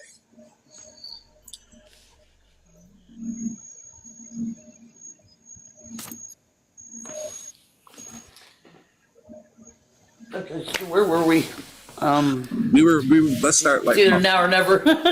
Oh no, if you need to take a break and we need to do this again tomorrow, we can. This is your story, your time, and I will give you as much time as you need, and I'm patient. I just want to get out, like, we got to get it bad how much they've bullied me, man. And I mean, the first time we talked on the phone, I mean, I was a mess with you and Bougie when you guys called me. And oh no, Jenn's evil. She talked to both me and Bougie. We're plotting now. I'm joking. But no, I was a mess, and you guys all you guys did was calm me down. And yep, nobody knew that, and you don't have to say anything like that I don't need any credit at all. I never do. But you do. I mean, people want to look at you like you're bad, but shocker when they find out, right? It shows people who they get to know, how they get to know. If they get to know me based off of what other people say, and they never sent me a DM, I don't hate them. I'll still talk to them one day whenever they're ready. But they bullied me really bad, dude. Like, when they said they didn't bring family into it, yeah, they did. I mean, Dora and them and Scammy and T and all of them, they had a fake wedding with me and Matt. And, like... I've seen screenshots of that. I believe I've seen screenshots of that rather recently. Did they do that within the last month and a half, 2 months? No, they did that, my goodness, when did they do that? They did that a while back. But it was always something that they were doing, you know? I feel that. And they laugh about it and said it was funny. No, it wasn't. And the paranoia of, if I do this, is it going to be used against me? Is it going to be twisted? If I say this, is it going to be used against me or twisted? Thanks real much. I'm thinking it might have been a year ago. It was right when Matt was getting ready. I was getting ready to get Matt out of jail. Yeah, that's what that was. It was a little over a year ago. It is true. What pathetic, not that Jenna Bish said. But it's hard sometimes, especially at the beginning. Looking at every other person, how hard it was for them to get back to feeling normal. And some people haven't gotten back to feeling normal yet, but they're well on their way. They're doing a great job. Everybody is. Your character means nothing to them. To them, to people who want to be negative about you, Jen, they don't want your character to be good. They don't want to see that recovery. They don't want to see you do better. If they're not positive, they can say all they want in a negative tone that they want to see you get better and do better, but that's just for the content. They want to keep you down for the content. They want you to be the person that they point at and say, that's the villain, and they want to make you out to be something that you're not, and they want to just discredit you in every way they can. We're not here to discredit you. I will mute anybody who tries. We'll see now. Megan's down in the chat asking about the rug ring. The what? I've already told you all about that. Oh, it doesn't matter about that. No questions about further on. No questions to derail the conversation. The conversation is going to go one way from the beginning, and a very detailed conversation to today. We will get to that when we get to that. I'm just making sure that Jen is comfortable and understands that it's okay. Yeah, we could go forward a little bit. Yep. And this is normally a conversation I have offline, so that's why it's like correcting people. Like with everybody, it was beginning to end the same line of questioning. So the questions I ask you, OG's probably in the chat like, damn, he asked me that too. Bougie's probably in the chat like, damn, he asked me that too. The exact same way. It's just details, and it makes you, at the end of it all, you feel like you have it all out, and you feel some kind of weight problem. So let's start back where we were. The first month, you in that relationship, I started begging around my birthday. And you started asking for money on TikTok around then, and it became a cycle of addiction versus ability to get money. And you've seen, if I'm wrong, correct me, you've seen TikTok as a way to get a constant, you've seen success whenever you tried, right? I mean, I was just trying to like get money to live, basically, because I always had like the first thing would come out would be getting a room, then getting food for me and him and the babies, and and try to keep that room and not go back to the car. Let me ask you about the food. Did you just look in your pocket and be like, hey, I got this much money, we can buy this? And it was something that was like not ramen or not something like you didn't like lowball the food. You just like bought stuff that you'd like. It would be like, the necessities like shampoo, soap, and then like lunch meat, bread, stuff that would fit in a little refrigerator in a hotel room. So did you ever like buy anything extra that you were like, oh fuck, I regret buying that, now I gotta hop on TikTok, or I shouldn't have bought that? Yep. Stuff like that. Yes, that's the irresponsibility that comes with being. That would be Matt wanted clothes, socks, underwear, and I was like, we really don't need that right now. You have some. He's like, well, I'm getting it. But the idea that you could just hop on TikTok and get more money was like, okay. But then when you went to go hop on TikTok, you were like, okay. And then you did it. And then it was just a cycle of, I have this money, I can get this money, I can spend it. Wouldn't be that like easy. It would be a big fight, and then I would have to get on. Right. Yeah. So that's poor money management comes with addiction. It does. And I believe I experienced it, and other people in the chat, instead of asking questions, you can state your experience with the topics that we're on, your personal experience, not what you think Jenn experienced. Did you experience poor money management in any active addiction that you've ever been in?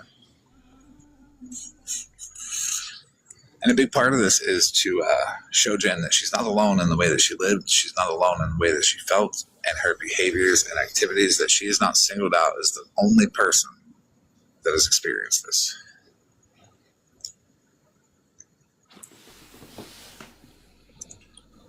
Because you're not the only person that experienced it.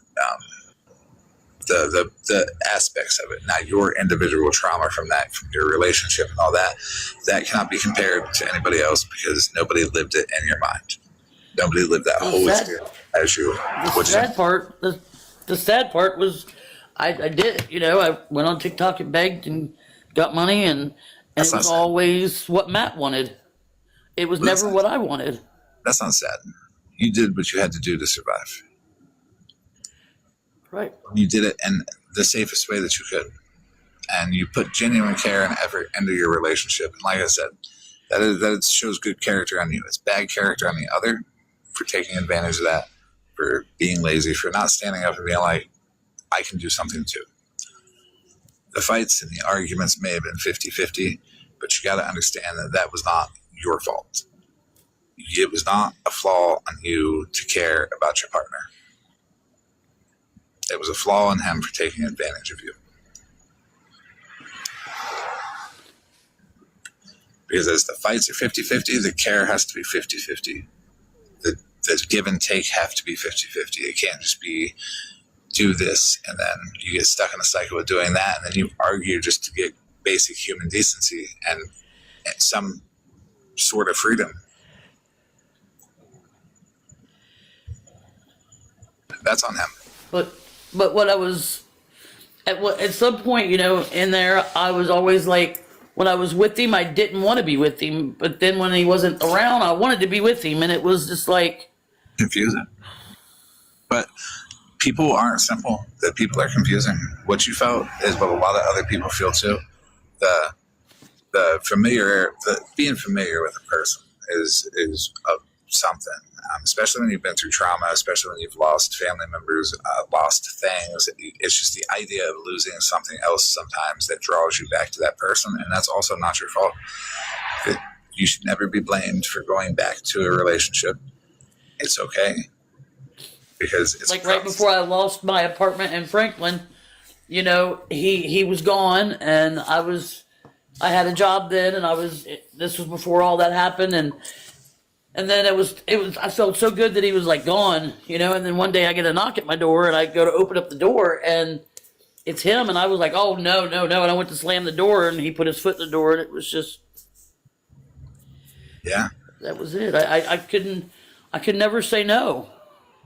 And that's okay, because people can be persuasive, being familiar with that person, the feeling of loneliness, the feeling of needing a companion, some type of companionship that even if you know deep down inside that is unhealthy for you, the feeling of it'll be different this time is a strong feeling, okay? And loving somebody is not your fault. It's good that you did. It's good that you're able to express that and show that. Like I said, it's a flaw on the other person for taking advantage. That's the hard part I'm still trying to get through my head is I loved him, but he didn't love me, and I paid him to be with me, I guess, and that's really what hurt, and that's one of the hardest things of trying to get through my head. I can't tell you what he felt, but I can tell you to assume the best. Maybe he didn't know how to handle it, and maybe you guys were just toxic together. Maybe a relationship between the two of you just wasn't going to work because maybe you two don't mesh. But maybe you wanted it, maybe he wanted it, but the idea of both of you wanting it was never going to make it work because personality traits or just jealousy or controlling behaviors where one party felt like they had to do this to feel secure in their relationship, where you knew that you were secure in a relationship and was wondering why the other person wasn't. There's a lot of details and a lot of things that go into that, and it's a big jumbled mess of emotions that you cannot blame yourself for. The blame goes 50-50. You're right. And it's something to think about too. It's a different perspective to see. When you blame yourself for everything that you don't need to take blame for, that's when you start to become down. And when you understand that it wasn't all your fault, it's okay. Thanks, Fran.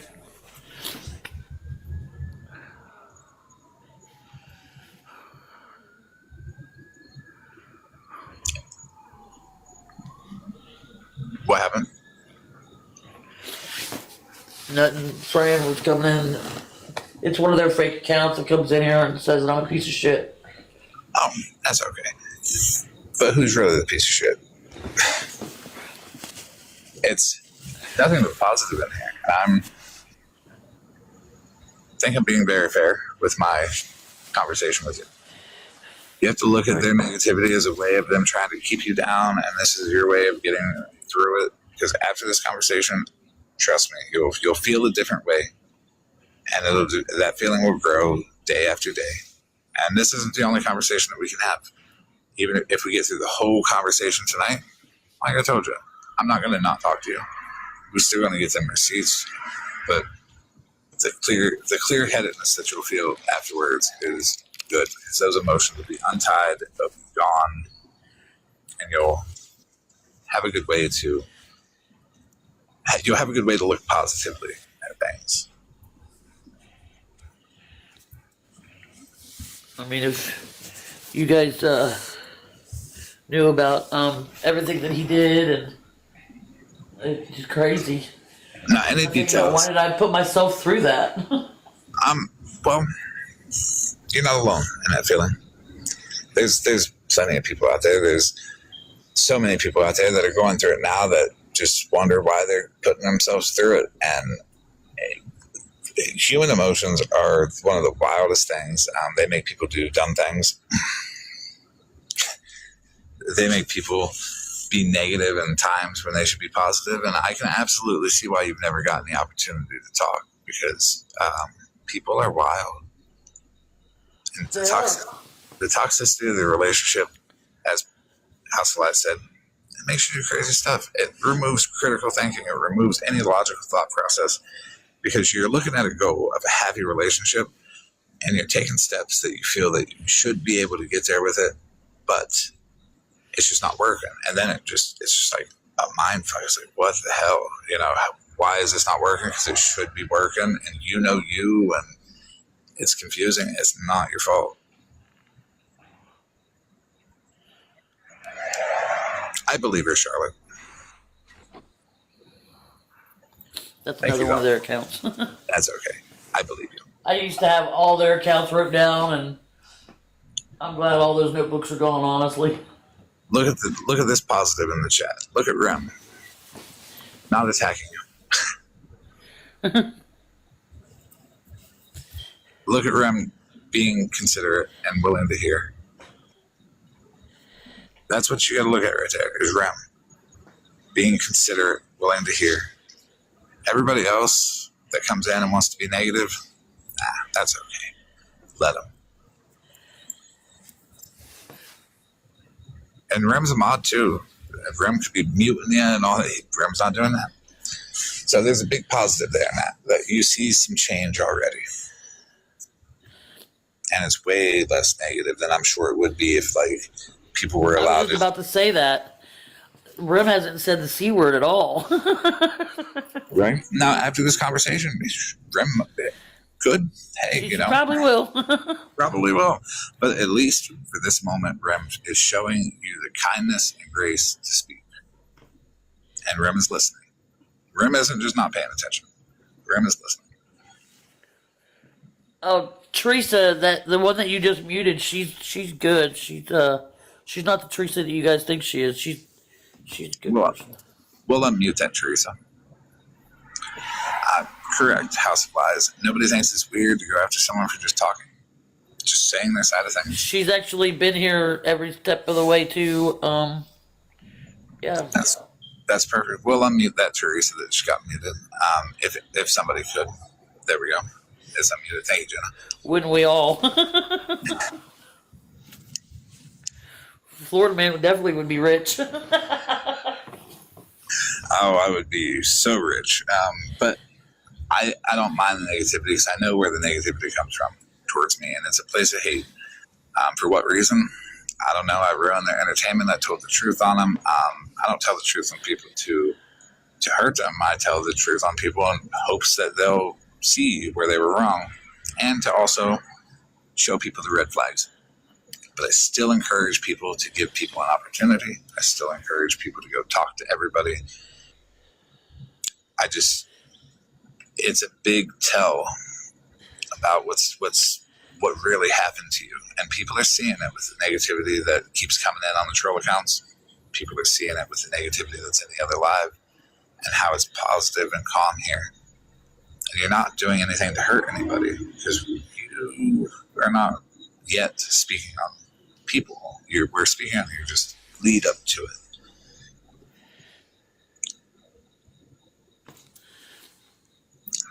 It's just the years that I've been on TikTok, it's like TikTok has changed so much, and it's like, wow.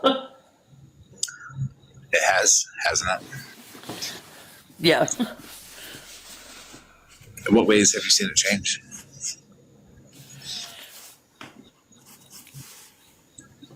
Do what? What ways have you seen it change?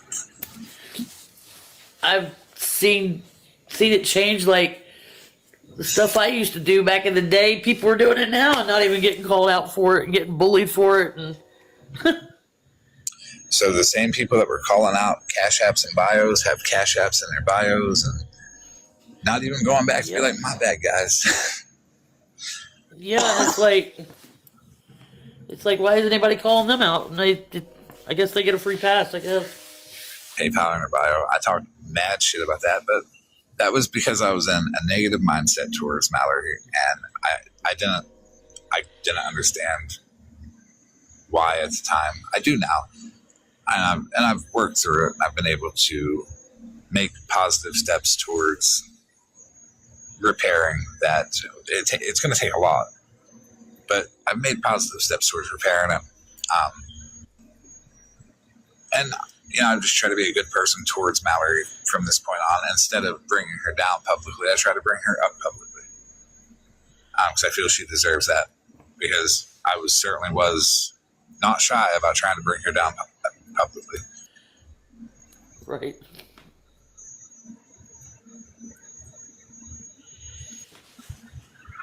So it started to be like the cycle of stuff. Irresponsible spending led you to more arguments, and I'm sure his irresponsible spending as well, where it made you say, what the fuck, now I gotta do this. Did he make you any promises to where he was going to go do something for money, like get a job, anything like that?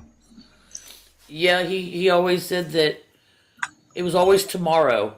Tomorrow he was going to go find a job. Tomorrow he was going to do this. And he always kept saying tomorrow. And then I figured out tomorrow never comes. Tomorrow is a time that doesn't come for a lot of people for a lot of reasons. And I'm not trying to say that he wasn't going through his own thing. He may have been, but that's no excuse. For any of the situation, it does not mean, hey, give this person another chance. I'm telling you, this person is toxic. You were toxic with him.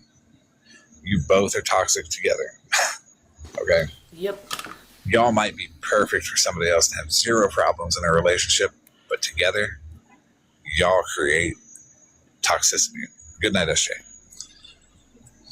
Yep, and a lot of people used to tell me that, like, I needed to get away from him. I needed to do this, and I needed to do that, and I would listen for a minute, and then I would be right back with him. It was like I always let him come back, and I don't know. Well, maybe a lot of people didn't see that you weren't able to articulate how you felt without some type of companionship, some type of familiarity there, some type of somebody you wanted to trust, because life was hard at the moment. And you were unsure about the future because you wasn't looking forward to anything other than the next day, of making the money for the next day. It was always a hustle, right. Constant hustle. Yeah, it was getting old, and then when I didn't want to do it or whatever, that's when we were fighting. And then, like, he would punch me in the face and I hit him. It was just like an ongoing thing. And he always used to tell me after it was all said and done, like, I'm gonna get better, I'm gonna get help, I'm gonna do this, and it never happened. Yep. Putting it off is the easiest way to find an excuse to put it off again. And that's sadly what some people fall into. And in a toxic situation where rugs are involved, where, everything impacts everybody's judgment and view forward. When you go to bed in the same place that you get on TikTok and work, I put quotes there, you feel like home is work, work is home. There is no difference. So when you get up, you have to start work until you go to bed, and then you have to get up and start work, and you don't get that mental break in between your drive to and from work. You don't get that, like, sanctuary that is home, that you don't have to work, that you don't have to worry about the money. You don't get that, what you feel now when you go to work. You're there to work, but when you go home, you got that freedom to not have to think about working. It's structure that creates. It becomes unstructured where you work, where you live, and that messes with a lot of people. It was like he would keep me in the hotel room when we did have it, and he would take the car and go do only God knows what, and he would always leave me in the room, and I wasn't allowed to leave or go nowhere. Yep. I'm not trying to diminish what you went through, because like I said, it can't be compared, the whole thing as a whole. But I hope that if anybody's going through what Jenn is describing here, that it's okay. And if you're free to reach out to any positive person that you see in this chat, me, anybody you've seen in the boxes that's been positive, I'm sure any one of us would be glad to talk to you, and resources are available.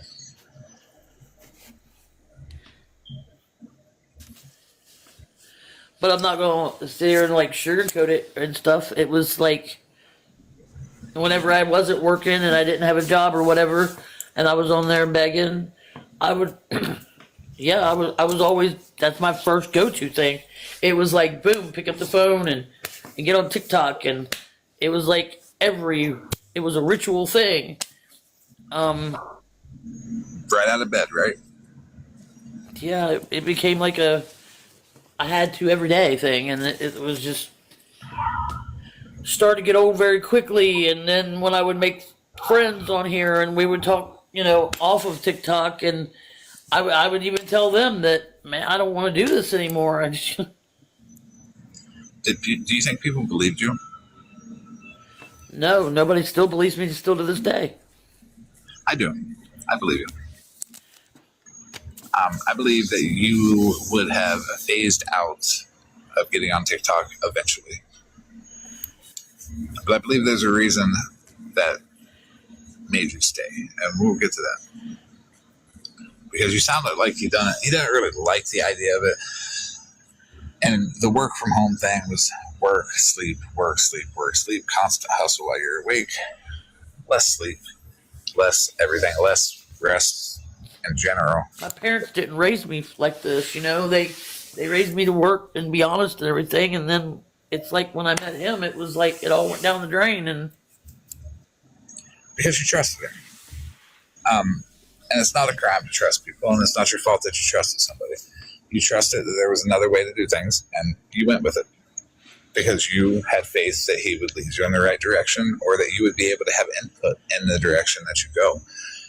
That would be a better way to put it. It's important. And then he had me, and then he would always tell me, like, I can't talk to this person, I can't talk to that person, I can't go around this person. I wasn't allowed to go around my family at all, and I wasn't allowed to talk to hardly anybody on the phone. And if I talked on the phone or was on TikTok, and he was there, he had to be like right there, and sometimes he wasn't there because he had already rolled out on me, and that's isolation. Yeah, that's removing you from anybody who could possibly give you any advice otherwise. Even though if you wouldn't have took it at the time, you probably wouldn't have took it at the time, but the isolation made it worse because you felt like your actions caused this invalidating feeling to happen, him to do what he was doing. And if you felt and I'm not going to lie, he was there sometimes, but when he left out and when he rolled out on me and he went and been with that other girl, there was times that I was on live that he wasn't around at all. And the thought of him being able to go do what he wanted and you not able to do what you wanted, it can be a real taxing thing on your mental state. It was like when he would leave me alone and go be with somebody else or whatever, I would get like really upset and down in the dumps and wonder what was wrong with me. Right. The self-doubt, you start to look at yourself, and when you're blaming yourself at first here, that's what I'm saying, we got to pull you out of that, and we got to start sharing blame. We got to start placing blame where it's appropriate. Some things you might take a little more blame for, but a lot of things you're going to take a lot less blame for. And at the end of the day, it'll even out, and it'll be something that you will think about, and you'll begin to feel better about it. I mean, you're being very honest, and I appreciate it, and very open about this too, because it takes a lot to say stuff. I told you I was ready. I told you I was ready for this. I just want to reassure you that I believe you, and I believe you're being honest. When you would have those feelings, the self-doubt would kick in, and the self-doubt, would that make you want to do more to maybe get that feeling of validation from him? Yeah. I would claim that I would buy him a couple new shirts, and he would always ask me how much money I had, and if it wasn't the right amount of what he wanted, then he would hang up on me and call me back a couple days later, and it was bad. I mean, I really didn't feel good about myself going on TikTok at that point. And then you would go on TikTok to try to get the money and all that, not feeling so good about yourself. And then things that people would say would get to you just that much more. Yep. You're right. Did you ever react on TikTok to people's comments, like react poorly or in a negative way that was visible to the public? Oh my God, I would throw my phone. I threw my phone one time. Sadly, that's what people look for, is that I reaction. threw my phone one time. Like, I would yell and scream at the phone and say things I shouldn't say and get bananaed and then have to wait and come back on and yeah. That's the cycle that people want to throw you into on the internet, on TikTok. They want to see you react. They want to see that negativity. They don't care what you got going on in your life. They don't care how you feel. They just want to see it for their entertainment, and that's where it becomes awful. And housewives, once they get it, they do it more. Did you notice it happening more frequently, or just all the time? Oh, every time I came on, it was like a nightmare. Did you notice it progressively getting worse? Like the things they would do would escalate to just evil things to get that. Well, now that maybe if this like helps out, like, you know, the more I reacted, the more they reacted, and you know, it happens when I try to go live. I haven't been live that much, but when I do try to go live here now, it happens even a lot more. I will say you're welcome here anytime to take a box. You're welcome here anytime to chit chat and talk in the chat. You can take a box and speak anytime. It's okay. You're allowed to mix and mingle with people and develop friendships and with healthy people who aren't out to make you content or use you for exposure. I try to do that. I've tried to do that, and people just like what they've done. They've just come over, try to be friends with me, and I didn't know that they were on that side or whatever, and they would just come over and try to get a story to run back, you know. You know the nice part? I do go in Amanda's live, but I'm normally at work and I'm just listening. You know the nice part about having 34 pathetic people all the time? Do what? You know the nice part about having 34 pathetic people all the time, as Smashley put it. I said I like each one of them. I've developed some sort of connection with each one of them. We respect one another. I look out for them. Monster, even in disagreement, I will not allow the people that are unsafe for her in here. I will never befriend the people that are unsafe for her because I respect her and her opinion, and her safety is important. Her mental state is important to me too. So navigating this it can be hard without feelings of people that you know getting involved, but it's worth it because everybody's allowed to like everybody, and everybody's allowed to have a social life.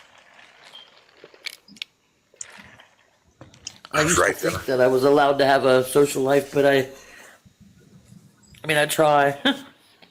And you try, but the toxicity creeps in. And the way I operate over here, at least, is I will remove it. Like if someone comes in, I see Mallory come in. If someone comes in that's unsafe for Mallory, I will absolutely remove them, no questions asked, because I want Mallory to feel safe. I want Jenna to feel safe, Mittens to feel safe. Everybody, every individual in here, if they have a problem with somebody that's like excessively bad, there's just like no resolution in sight, I will make them feel safe by saying you can remove them, or someone will. So yeah, you're allowed over here anytime to take a box to get back into this room. What'd you say? I said I appreciate that. I mean, sometimes I just go in somebody's live and I'll just sit there, like with Amanda. I just go in there and sit and listen, and because she's a very wise woman, and I wish I would have listened a long time ago. And you know, we all have to live. But I'm normally working or something in a core or something, and a lot of it is nervousness to really get back into it, to really take that step back into it, because of course you've been through this for so long. You've been criticized for everything. So yeah, you might be a little nervous to get back into it. And who can I trust? The best thing I can tell you about that is, what does that person demand out of you? Do they demand nothing but your conversation? That's a healthy person. Your presence is enough for a friendship to develop.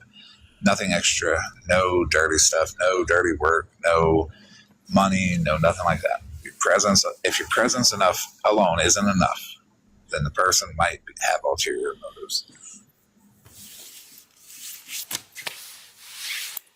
I mean, I really wish I would have listened a long time ago, because life might be a whole lot better right now. But hey, it is still better because I actually, my number one thing, I'm clean and sober, and I'm in my own place that I pay for. You know, I mean, life's good right there. Well, the thing is we can all say hindsight's 2020.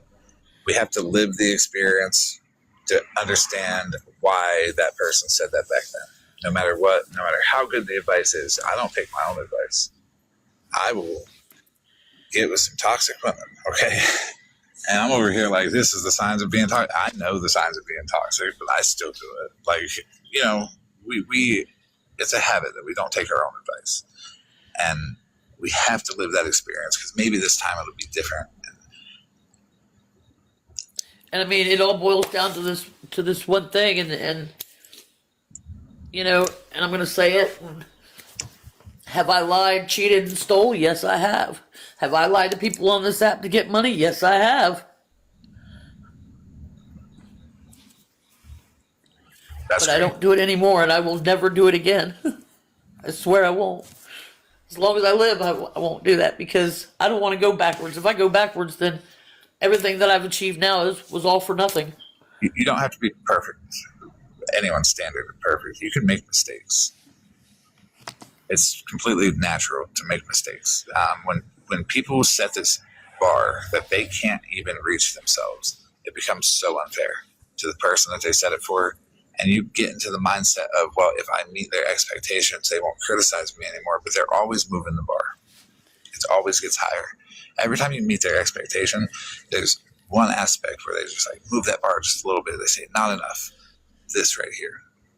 And if you being clean for over a year, you having a job, you having your own place, you not being on this app, asking for money is not enough, I would say that's more than enough. I would say you did a great job at being clean. Everything else was nobody's business.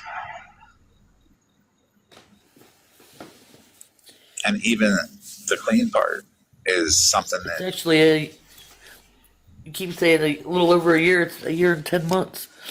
Yeah. It's an accomplishment for sure. And every day that accomplishment, you should be more proud of it. And you should not let people push you into the wrong direction. And that's where the negativity try to do. I'm still learning, and I'm still trying to retrain my brain on a lot of things. And you will never stop learning. I'm still learning. Everybody here is still learning. Everybody sees what the negative people are trying to do, and how I perceive it is they want to push you to go back to being not sober, and I find that disgusting. And every bit of negativity that's happening right now about you, that's how I perceive it, and it's gross. I do want to say one thing, and me and Amanda, we've already like squashed everything. And the other ladies, we haven't.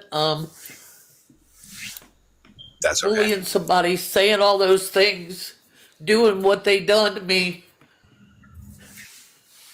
Man, it's very hurtful, and you have every right to feel the way you do. And it's okay to show your emotion. It's okay to take a breather. It's okay to, it's okay. No, I tried to, what we talked about on the phone to me twice because of people on the internet. That's just unreal, man. And we'll get to that topic too, throughout the timeline of it. And it was wrong. And how it was handled was wrong. And there's I was in sober living. I was going to be a manager at KFC, and people called that job and got it ripped from me. I mean, come on, man. That's when they can't move the bar anymore. They try to knock you off of it. I'm never going to be able to do the right thing, say the right thing, be the right thing. Well, that is actually get to know the real me. Right. they don't want people to know the real you. That's why they're freaking out and being all negative. But that's them. That's not us. That's not me. That's not a lot of the people in the chat. All of the people in the chat are being nice now. I see their comments. I'm not looking at the phone, but a few minutes ago when I was, they said wash, rinse, and repeat. How is it wash, rinse, and repeat when I haven't asked for nothing or been on here begging in well over a year? Try to look at Here's a Rim. miracle. If you see a negative comment, see if it's Rim saying it. If it ain't Rim saying it, it's just a troll account that's trying to be negative. I know, but that's a miracle because I don't come on TikTok and beg. I don't even go live that much. Right. Hey, Shell. The need to anymore. Someone actually showed up at her job. Yeah. Everybody always used to say, the girls in that group chat on Facebook, they always used to tell me that I worked too much, that I switched my addiction from what I was doing to now working, which I do work a lot. But the more I work, the more money that I have, and the more things that I can provide for me and the babies, and do things. You know what I mean? I got a question. Why is that a bad thing? I don't know. That's something you gotta ask them. They always told me I work too much. I'll tell you They were what. trying to get me to lay off of work. Yeah, I love working now. Exactly. They were trying to get you. Working that much, you know. I got like really, really overweight, and I weigh 216 now. Coming from almost being, I think they said I was 378 That is last year. That is a whole person, maybe two people, maybe a person and a half that you dropped. You have to feel healthier, right? I got up and I was working. Yeah, that's healthy. That's good. Yeah, don't say where you I work. don't know why that would have been a bad thing. No, it's a good thing. Anybody who's going to take anything that you feel is an accomplishment and turn it into a negative, they're a negative person. You don't want to associate yourself with negativity. It's hard to do. No, that's why I thought like being friends with them had changed, because they all said their apologies or whatever. And at first I would just look at the phone when we were in that chat group and I'd be like, yeah, right, they're lying. You know what I mean? And they really was. They were lying. Because it's manipulation. Half the bullshit they said is crazy. They take advantage of the mind state that you're in, where you feel like you don't have anybody to talk to, and then when you finally do get people to talk to, you kind of bond with them a little bit easier, a little bit faster. And when you make that bond with them that quickly, they don't make any bond at all with you, and then they're like, yeah, we got her, and then they eventually turn around and do that fuck shit to you. And it's fucked up. It is. You trust them. Honestly, I think I put my counselor that I go to, I think I put my counselor in counseling. For real. Yeah. Counseling is great. Therapy is great. It's a wonderful thing. As long as you like and respect your therapist and you're comfortable with your therapist, that's the most important part. I don't know who they are. I don't know if we want to mention names. She knows who she's talking about, though. And that's okay. I mean,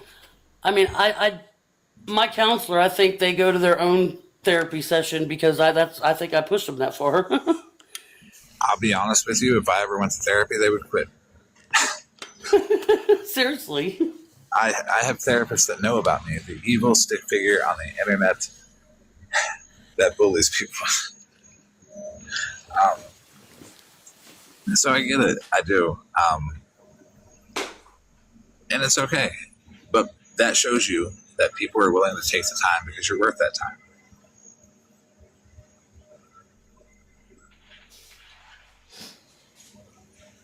Sorry, I'm not trying to. I'm up doing things around the house. I'm not trying to look at the phone or look at the chat because I'm trying to break myself from that.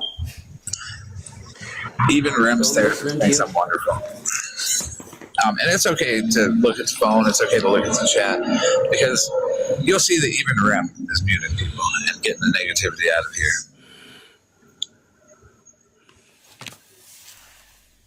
And that time that I did take off of TikTok and I really didn't watch it or nothing like that, that did me some good. that made me like do other things other than being just sitting there on TikTok. And when they gave me the opportunity to work more hours and do other things, and then go to class to become, manager and stuff, I took it. That's great. Replacing an unhealthy habit with a healthier habit of like working is wonderful. That is a step in the right direction. That's a massive step in the right direction. Being sober for as long as you have been is a great accomplishment. And then like I said, to beat it all, I quit smoking cigarettes too. I have not. I wish I could, but I don't think I would be. You know how much bubblegum I've chewed? Probably a lot. Oh my god.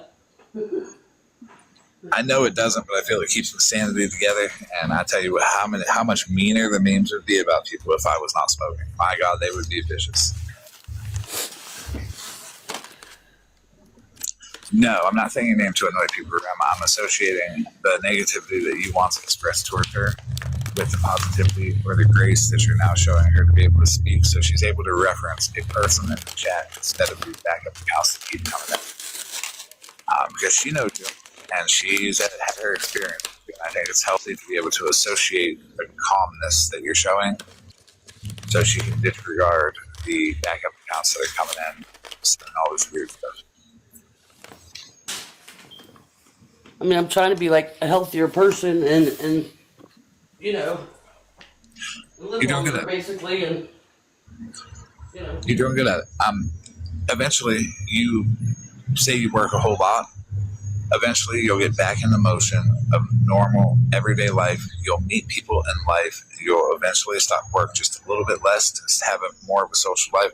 It is step by step by step, and it's healthy step by healthy step. It's not rushing into anything. It's not just, I met a friend and I'm going to jump in on it, as it's been on TikTok a few times. You get burnt pretty quickly doing that, and you've experienced that. So now you're cautious, but eventually you will develop relationships with people, and you will have friendships with people that you can build instead of looking at friendships as how long you're going to be friends. It's building it up. So you look at it at how high you can build a friendship, how sturdy the foundation can be, and how much you trust one another. No instant best friends.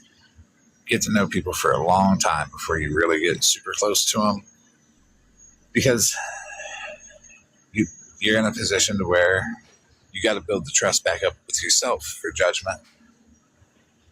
You have to trust your own judgment again. There's a lot of building blocks that you really have to start building back up within yourself to become the Jenn that you are, that you're just unable to trust yourself to be.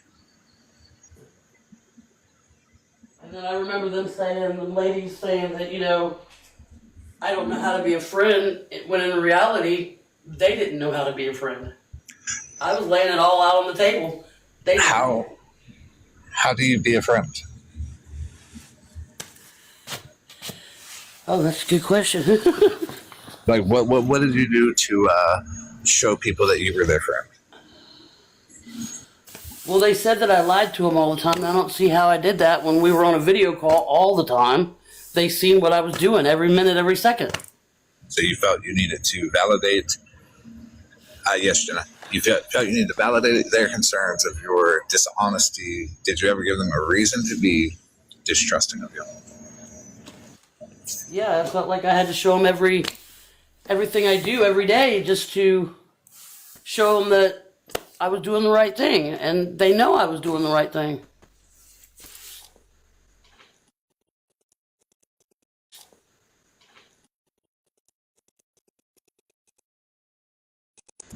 So that's not big. That was weird. Right. So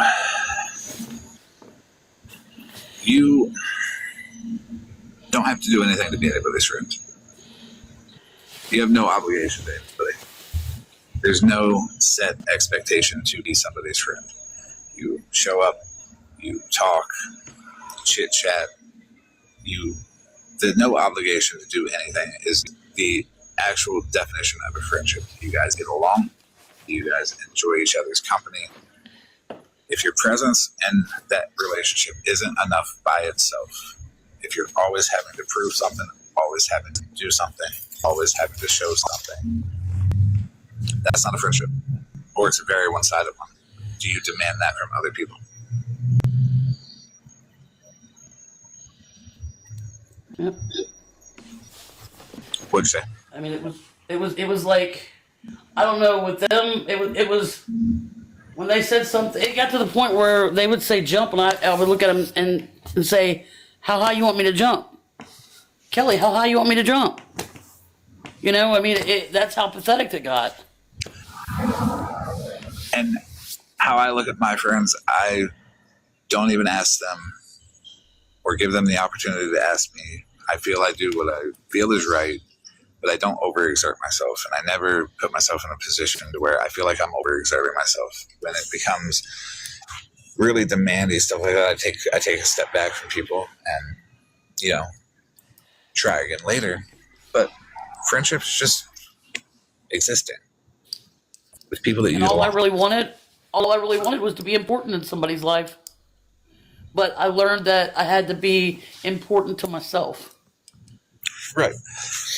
Now, being important to yourself is great. You have to do that. You have to be able to accept yourself for who you are before anybody will be able to accept you for who you are, to a point. There's people like me who I can set aside all my feelings. There might be something wrong with me, though. If you ask people on TikTok, there's something wrong with me. But I approach people with trust. I say, here's the trust, here's the respect, here's the dignity, here's the humanity, here's everything. Here's all of it. You can have it all. It does not hurt my feelings if you give it back. You know what I mean? Right. Whenever someone says or does something that's a little shady, they just give a little bit of it back. But I'm used to that. You have to let people earn that from you. Okay? But that means taking things slow. That means really watching out for the red flags. Do they want you to do something for them all the time? Are they using you for clout? Are they trying to tell you that you're not doing a good job at this or that when you know you are? That can be conflicting. And you don't let people bring you down. Losing that weight was great. Working as much as you're working, it's great. Sobriety is great. None of that should be seen as a negative. Anybody that sees it as a negative, they don't want the best for you. Because are you happy with your work, with your weight, with your sobriety? Hell yeah, I am. Why would anybody ever want to take that away from you? I don't know. That's a question you have to ask them on why they did me the way they did. The people that you talk to, that you are starting to befriend, start to see signs if they're starting to try to take that happiness away from you. If they comment on maybe what you're doing isn't the right thing, but it's something that makes you happy, explain to them, well, it makes me happy. Well, then they should be happy that it makes you happy with no questions asked. You know what I mean? Just like it's existing and respecting one another and feeling safe with people without any pressure. None of my friends ever have to talk to me about anything personal. There's no obligation to that. I'm not in it for the information. I don't ask them for screenshots or other conversations. It's just respect and kindness and empathy and all the good stuff. Given and received. With no obligations.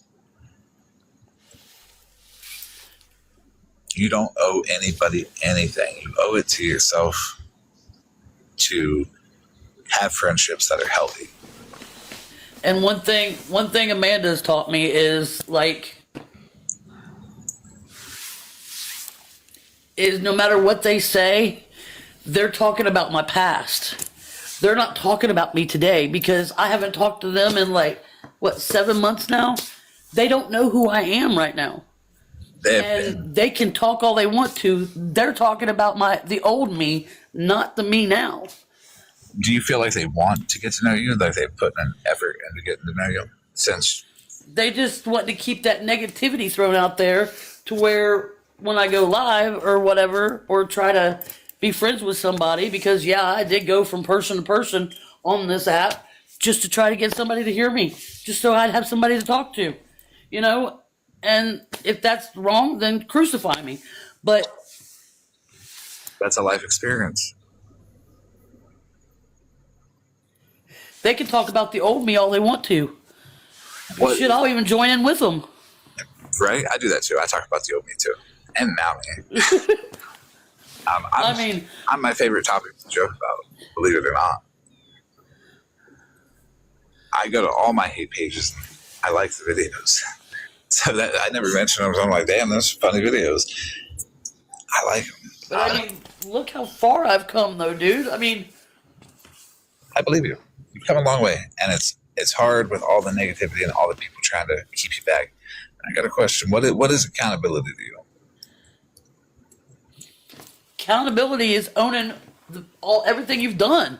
All the bad shit, the good shit, just owning everything. And don't hide behind a lie and just come out and say, yeah, I did that fuck shit. I did it. Where did you get that definition for accountability? Oh, what out of that's the kind of the way that my counselor at rehab put it too, because me and her butted heads when I first got there, of course, and you know, she said this is accountability, and the way they explain it is like, you know, not textbook. There's a more, and that's one thing. That's what, and that's one thing that people get mad about, because I didn't do recovery the way they wanted me to do it. Well, everybody's recovery is different. Yeah, it's not a cookie cutter for sure. There's no set path for you to go on. I mean, there's guidelines, but you're gonna take each one of those guidelines in the way that you yourself take them. So what does accountability mean to you? Why don't you tell me your answer? My answer is it's the road forward. It's the road that you're on forward. All the stuff that you did, you can apologize for it. To me, it's what you explained is the apology with the promise not to do it again, but the road forward is supposed to be clear. So the accountability is that road forward. You're supposed to be able to see 10 miles down the road, and all that stuff that you did is behind you. But as you're going down that road, and as people start to see you get better, people start to just try to chain you down at the moments that they felt more powerful than you were. And because they need that, they need you to be down at that point in time, because that's when they had their peak power over you and the feelings that they got from it. If they let you walk down that road and become better, they lose that. And they don't want to lose that. That's why I think you see the negativity from certain people continue to happen, because they're trying to chain you down in those old moments and, you know, keep you the person that you used to be, because they need you there to feel over somebody or to feel like they have power over something, because they've got nothing in their life. Isn't that kind of narcissistic, what you just like? Yeah. It's a lot of traits. It's definitely a lot of traits. So if you look at it like that, go ahead. And I'm not a mean person. I'm not, you know, I wear my heart on my sleeve. That's one thing I do. And that's one thing I need to stop doing.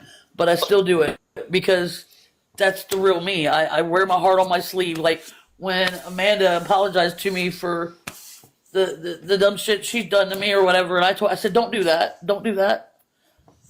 And you did it for a reason. You did it for a reason. And look at me now. There is different parts.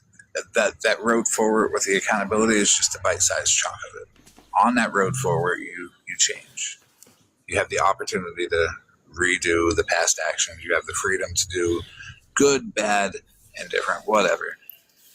You have the ability to show change on that road. But also, if you see that people are trying to chain you down in your worst moments and bring you back to that point, looking forward at the clear road ahead instead of that mess that's behind you is the best route to go.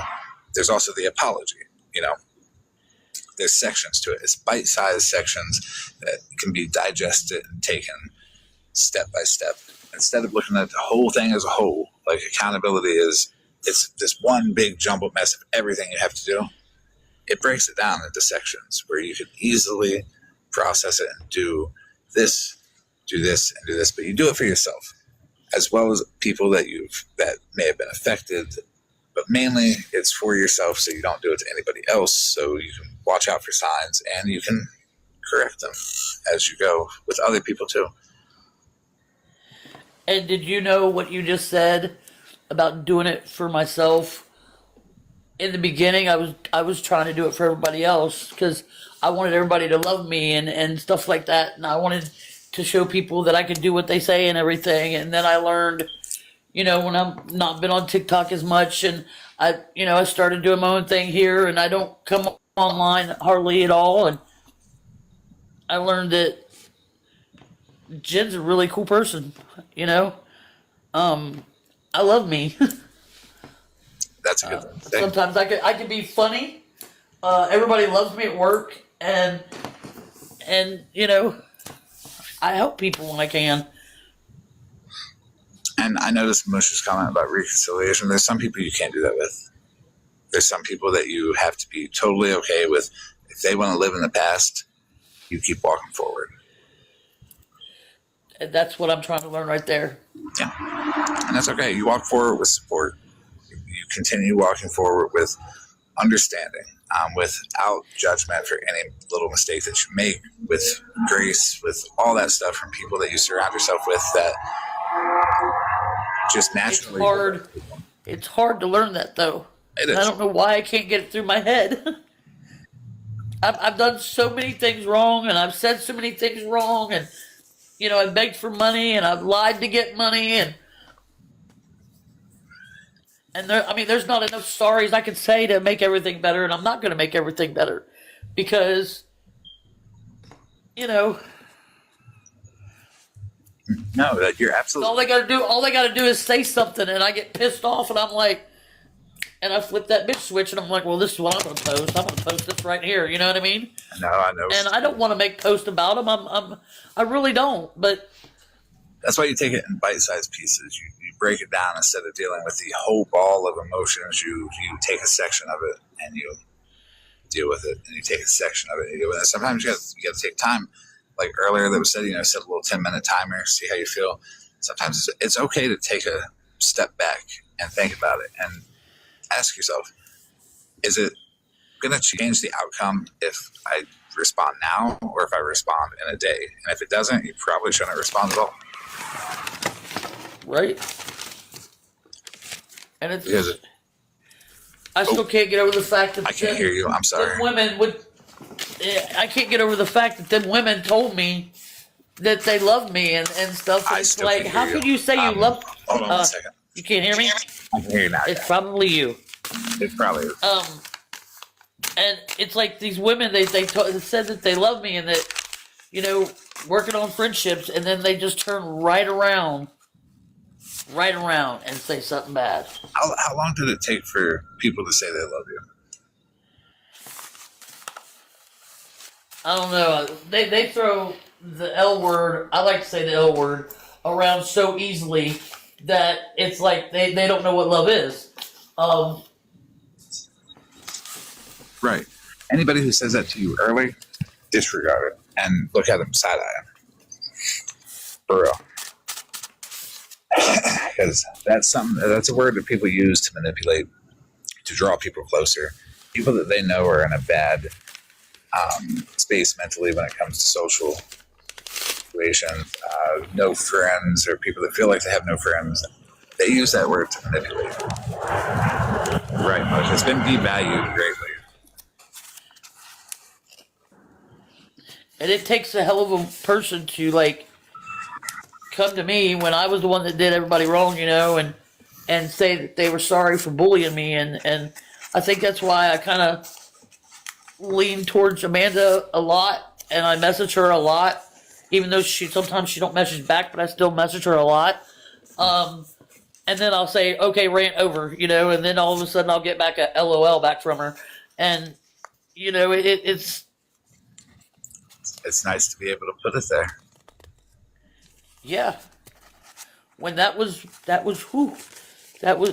if you were me back in the day and she got her words went through you like a knife. Oh my God. Her and Rem. Oh my God. I've seen Rem. You did not want to be in a chat with them. I've seen Rem do it, and I mean, I respect Rem for her ability to completely dissect somebody with just a few words. That's why most of the time I was scared to even go live. I was like, I don't know whether to get a helmet or put myself in bubble wrap. I didn't know because I didn't know what was going to come at me. I knew Rem and them was, but man, Amanda's words and Rem's words, those were like, I think those were the two that I was even scared for them to open up their mouth. And then the other ones I could handle, but not them two. I'm pretty sure I've seen Rem single-handedly like drive somebody off the app. I ain't seen Moonbeam in a while. Okay, I'm just saying. It's been a good little while for me. Right? But Rem is good, and I like Rem. I'll never not like Rem. We agree, we disagree. I don't listen, admittedly. The whole bullying thing, I felt that way about Mallory. I felt like she needed to come to me to apologize, and then apologize for what, when I really got to thinking about it, for me being a dick first. You know? It's a hell of a realization to come to, and it makes you feel good, though, when you come to it. And you think it all through. So I think there's a lot of built up feelings, and it's good that you seem much more comfortable. The views are going down, and that means the angry people that want the angry content are going away. They can go sit where they like. I hope they're listening, and I hope they know they look stupid talking shit about any of this, because if you ever needed to talk to somebody like this, I would talk to you like this too. But I hope you don't feel ashamed of yourself when you go to talk to somebody like this.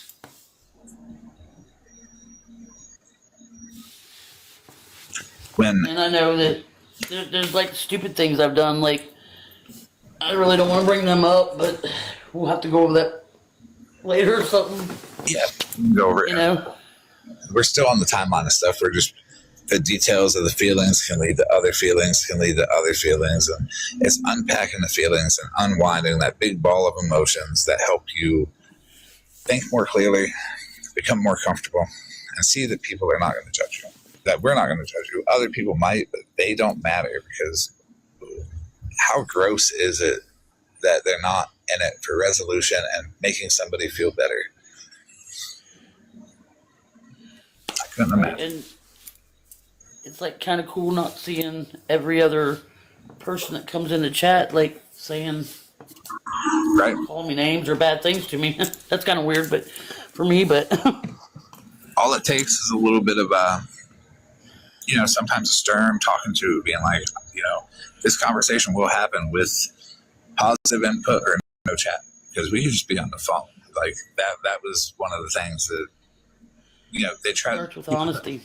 People try to derail it, and they don't want to see positive change. I think that's weird, but that's just me. I like positive change. I like seeing people grow. I like seeing the change. I like seeing how nobody thought I would be able to make it. Nobody thought I'd be able to change and do the right thing. They always thought I was just gonna, let Matt back in, stuff like that. No, I'm good. I'm good. I don't want to be with nobody. And do you feel that decision is best for you? Do what? Do you feel that decision is best for you? Yeah, because if I ever let him come back, I'd probably lose everything I got now. And is that a decision that you came to on your own? Yes. That's a healthy decision. I'd still cry about it, but you trust yourself in that decision, right?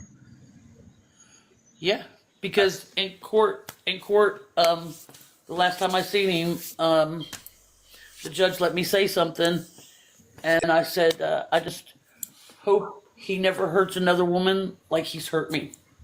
And I left it at that. Decisions that you come to by yourself, that you trust yourself to make, and that you can hold, or decisions that you can hold to. If they're influenced by other people pushing and pushing and pushing, it's not a very strong decision that you trust.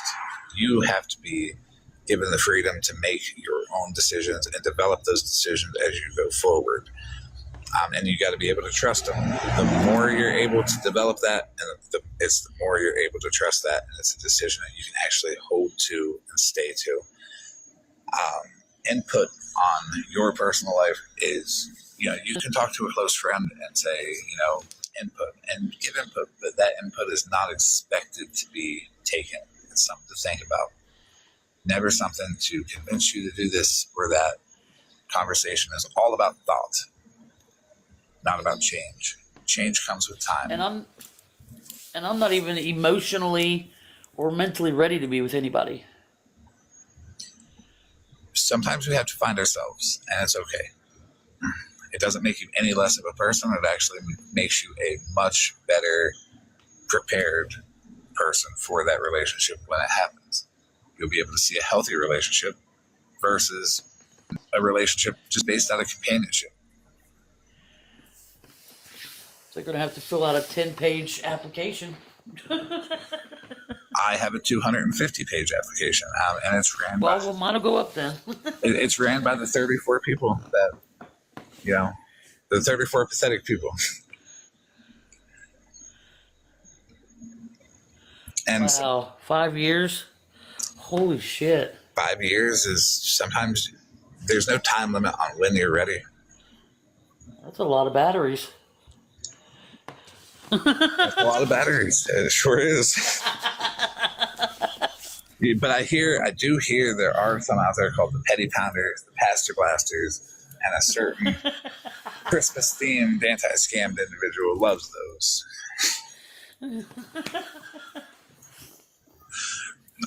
Not that Jenna says rechargeable. Go green. Save batteries. Don't fill the landfill up with batteries like AZ Queen. As long as Skittles isn't talking shit, Skittles is more than welcome to listen. I just hope she hears and understands. And maybe she should have this conversation with somebody else. Because it ain't happening with me. All I'm saying is I know I've done some pretty messed up shit, and you admit it, and we'll get to it. People change, and people can overcome all that shit. I mean, I was in the depths of hell and looked at Satan straight in the face, and I said, "Not today." And I found my way back, and you're still going. People don't stop learning. People don't stop growing. We learn and grow until we're in the process of passing away, which is a process if nobody knows. The whole thing, unless it's sudden. Not to be like grim about it or nothing, but we don't stop learning. We learn every day. We learn from people. We learn from conversations that we have. We lose the opportunity to learn when we're not willing to have a structured conversation where both parties are heard and there's no expectation of you need to change today or at all. Also, there's no winning or losing a conversation. But change is also good too. Change is good when the opinion is put out there and you can actually take bits and pieces of it and put it with yourself. Those bits and pieces of that make you who you are as a unique individual. And I've got bits and pieces of other people's opinions, 200 plus people. And I've taken bits and pieces that work for me, that align with my morals and values and ethics, and I put them all together. And you will see sometimes I will do things as one person would, and sometimes another, because that's what works for me, and that's what makes me an individual. It's what makes us all an individual. Yep. It's not just one person that teaches us, it's we all teach each other.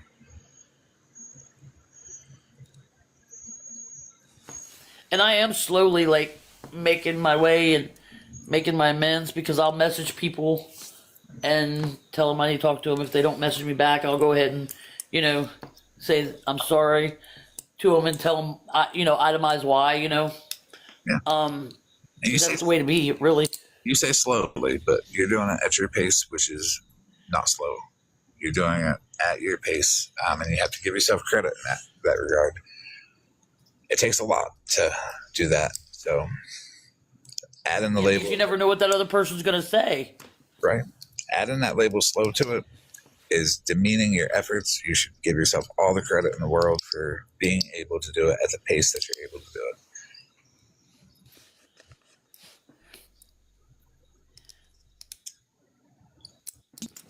And you sound much calmer, and you sound much better than before. Yeah, I'm a little calmer. I'm a little calmer.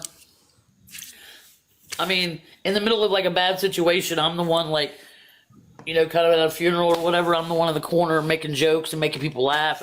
You know, I mean, I'm pretty dumb when it comes to that. I like to, when it's a bad situation, I like to make people laugh and stuff. And I know that's probably the wrong thing to do, but I do it too. But in the middle of like a conflict or something, I'm the one that's wild, saying all type of mean stuff, making mean memes, putting people out there for stuff. And it's because they don't want conversation, and I give ample opportunity for conversation. It's just when they don't want to have it, you got to take steps to pressure them to either go away and leave everybody you know alone because they're unsafe, or have that conversation and explain why they're unsafe to accommodate everybody, because no one person matters more than another. Everybody. what really makes me nervous is getting into what everybody's wanting to know, all the good, you know. It ain't good stuff. All the juicy stuff. And it ain't juicy stuff either. If they consider it good or juicy, well, they're listening for the wrong reasons.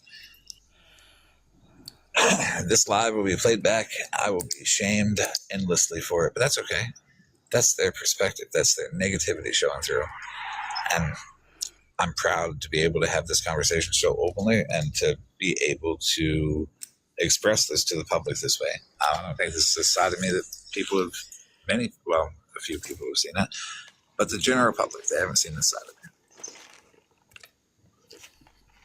me. Like, I've never really been able to sit here on live this long and be this open before. And we will get there. There's no rush, though, because you do have a lot of feelings that need to be unwound, and this is at your pace. Right. Plus the extra time. There's a lot of things I want to jump to, and I gotta slow my roll. I gotta let it come slowly. That is where unpacking all these emotions come into play.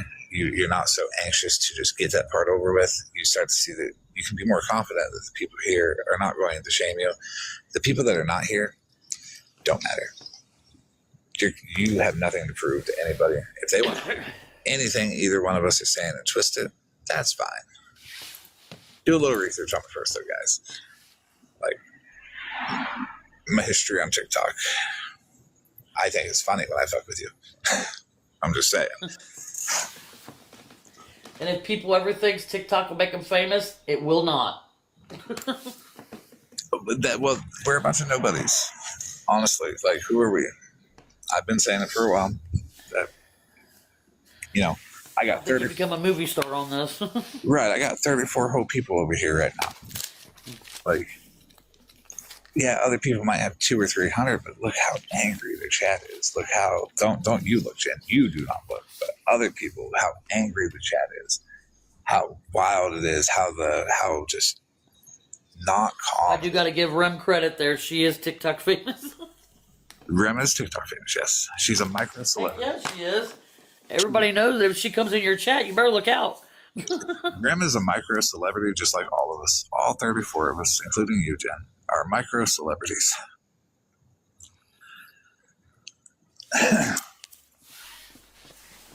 We're all equal. We all deserve the same respect that we are entitled, actually, to be treated like humans. Yeah, I mean, I hope. I want to be treated better, and I wanted to, and I know it's going to happen. It just takes time. It takes time for people to get their emotions, their feelings, their thoughts, everything out in the open, and just like it takes me time to say stuff and do things, you know what I mean? Yep, and that's why there's no rush. There's no rush because I'm not looking to pry information out of you. I want you to be in the right state of mind, not emotional, not feeling like you're obligated to tell anybody anything. And when we unpack these emotions, that puts you in that mind state to say, do I really want to say this here? And that's okay if you don't. And I'm sorry to disappoint anybody that may be listening, but Jenn has a right to not say personal details. Yes, Corvette, you are, if you want to be. The top limit of 34 is unlimited. It's just 34 because it's a funny number to smash this head. But you're not obligated to say anything personal here, anything that you're uncomfortable saying here, anything that you think people would just not be okay with. Your comfort level is important. People, that's what some people are waiting on. They can keep waiting. I can feel it. Yeah, I can too. And they can keep waiting. I've talked to people for 28 hours on the phone in a row. Okay. Patience. Do you feel like somebody's staring a hole through you? Because that's what I feel like. I feel like everybody's waiting for me to get done with this conversation and trip the fuck out on all of them, honestly. Because I will. Every single one of you that are watching that are negative, I'll love it too. I'll bunch you all up together and I'll bully the fuck out of every single one of you. And there's nothing you can say to me that can hurt me because I am numb to your negativity. Try me. Damn. Oh yeah. Summed it up, didn't it? Yeah.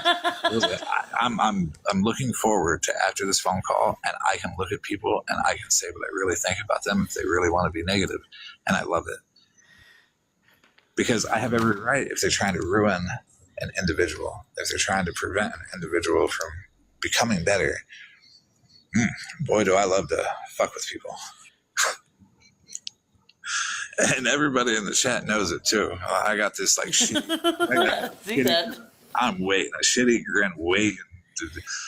That's why it's building and I love it. And they're watching and they're like, oh, he ain't got nothing. That's cool. That's cool. This conversation could be 80 hours long. Obviously still can't be streaming though.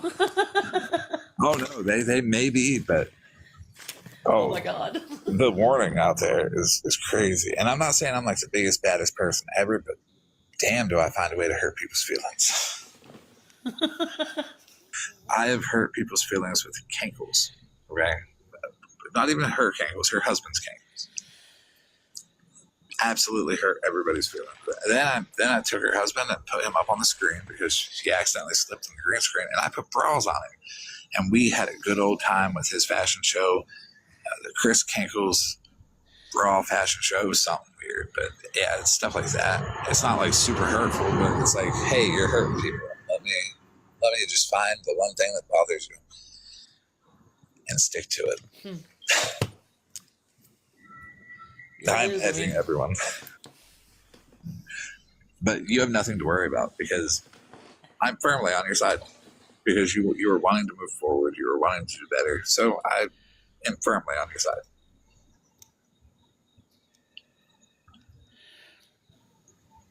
Oh, Lord. He's still streaming. I'll hit up Grindr right after this conversation, and I will swipe left until I find Mr. T. Do you know what Mr. T stands for, Chad? It stands for Mr. Twink. Now, we can be mean, but we'll save that for after. So, I think... Yeah, they still are, aren't they? Don't even look at them. The obsession. Look at what a star you are to them. Look at how much you mean to them. Look at what your recovery hurts them. Yep. How can your recovery hurt them? The only thing that's hurting them is I'm doing far much better than they are in life. Why would that hurt anybody, in your opinion? Because they didn't want to see me make it this far. They didn't want to see me make it at all. And then what was the excuse the whole time of like fucking with you? They didn't want me like be begging and scamming on TikTok and did they mention? Now that I've stopped that, they're still saying, they're still trying to drag me. Did they mention getting a job? Yeah, they mentioned getting a job, doing everything for myself, and I am. And did they mention becoming clean? Yeah. Did they mention any healthy coping mechanisms like replacing unhealthy habit? Like, oh God, no. Did they mention any ways? Oh God, no. Any ways that you could possibly benefit yourself, other than maybe the fake emails that Scammy Claus sent you? Because what Scammy Claus did is a manipulation tactic. Because you validation. It's never nothing nice. You're like, finally, I'm getting a little bit of validation, and then it's straight back down. I haven't seen the emails, but I will. They always would say that I would come on and to be relevant or looking for validation, and I'm definitely not looking for none of that. Have they validate my own self? Have they told you why they're still doing it? Nope. They block me and then go talk about me. So when they block you and they go talk about you, does that make you feel like nothing will ever be good enough? Yep. Cut that toxic. Exactly how I feel. Cut that toxic relationship. Remain the star in their life without being present for it. If your existence is their whole existence, they just want to live vicariously through you because they know they can never achieve as much as you can through sobriety and taking those steps forward. That's a flaw on them. Right.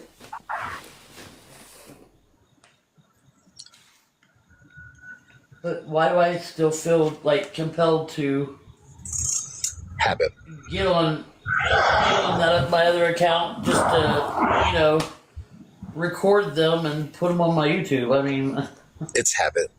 Because you've gotten so used to it, and the spitefulness and the vindictiveness and the feelings of things being not fair develops those feelings, and that means you want to record them and you want to see them and you care about what they say because it's not right, and you know you're doing a good job and you know you're doing everything right. You're doing the best you can, which is all anybody could ever ask you. And trust me, the best you can is great.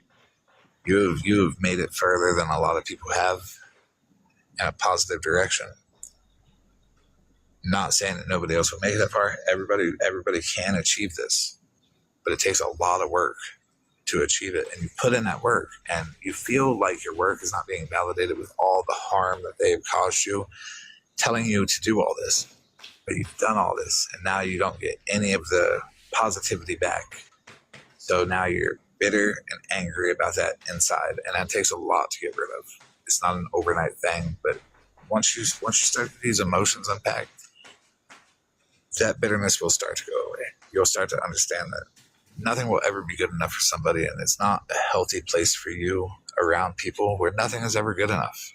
And if nothing's going to be good enough anyways, what they say just doesn't matter because it's not building towards a positive future for you. And the other reason why I record them is so when they, you hear them say, I didn't say that, prove I said that, and be like, hold on, I can. You know what I mean? My question is what do you get out of proving it to them? I don't know. Maybe a little glory, maybe a little ha ha ha, I got you. Like, I recorded you, you did say that, you know what I mean? But the same thing they used to do to me, it's giving them back what they gave to me, and I gotta break that cycle because that's leading me nowhere. Well, when you prove it to them, don't they just say, oh, well, move on, I didn't mean it that way, or they try to deflect in some way, or they bring up something you've done to try to get the attention on you? Right? Have they get the focus off of them? Have they ever said, you're right, Jen? Nope. It's a 3-letter statement that would mean so much to you, and yet they cannot give it to you when you have proven them wrong, which makes you even more bitter and makes those feelings build up inside. The best step is to truly understand that they don't want what's best for you. They actually want what's worse for you, and they don't care how they get it. Well, to tell you, right when you said that, I'll tell you my thought. My thought was everybody had so much shit to say about me when I was actually begging online and stuff, and now when I come online and I'm not doing anything, everybody had so much to say about me back then, but nobody's got nothing to say about me now. Except for about back then. Nobody wants to get to know the Jenn now. That's not holding on to feelings. Some stupid reason that bothers me. No, it bothers a lot of people. That is a valid feeling to have. Because you went through all of that with the idea of, well, they're just fucking with me too. Okay, I'll do it and I get validation out of it. And then there's no validation. It's always just constant negativity and pulling you back and trying to push you back there because you know what? The stories of the old Jenn get old. They want to trigger the new Jenn to do something the old Jenn would do so they can talk about it again. Have something fresh. They can't keep telling us. They're trying to push me to go backwards. I get it. Yep, and it's hard to not go backwards. It's actually one of the hardest things ever to not go backwards. And it's good that you haven't. But that negativity is just so toxic. Not good for anybody. It's not good for them either, but that's their job to exercise that. You got to exercise that out of yours. It's your job. The best place to start is to not record them. Delete clips or just don't watch the clips. Put them in a secure folder and really make sure that if you want to watch these clips, that set a timer. What is that going to do for you? Is it going to bring back memories of anger and resentment and questions of why, because you fixed this or you fixed it to the best of your ability? Why can't they have a conversation with you to tell you why they're still talking shit? There's a lot of emotions to go through it. And sometimes you just have to think to yourself that there's no pleasing some people. You don't owe anybody anything. These people who want nothing but negative for you don't deserve to know the positive that you can possibly bring. They don't deserve to understand the positivity that you've brought to yourself and the steps that you've taken forward. They don't deserve that. Because it's a pleasure to know somebody is doing better. It's something that people should be proud of. And if they're just so negative, they don't deserve to know it. It should make them happy, but they try to take your happiness away instead. You're right. And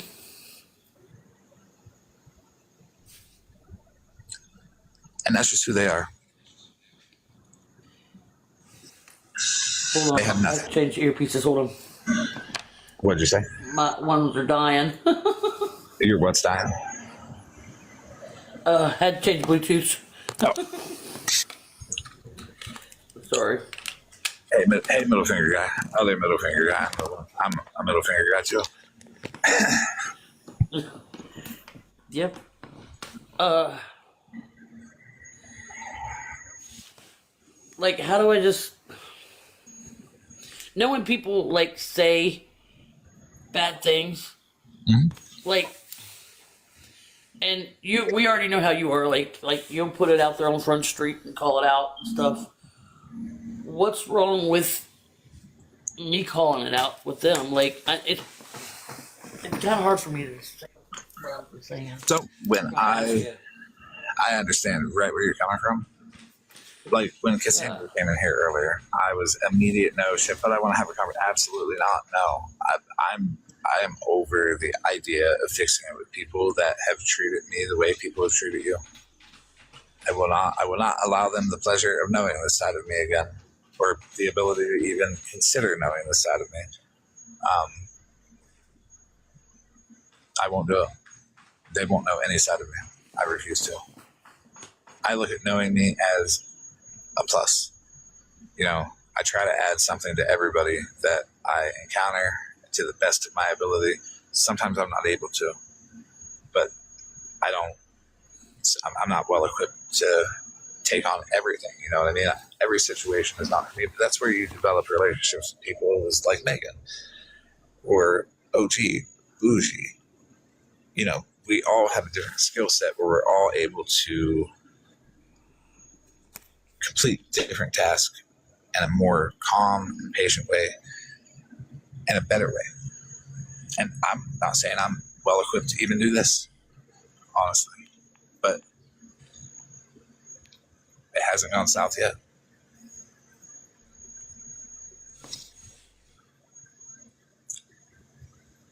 cut them. I don't care what they think of me. And it takes practice. It does take practice. It took me a while to get there. And everybody was telling me for the longest time, just do that. But there was something in my head being like, nah, I like them people. I want to like them people. I can fix it. But they were right. And I appreciate their advice at the time, even though I didn't listen. I heard it. But I look back and there were people who were absolutely right. And I appreciate their willingness to attempt to give me advice. I had to live it though. And I got to live with myself and what I've done. And I know that, you know, I've already went to church, repented my sins. I do go to church. I'm not gonna lie to him about that. That's fine. And I know that I've been forgiven, not by the people that I've hurt or whatever, but in all honesty, I know I lied and then I hurt people that way and everything, but I didn't make people send the money. They sent it. It's not like I went to their house and made them do it physically. You know what I mean? I know. But I still did it by my words, by making them feel bad. And I'm trying to get those people to understand that I was sick back then. We'll just say that. I was sick. Yes. So here's the thing. How did those people become angry about sending you the money? Do what? How did they become angry about sending you the money? When you would ask for I don't know. It's like they would send me money, and the next minute I know they'd be over there just talking shit about me because they sent me money. Yes, that's why, because they incited people against you. They made people feel like they got scammed. And if you want my honest opinion about people sending people money like that, it's their business. You should not send money unless you're ready to wash your hands of that money and not care what the recipient does with that money. Do not send it and micromanage its use. Please do not incite people to feel like they were scammed when they send people asking for money, because you are hurting more people than you are helping. Not only are you hurting Jen, you are hurting the person that sent that money, because I guarantee you that person that sent that money had that $10 to spare. Now you've ruined their week and made them hate somebody for no reason. When you contact them and say, you got scammed, it's a tactic. And it's like one person said they sent me $1,800, and I found out, I put it out in black and white, that she didn't send me nothing. We are talking about Texas TIFF, correct? Yes. Yes. That's okay. Texas TIFF comes into my lives every now and then, and I think that's because she can sense it coming. I know a lot about Texas TIFF. And I put that's in one of those videos I made too, because everybody always said Jen doesn't show any receipts. And as soon as I started to show receipts and show text messages, show screenshots, I'm still wrong. I want you to know that from the moment I heard about Texas TIFF taking a box at Scammy Clauses Live and saying she gave you $1,800, I did not believe it. Simply because it was Scammy Clauses Live. Credibility is done there for me. I would have had a conversation with Texas TIFF, but it didn't matter. Like, even if she went through $1,800, my question would be, why did you send it if you were gonna later cry about it? You wash your hands of that money when you send it.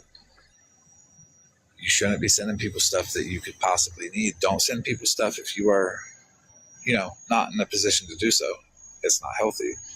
Help yourself before you help other people. But if you got it for other people, don't complain. Don't make it hard on everybody. Do not contact that person who sent that money and then incite them to hate somebody, because then you're just a dick if you participate in it or advocate for people to do it.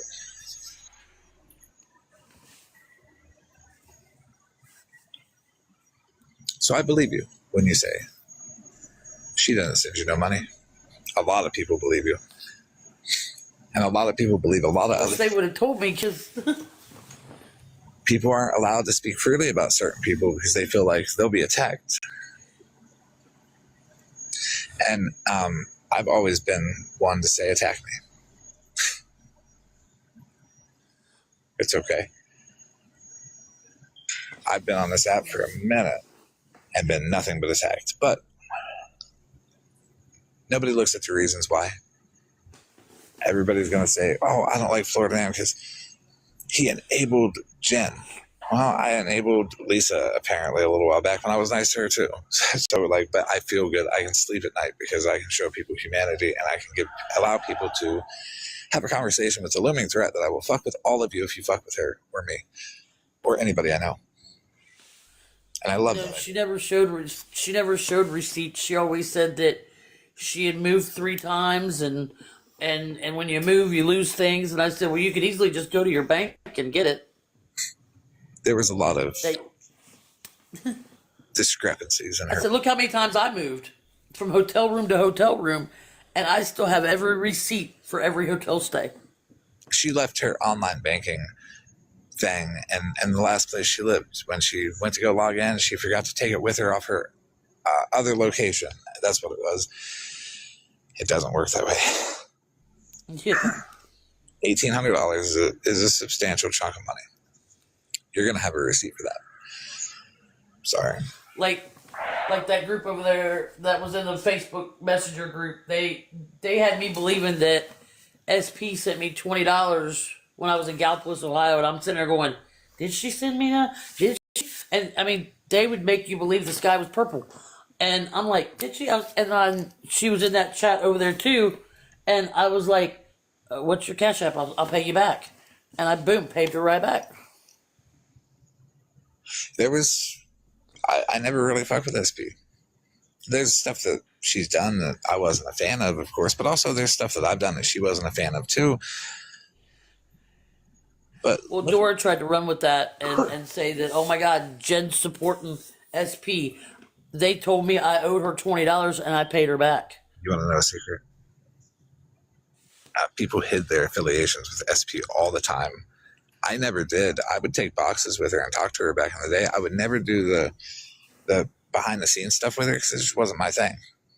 There's always something fishy, but if you're not wanting to participate in it, don't be in the mod chat, Dora.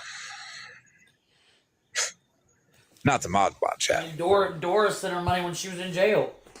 Yeah. I mean, yeah, don't be in. I didn't do that. I paid her back $20 that they said I owed her. There were levels to the mod chat. There was like the SP inner circle chat where there was like the 2 people she trusted, but then it would go out for them to 2 more, to them to 2 more. Dora was in like stage fucking 8 of their chats. She wasn't even near like the inner circle shit, but she still tried.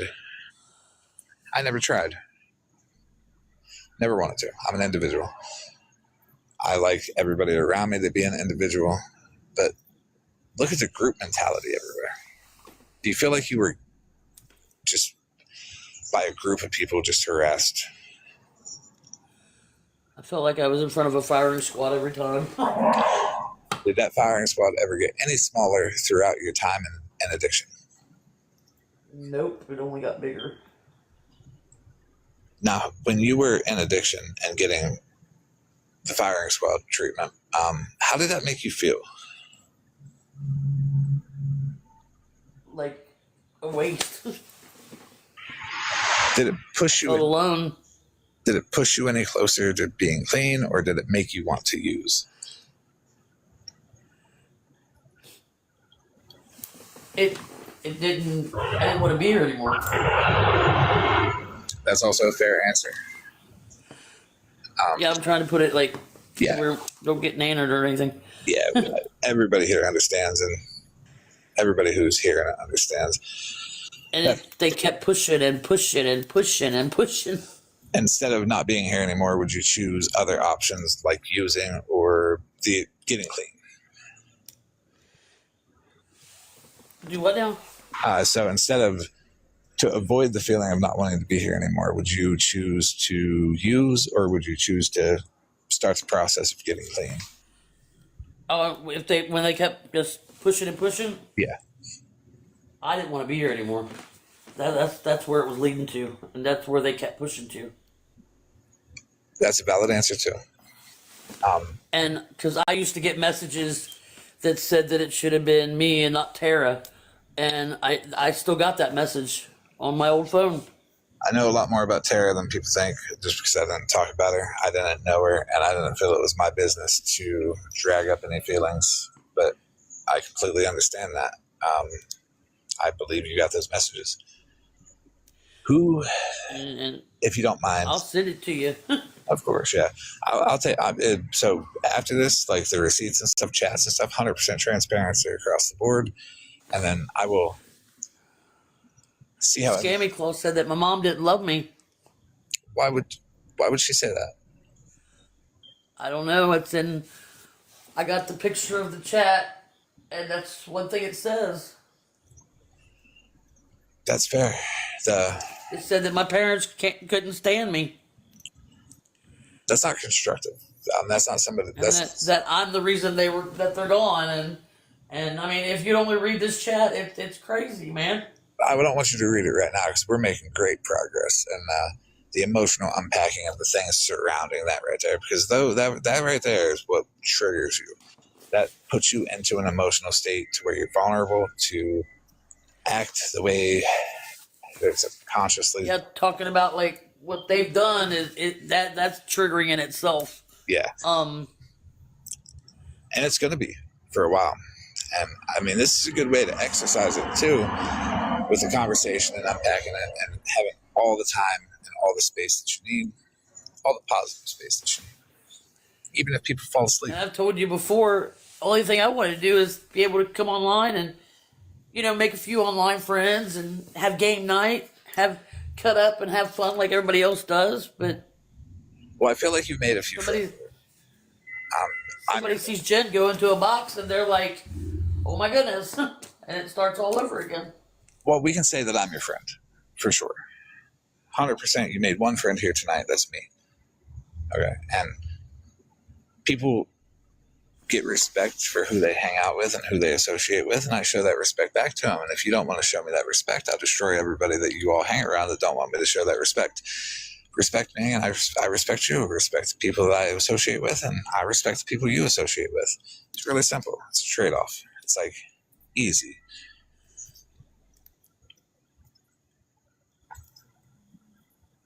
Super easy. But as someone who just said that they're your friend, there's no obligation. There's no mission or task or plotting or planning or how do we get clout today? Because, I don't give a fuck about clout. I naturally get it, and I make it go away by doing something stupid. Because I don't want it. Keep it away. Good morning, Yorkie. How are you?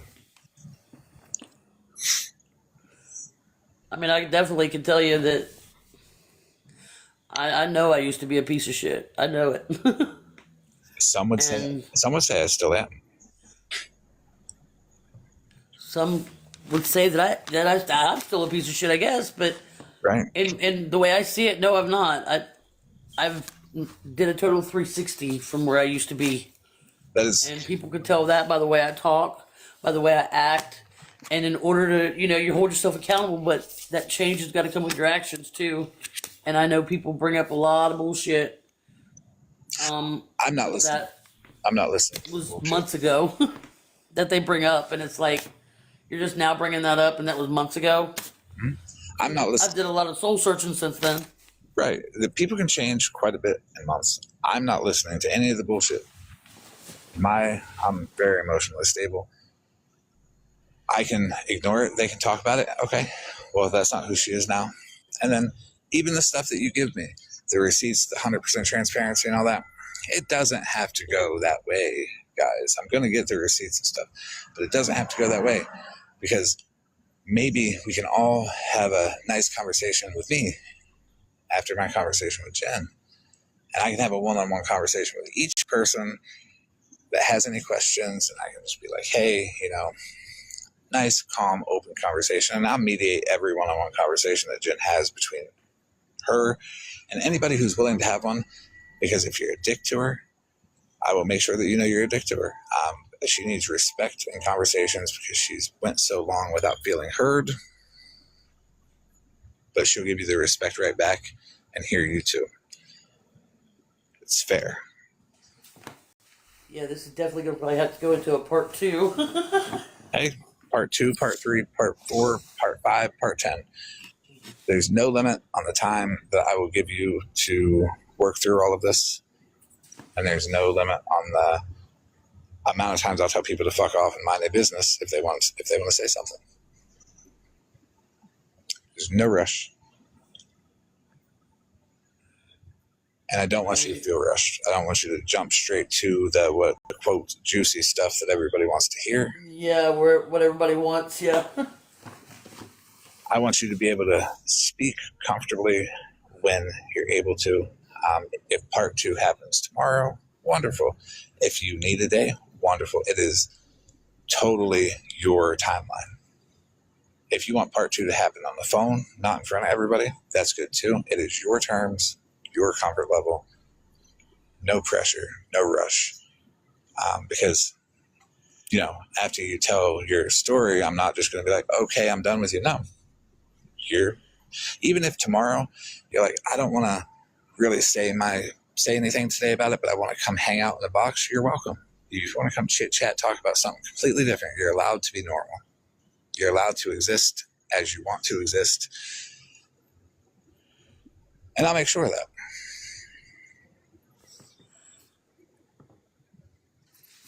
I mean, I'm not like I said, I don't know how to talk like y'all do. All you guys like talk proper, like I can't. I don't know when to say the right things, and that's an obligation that you feel like you're gonna say something wrong. You're not. Nothing racist, nothing homophobic, nothing transphobic, nothing that would demean an entire segment of the population is a great start to look at. That's a good question. And this is probably gonna get this is probably gonna wake a lot of people up here. T. Oh, don't worry about that. We'll talk about individuals later. We need to get your feelings out. And this is to show that I'm not looking for any kind of tea to trash anybody or anything for anybody to get riled up on. This will all come out in time. And after, I'd rather send you this stuff. Mm-hmm. That way you could see the proof that I'm saying that. Yes. Because throwing that stuff out there like that, they'll twist it and be like, oh, Jen's just doing this to attack us. No, Jen's doing this because, do you feel comfortable? I mean, I feel comfortable, but not opening this can of worms here because I want you to see the proof before it is spoken on, because this is probably going to light the streets on fire. And it's an example of response. And it makes me nervous. Yeah, it's responsibly handling the situation because you were about to say it. But the hesitation. I was, and then I stopped myself, and then you said something, and the hesitation there said it all. If you feel like you have to hesitate before you say it, you might not be comfortable enough to say it yet. And there's no pressure at all to say it publicly. There's no pressure to say it privately. If you feel it's better privately, you can always text me. You can always be like, hey, I need to have a quick phone call with you after this. I will. Not everything has to be said publicly because some things people will twist. It's like, oh, it's just an attack. There's no proof. And then we'll give them something to yell about. What we're doing right here is an example of a healthy conversation, a kind conversation that's, if they don't see it, I feel bad for them. Well, my proof is actually a real person, so you probably have to. I have to get a hold of her so she could get a hold of you, and then her tell you herself because. 100%. I'm also willing. I'm willing to talk to anybody involved in this, and I'll listen. But you got to hear me out too. If you're one of the negative people that are just going to be like, blah blah blah, she did this. I'm sorry. I'm just going to tell you, don't waste your time. I hear you, but not relevant to the situation. Because that isn't about growth. That's about, you're just trying to get me to not do this because you're afraid you're going to lose the person that you built your whole entertainment platform off of. And you will. Because I'm a very forgiving person.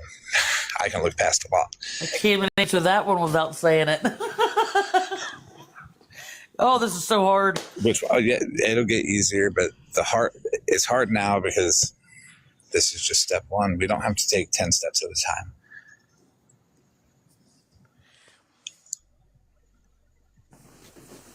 I mean, it's all been bad with Dora, but I gotta shut up.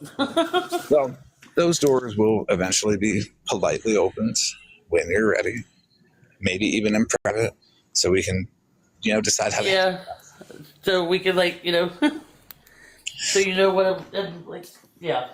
Yeah. Like I said. I'm getting nervous again because yeah, I want to say it, but I'm not ready yet. Yep. Don't even worry about saying it. You're not pressured to say anything. I'm not after stuff to attack people. Your trauma, your story, all of that, it is not to attack people. Is it going to be a side effect if they don't fuck off? Absolutely. Because, well, if they don't allow you to put it out there and heal and find that closure and move forward, the receipts that you give me, I will absolutely destroy all of them with. Plus, I'll make fun of them. That's not a threat. You like a book send you. Yeah, and it's not a threat either. It's 100% guaranteed. I'm so persistent. Nothing bothers me. I wish somebody would take my second device and not let me have another one. It's good discipline to not worry about what they say, to not record, to not log in. It doesn't matter. When this conversation is done for today or for the hour, you can call me back in 2 hours and be like, okay, I want to continue. Fair? Anytime. Your comfort level. Don't feel like you're intruding. Don't feel like it's too much for me. It's not. Trust me. I can handle a whole lot. But know that you got to take your time. And if you feel nervous saying it, you're not obligated to. It's not about attacking. It's 3.5 years squished into just one night. That's hard to do. Oh, it was impossible. I already told you. It's going to be more than a night. And if anybody's disappointed that we're not getting to the juicy stuff or that we're being responsible with the conversation and not just throwing out the stuff that you want to hear, sorry. But I wouldn't do it to you if you were dealing with 3.5 years of a group of people shitting on you for everything you do. It takes time to unpack. But I probably am going to call it a night, though, because I got a counseling appointment in the morning, and it's already after 4. Yeah. Now, can you try your best to not see what they're saying? Yeah, I'm not gonna do that. I'm just gonna, do some more writing or something, and to put it into a better, something where you can see a feeling difference. How whatever they say has made you feel, positive or negative. I can try. I'm working on that. Yeah, but remember, trying to here the past couple of days, I've been trying to just laugh off what they say, but in reality, it's still it bothers me. So when you have an interaction with them, do you walk out of it feeling better or worse? Oh, worse. They make you feel worse. On your interactions with me, Bougie, and people here, how have you felt leaving the interaction? Better or worse? Oh, I felt great. Better. When I leave Amanda's lives, I feel educated and better and happy, and I didn't mean to leave. Nobody picked on me or anything, and try to. I mean, your all's words. I sit and I listen to you, and you and Amanda, you guys and Bougie, you guys are when you say stuff, it's ow, that hurt, and then I'm thinking, well, they said that that was my turn to listen to that. And now the reason why it hurt me was because I've done that stupid shit in my past, and I needed to hear that at that moment. Yeah. It's been a lot of progress tonight, though, for sure. Try to remember that anything that you feel is going to put you in a negative headspace and make you possibly take a step back, the attempt to not do it is great. If you do, it happens. And I'm not going to judge you for it. Neither is anybody else. But with that, the truth does hurt. Like she said, the truth does hurt. But in the long run, really does the truth hurt? No, you only hurt your own feelings by saying the truth. But at the end, you'll feel better. That hurt is a different kind of hurt. It's like maybe it's a hurt because you realize what the effect could have been on somebody else, or maybe it's just a little bit of shame, knowing like I knew better than to do that, and I get those a lot. Yeah, I knew better to do that. Right. It's hard to differentiate them, but when you put it into what kind of hurt it is, you can build off of that hurt and become better, and you're doing much better. Okay. And instead of the hate, people should be proud of where Jenn is now versus where Jenn was even yesterday. And tomorrow, you should be more proud of her. And the next day, you should be more proud of her. Because every day is another step in accomplishing her becoming who she is.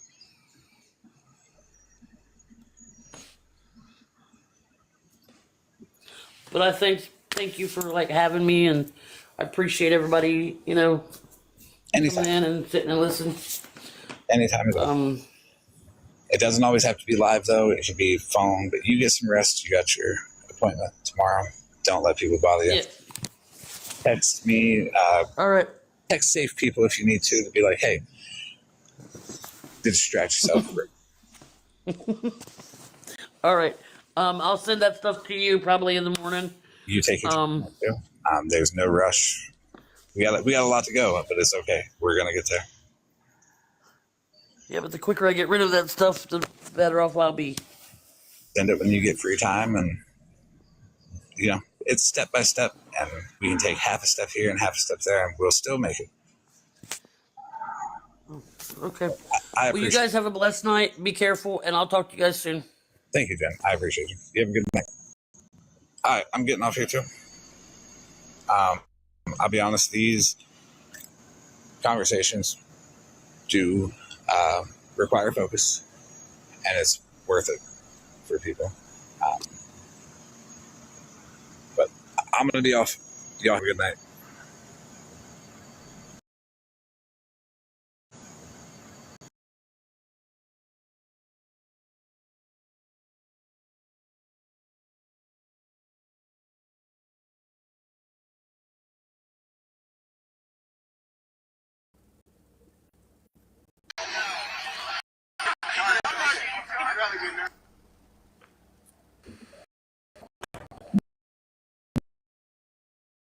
Ow.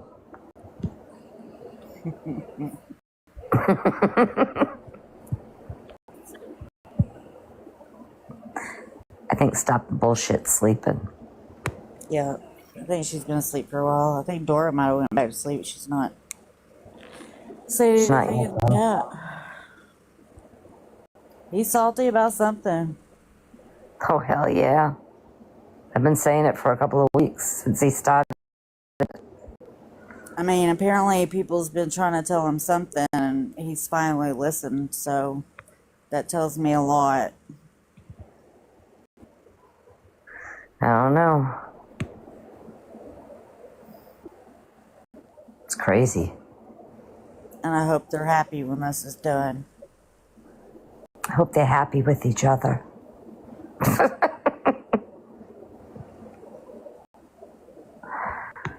Oh, dear Lord.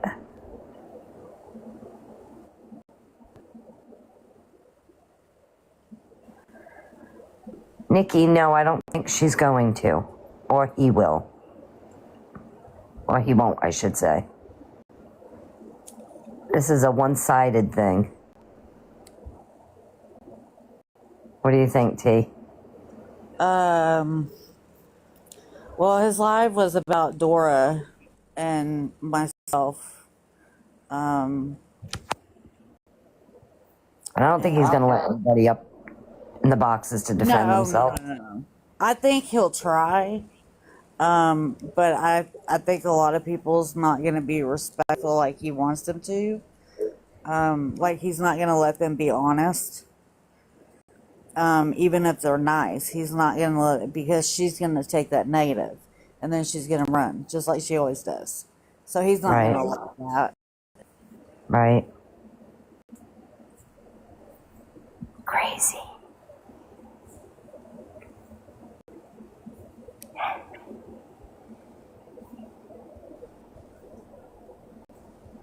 It's not fair, Nikki.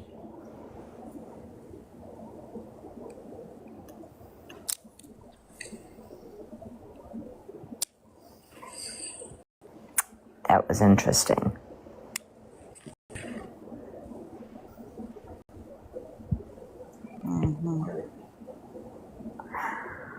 Well, I have to be up to get Forrest on the bus. Yeah, I mean, soon. he's talking like we've still been fucking with her. Right. Are you serious? Have you seen the post that she's been making? And we haven't said shit. I have. Oh, I can't go to now because I have to go to work early. We don't even go live, so how are we talking about her?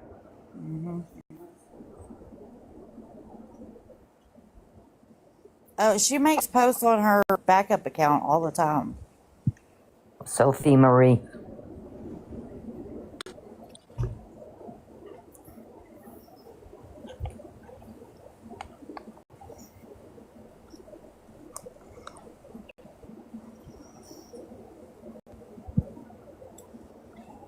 Yeah, I have to work tomorrow.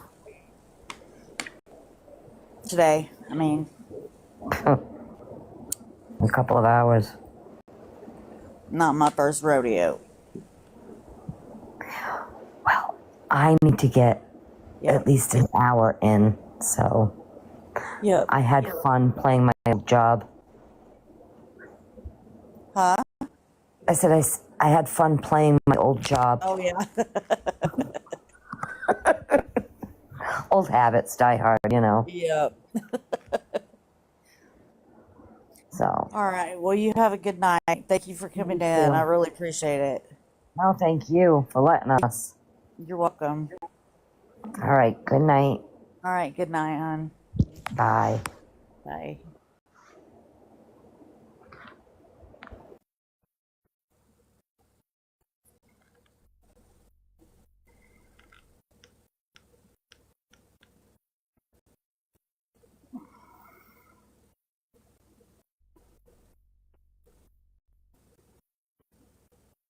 Right, Nikki.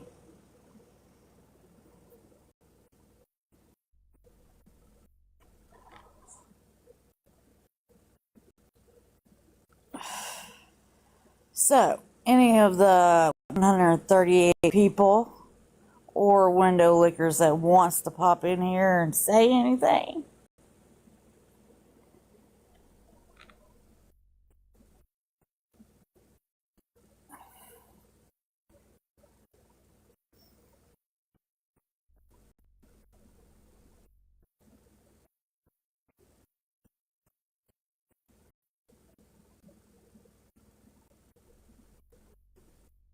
Good morning, Brittany.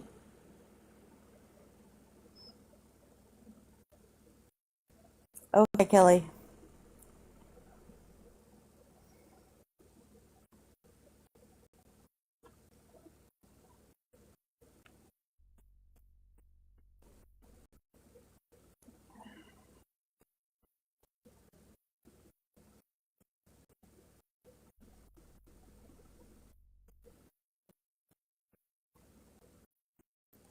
Good morning.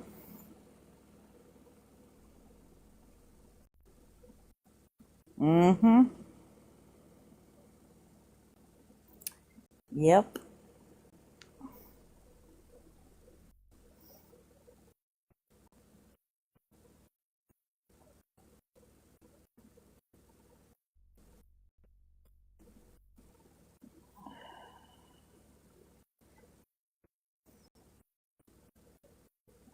Good morning, Red Devil. I'm up for the day. Imagine bedtime will be early.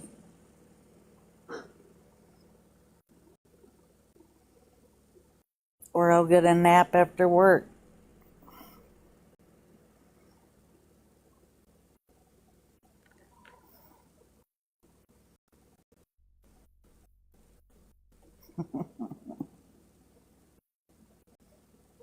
I'll get to work and grab me a monster, and there we go.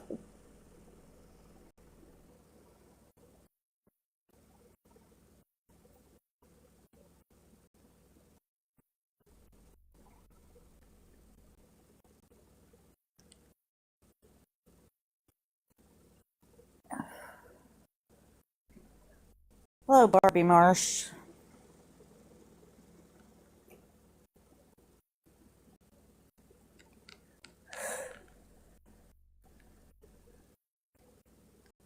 Well, we're down to 127, 125.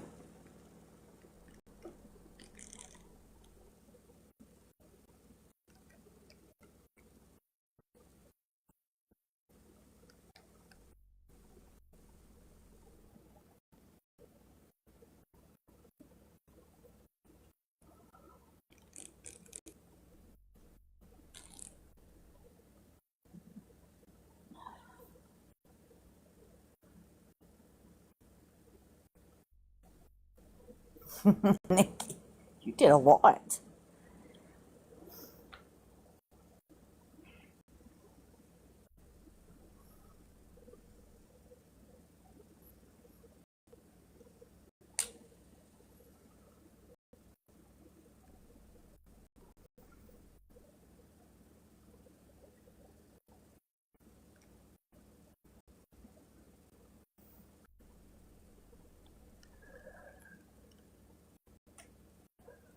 I can't believe it's getting time already to do Christmas lists.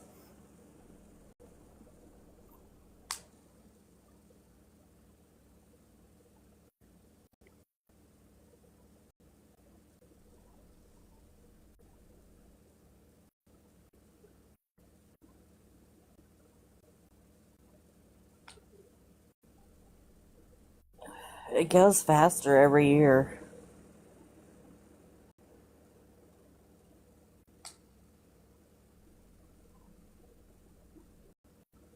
I can't believe it's not butter.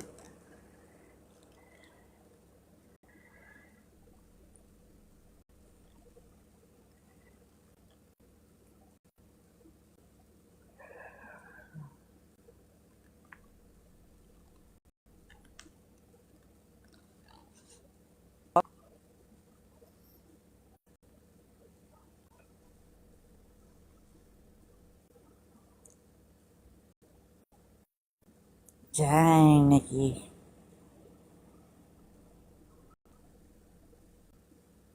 Why can't they just have them all at once and get it over with?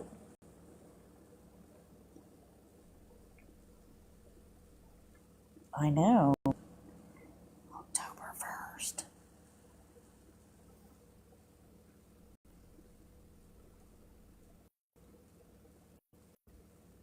Hello, Blue Sapphire.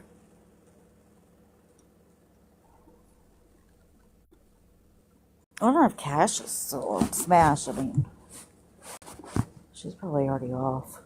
Good morning. My name is Colgate St. Martin. I've never made a TikTok before. Yep. Oh, wait, this one.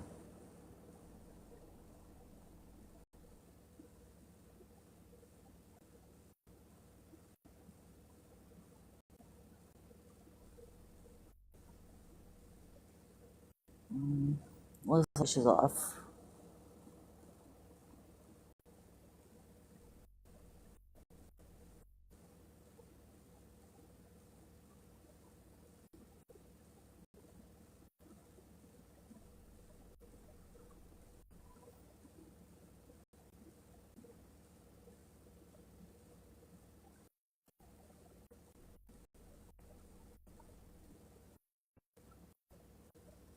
She went off hours ago.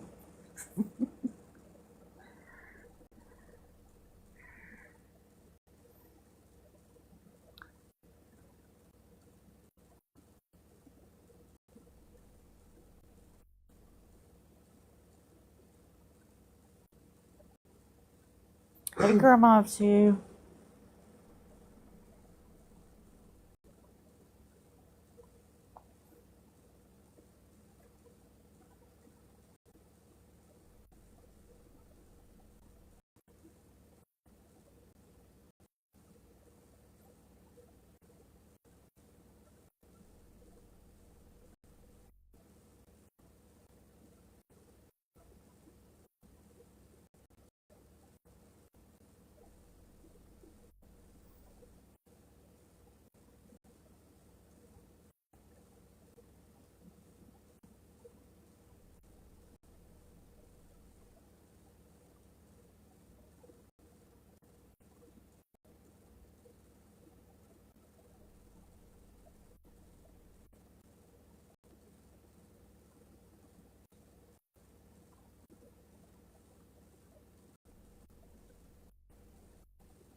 I'm doing good. Thank you for asking.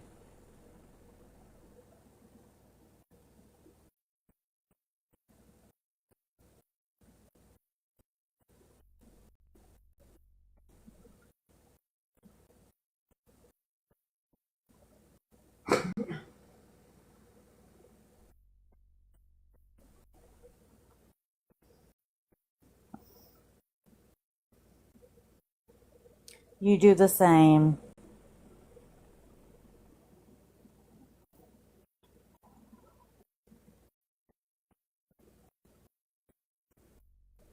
For tonight, yeah.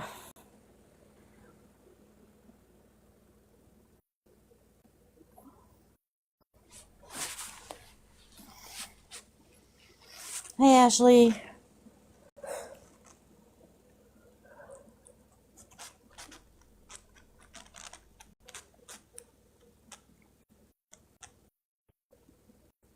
Most of them probably, except for the ones that came in after he ended. Be right back.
Okay, I'm back.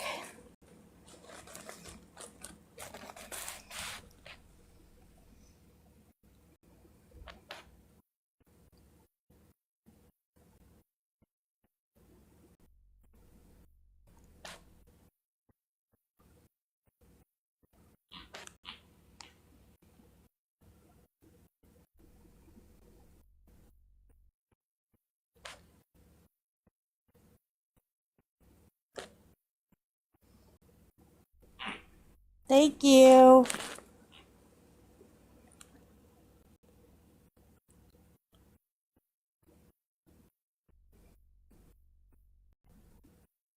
You just got booted. I know, I get booted out of mine sometimes, but it's usually when I'm looking at the special gifts in the gallery that I can't get.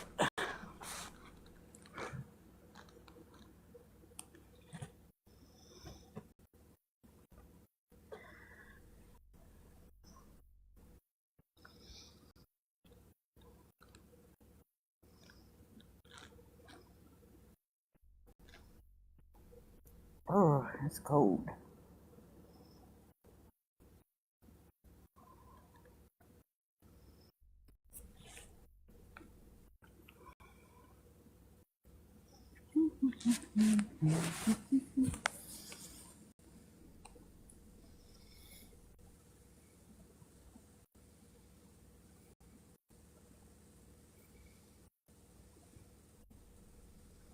Hello.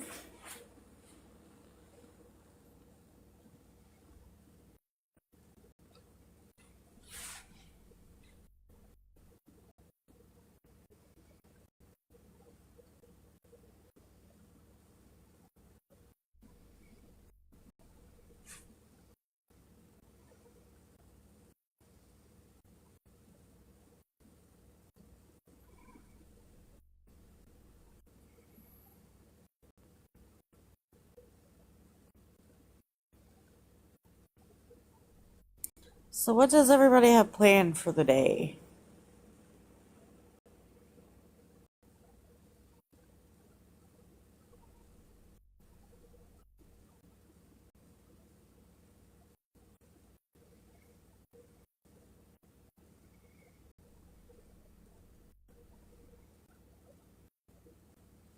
Hello.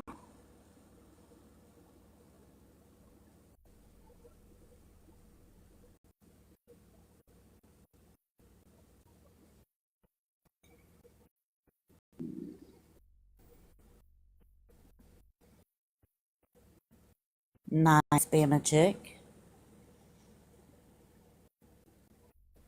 Nikki.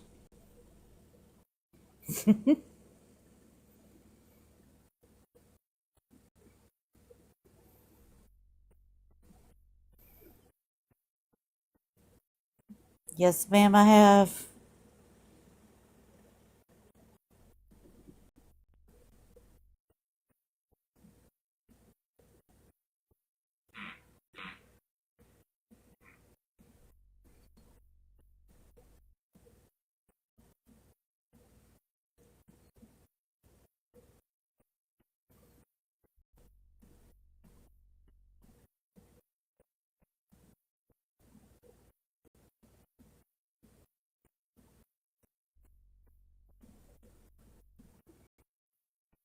Measuring fabric.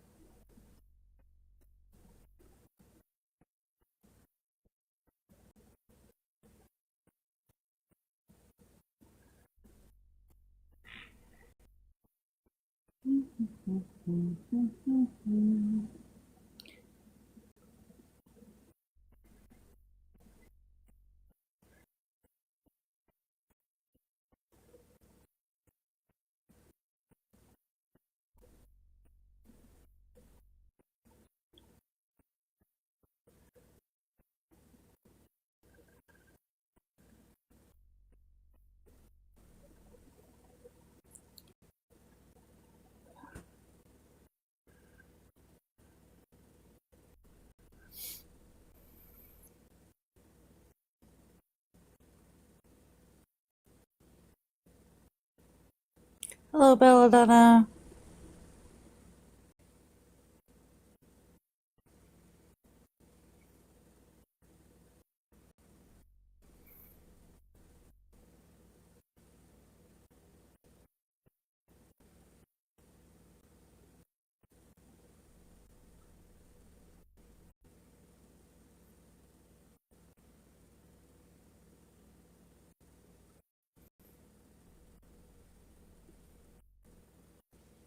Well, hello, Bushwatcher.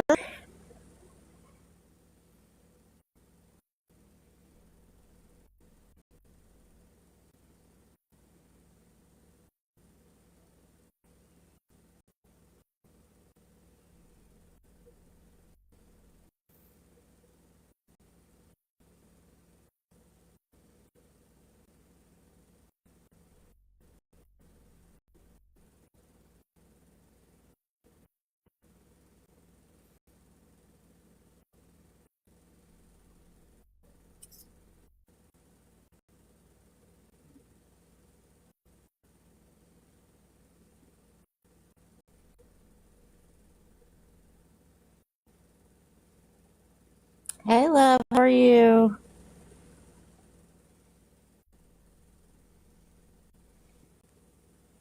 Yeah, Lisa.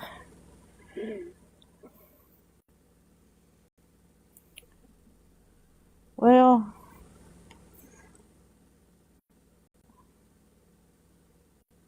I mean, you missed a shit show, is really all you missed.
Hey, Kim.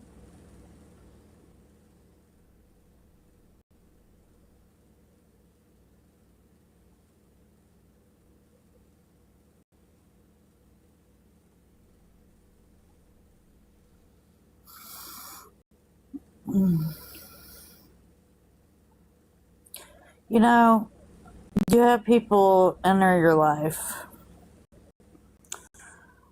Um,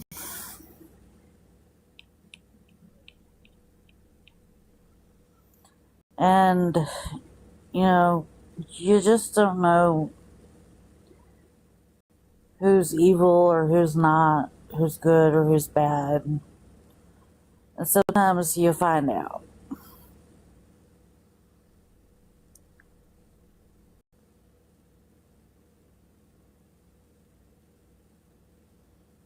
Yep. Yep. As of late, um, I have been taught, I've been taught some lessons. For sure. For sure.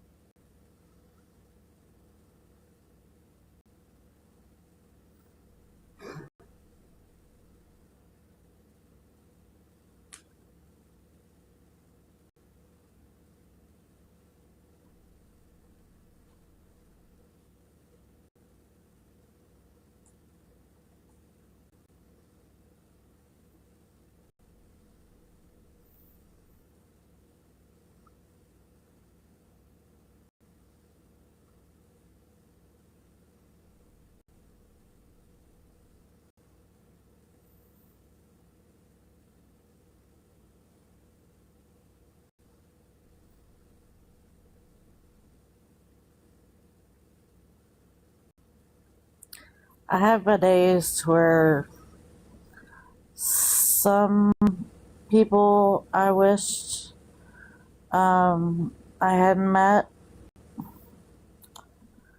Um, some I don't feel that way. I'm glad I met them.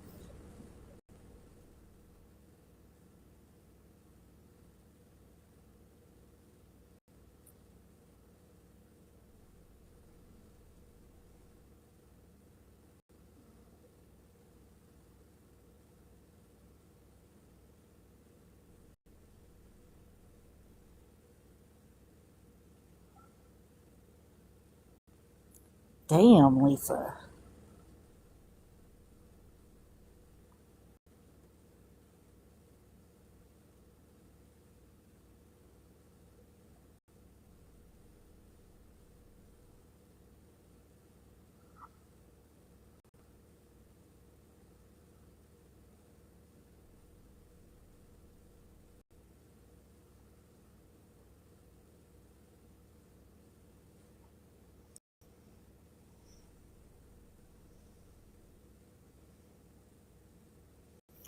Like I'm always said, they join for a reason, a season, or a lifetime.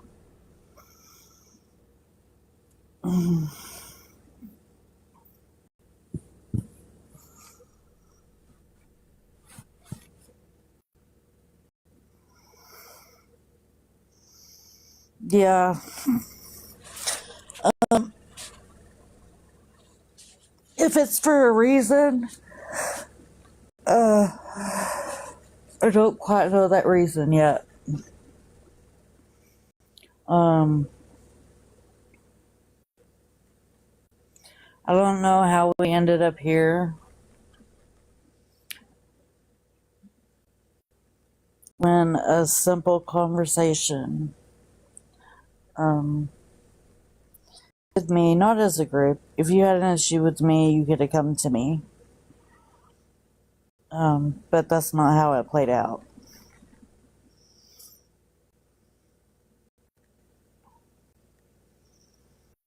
And as any of the other ones would have felt, if a group of your friends wanted to have a chat with you in a call, and they had already not been talking to you,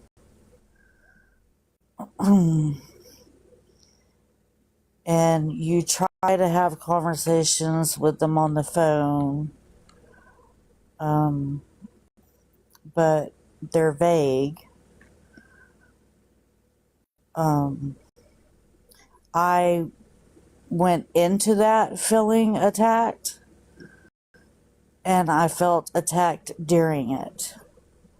And any one of them would have felt the same way had it played out the same. Every single one of them would have said, "Why didn't you come to me?"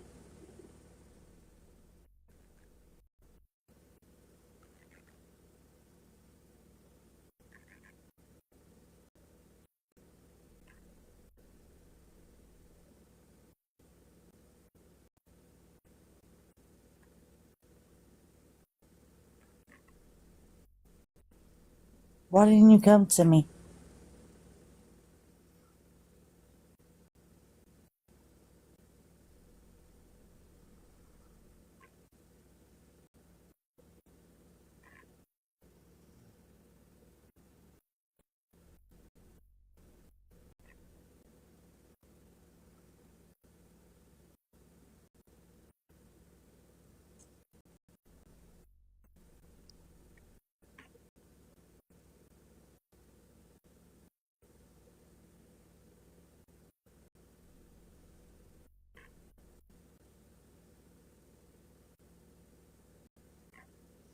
So I don't feel like you treated me as your family.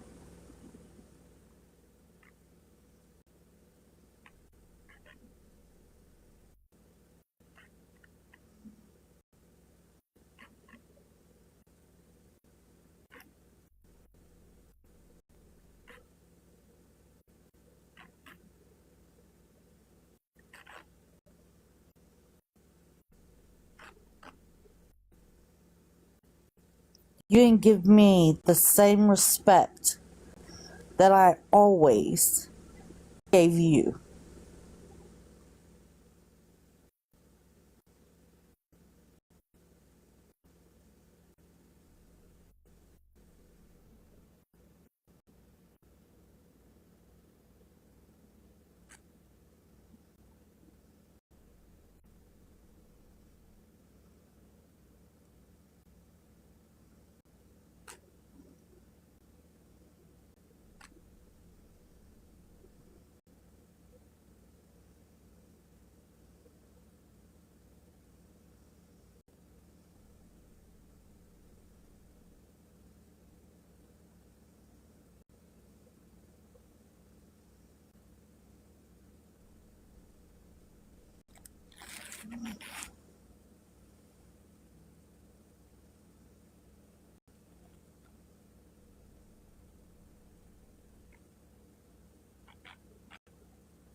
Oh, I'm not, WS.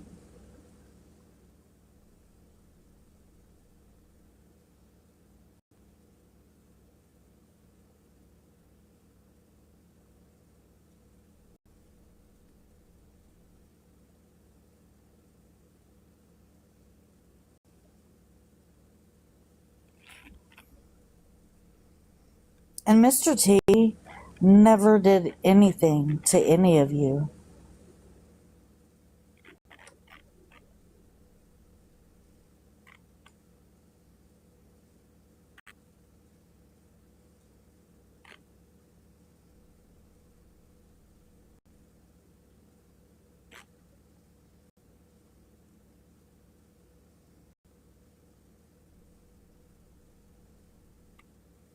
So was that grinder comment funny?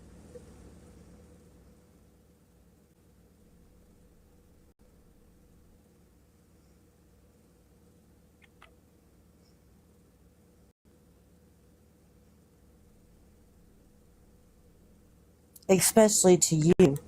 He didn't do anything to. Would never.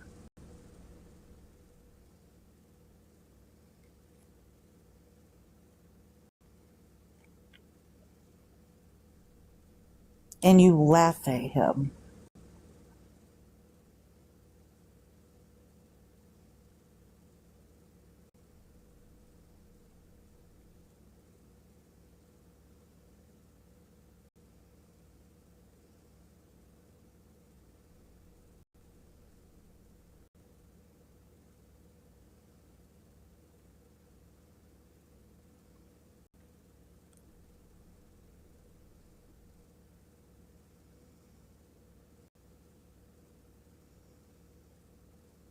You're fine, WS. I understand. It was bedtime.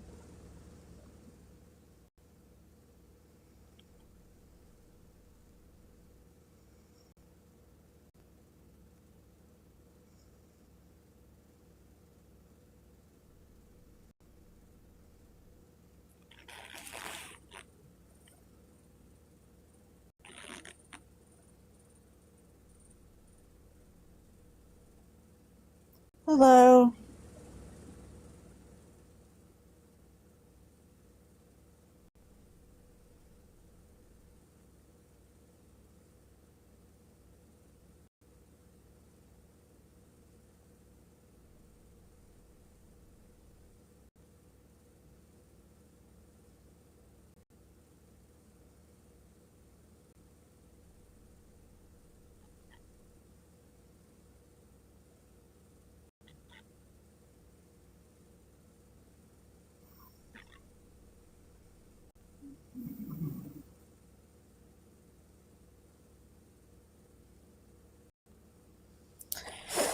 Oh, when did you fall asleep?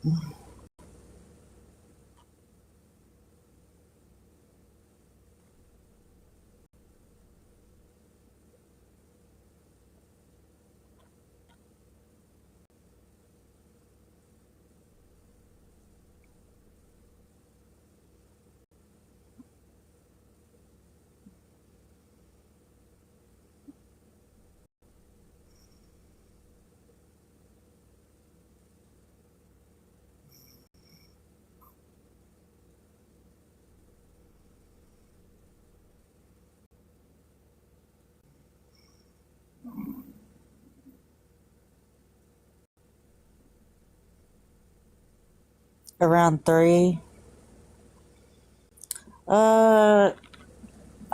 Jen almost let something slip about me. I don't know what it is, but she said it's not a something, it's a someone. So apparently somebody else has something to say about me.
I don't know.